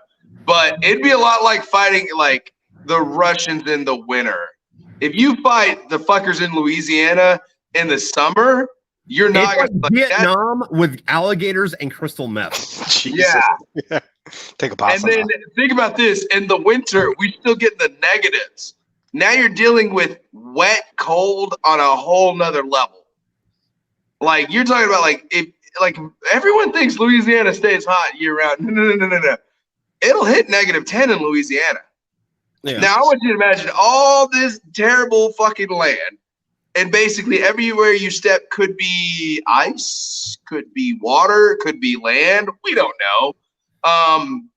And then just make it cold as fuck. Yeah, here's the thing about that. Like, I don't want a war to happen here, but like, I want to read I would want to be around 200 years later to read the history books about like a war that happened in Louisiana, because it's like, you know, that you'd have some shit where like they're fighting you'd have some books about like fighting whatever the Cajun version of the Viet Cong is, but you know, you'd have other books about like some dude that like was like there for like a fucking year and a half, never fucking fired a shot in anger, was never actually in combat, but like half his fucking platoon died from the swamp. Like, honestly, when you talk about Louisianians, you're talking about like probably half my family. Yeah, no, but the thing about Louisiana though is the environment itself is half of the fucking battle. Yeah, and like, you're talking about a group of people. Like, people talk about Australia being dangerous. Like, yeah, okay, like, all right. Honestly, what I would see how it would go is you'd have a platoon roll up, and then probably 4 siblings would come up with their gator traps, fucking a couple of snares, and then like, you know, some fucking real. Honestly, some real Rambo shit. Roll up, fucking start taking people off, and they would find like 4, because this is probably the best tactic in the world. And anybody from Louisiana knows, if you can let 4 rabbits go, they'll take you to the rest of the nest, and just track those 4 rabbits. But at the same time, those 4 rabbits just went back and told everyone how fucking terrible it is. So now you got a couple of people that don't believe in themselves 100%. And those 4 fuckers now roll up on them. And then it's a cycle. And so, honestly, I would say, knowing the people, what the fuck? Oh, sorry, dog's doing weird stuff over there. Knowing people from Louisiana, being like basically living next to the border of Louisiana, and like spending large amounts of time hunting, fishing, and being around those fucking Creole fuckers, I would have to say, if I ever had a problem with people in Louisiana, I typically just stopped caring. Yeah, go somewhere else. That's the easier option. And then at the end of the, if you make it all the way down to fucking Nolans, and you deal with them, now you're dealing with Haitians and voodoo, which is a whole nother fucking problem. Yeah, because you might not believe in voodoo, but like it believes in you, and Yeah. you can't get rid of that half of the problem. And as was it that fucking Disney movie? And I've got friends on the other side. Fuck that. Yeah, no, I'm good, man. Fucking like I don't want to be in a fucking like combat zone and have to worry about exorcist type shit. You know? So basically, what I'm hearing here is we're all in agreement. Nobody's invading Louisiana anytime soon. And even worse, like Louisiana's best friend, Florida, don't fuck with them either. Those are the two states. Let them be. You can fight a war with the rest of the U.S., but those are the two states you stay the fuck out of. Yeah, so whenever the Chinese for 48 out of 50 states. Yeah, whenever the Chinese and Russians invade, they might have like minor success in like the Midwest or like New England or whatever, but like there's gonna be this thing called Viet Y'all. Oh fuck! I've never heard of that. That should be the name of a novel right there. Tripp, I'm gonna call you out on that. Viet Y'all. That's some sort of mad futuristic like fucking military sci-fi right there, where the Chinese do invade and they get bogged down in some sort of Vietnam style war in Louisiana. I'm taking it. She right there. She had said, "Ask me what where it book happens. Right. It'll be Viet Y'all, the War of Louisiana." It's already written itself right there. Tripp, it's on you. If you don't do it, I will. Oh, no. If you don't see it in the next 3 years, it's yours. There you go. Viet Y'all, man, that is fucking brilliant. Yeah, love it. But if you do end up writing it, just call me. I'll literally I can put you in touch with like one of my uncles or one of my cousins, and I mean I might have to translate a little bit, but we'll get you a firsthand what would you do experience. That's awesome. Do it like fucking World War Z, different chapters and stuff like that, like breaking it up into different kind of parts and segments and stuff like that. Chinese arrived. Never read the book. I read the previous book, which was the Zombie Survival Guide. I read that book. I've heard of it. I haven't read it. I've heard it's supposed to be very good. Yeah. I have it over there. No, it's in the other room. But I have a copy of it. Yeah. And honestly, like, there's some things in the that author wrote that I was like, well, no shit. If you're in a building that's dilapidated and zombies start chasing you, don't go upstairs. It's because no fucking shit. First of all, stairs could collapse or you could get stuck up there. Yeah. And like, that's a terrible idea. Yeah. But for the most part, it had some really good survival, as survival handbooks go. Zombie Survival Guide will teach you how to survive in more than just the zombie apocalypse. Like just regular survival stuff, making shelters, fire, stuff like that. Solid book, easy read. It's got pictures, which is what I like. That's why I like Tripp's book. They got pictures. Hey. Yeah. Also, keep talking. I'm gonna take a piss. So, but no, the World War Z, never read the book though. I take that back. I read, there was like 10 pages at the end of Zombie Survival Guide, which was World War Z's first 10 pages. Right. And I read that, and I was like, that'd be a good book. I don't know. Yeah. I was an avid reader when I was younger because I had a weird upbringing. It was just odd. So books were my escape. Turns out I found out that actually last year I'm actually dyslexic, which is why it took me so long to learn how to read properly, which is why my grammar is fucking shit. And you'll hear me use words that don't belong in that sentence, but it'll just be thrown in there because it makes sense in my head. But like once I learned that books could take me to a different place, I use them as an escape, as if kind of like my own little drug. Yeah, of course. Which is a weird fucking expression for like 13-year-old Eric. No, but look, I get it in context. Yeah, absolutely. But no, I fucking read, I think Anne Rice's, all of her fucking vampire books, the Contender series. I fell in love with Louis L'Amour. Like Riley's Luck is still one of my favorite books in the world. And I have a leather copy of it. Nice. And then now it's like, with everything that goes on in my life, I want to finish all of Tripp's books right now. But right now with everything that goes on, like I'm either working fucking 12 plus hours a day or if I have a day off, I'm sitting here like thinking, oh fuck, I need to be doing something, or else I'm gonna fucking fall apart, kind of a thing. Like I can't stop and just read a book anymore. It seems like it's tricky, yeah. Like I will enjoy the fuck out of like 5 to 20 pages, and then I'm like, I need to be doing dishes. I need to do this. I have those adult worries that pop into my head. I figure when the VA finally fucking finishes my stuff, my plan is to set aside time I'm going to have my projects and my business, but I'm going to set aside time to read because I was a lot happier in my life when I was reading. Because those, like, honestly, it's fun. And his book, oh my God, I go back. I have told people to read the first chapter of Tripp's book, and I will loan my book out, and they'll end up reading more books or more chapters of it. But my friends, they always hit me back with, what the fuck is up with the end of the first chapter? You know, it's fucking insane. And Tripp knows exactly what I'm talking about, too. We all do, yeah. Everyone's like, I had to read more. And I'm like, all right, yeah. I'll tell them, like, yeah, just read the first chapter. You'll like it. Order a book. And I think I'd say people, like 4 people I have loaned this book out to.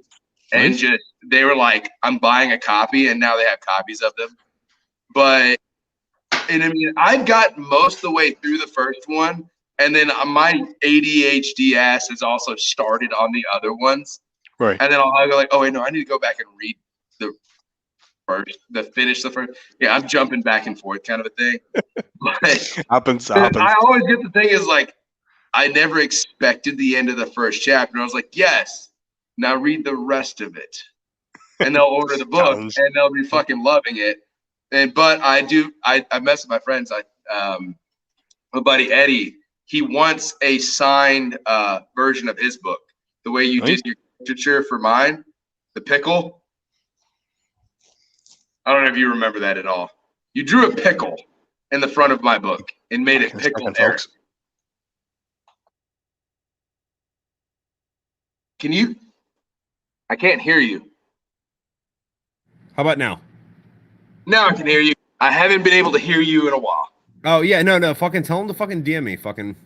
Yeah, no, I'll tell Eddie. I know that he has it, and I think he's finished the first book. Yeah. Pretty sure he has. He's back to working nights, so I know sometimes his schedule's fucking weird. So he sometimes gets to read at work, sometimes he doesn't. But no, he has been jealous of the pickle drawing at the front of my book. And he's also another good person. He doesn't post video. His girlfriend posts on TikTok constantly. Very attractive young girl. Very nice young girl. I have pictures of us. Did you see an Instagram with me and a bearded, like Jesus looking dude? Maybe. And it would have been a couple days ago. It was his birthday because his birthday is like right after mine. So his was like last week or the week before. Yeah. And he's the guy that looks like a Jesus that has just full sleeves, beard, long hair. We call him BDSM Jesus. But no, his girlfriend, I told her a couple of little snippets of your book, and I think she might be ordering one soon. I'm not sure. She's also an odd person, just one of the weirdos in my life that I collect, which I feel like if you can't collect weirdos that are as weird as you, what are you I don't doing? think you're living. Yeah. Like you have collected so far, think about everybody on your fucking podcast. Yeah. Hey, I don't think I've seen a single one of your podcasts that has a normal, quote unquote, normal person. Dude, normal people are fucking boring though. That is true. It's almost depressing. Yeah, a little bit. But you know, what are you gonna fucking do? You know, fucking you gotta get. But I mean, I don't hate someone if they want white picket fence, nice, easy 9 to 5. You know, just I'm jealous. I wish I could just be okay with be a boring fuck who like grills a steak on the fucking Saturday and then like fucks off. I woke up this morning with the girl that loves my TikToks. As one should. As one. And then she's watching. I had a great time. Can't wait to see you soon. But we fucking, not only did I drink, it's very rare I don't remember when I go back to bed anymore because I've drank a lot for a long time. I don't remember when I went to sleep. I just, like, I was like, we're having fun, stuff's going on, and then there's sun and I hurt. My body hurts, my kidneys hurt, and it's just all around make me coffee. Yeah. I'm not gonna lie. She wanted to make me coffee. I did not give I love caffeine. Caffeine's my life. I didn't give a fuck about coffee. I just wanted to be left alone because I hurt that bad. Yeah. Okay. Oh God. Right. Okay. So good day for you. I'm finally getting rid of my headache, and I am 4, 6, 8 beers in, and my headache's finally starting to subside. All right. Well, on that though, we're coming up on the 4-hour mark, and we gotta fucking end this at some fucking point. But cool. Damien and fucking goddamn Pickle, can you tell fucking people if they want to find you, where to find you? I'll let you take this one, Eric. I'm the Pickle Bro on TikTok. But I mean, I have other social media, but that's the only place you'll really like find me being active. Is TikTok. All right, and then Damien, fucking author of Big Red and Blood Red Sand, and a book series that I would personally fucking recommend. Where can we find you on your stuff? Yeah, look, Damo was Damo_Dangerman_Larkin on Instagram, Damo_Dangerman on Twitter, because yes, if you haven't guessed it, Danger's my middle name. I'm an Irish science fiction author. I fucking love writing science fiction. Even more so, I love writing military science fiction, especially if it's Irish. So yeah, you can check me out. You can Google me, Amazon, anywhere. Just go for it. Type in Damien Larkin into your Google search, and you'll get a picture of me with this face. All right. Well, everyone else at home, fucking, when you're listening to this later, go read fucking Big Red and Blood Red Sand, and then also go read the fucking Aesop fucking stories by Michele Packard, and then also, go read Smokepit Fairy Tales by me, because hell yeah. And to the 50th episode. Yeah, to the 50th episode. Here we go. Clink. God bless America. God bless Ireland. Yeah. All right. Bye, everybody.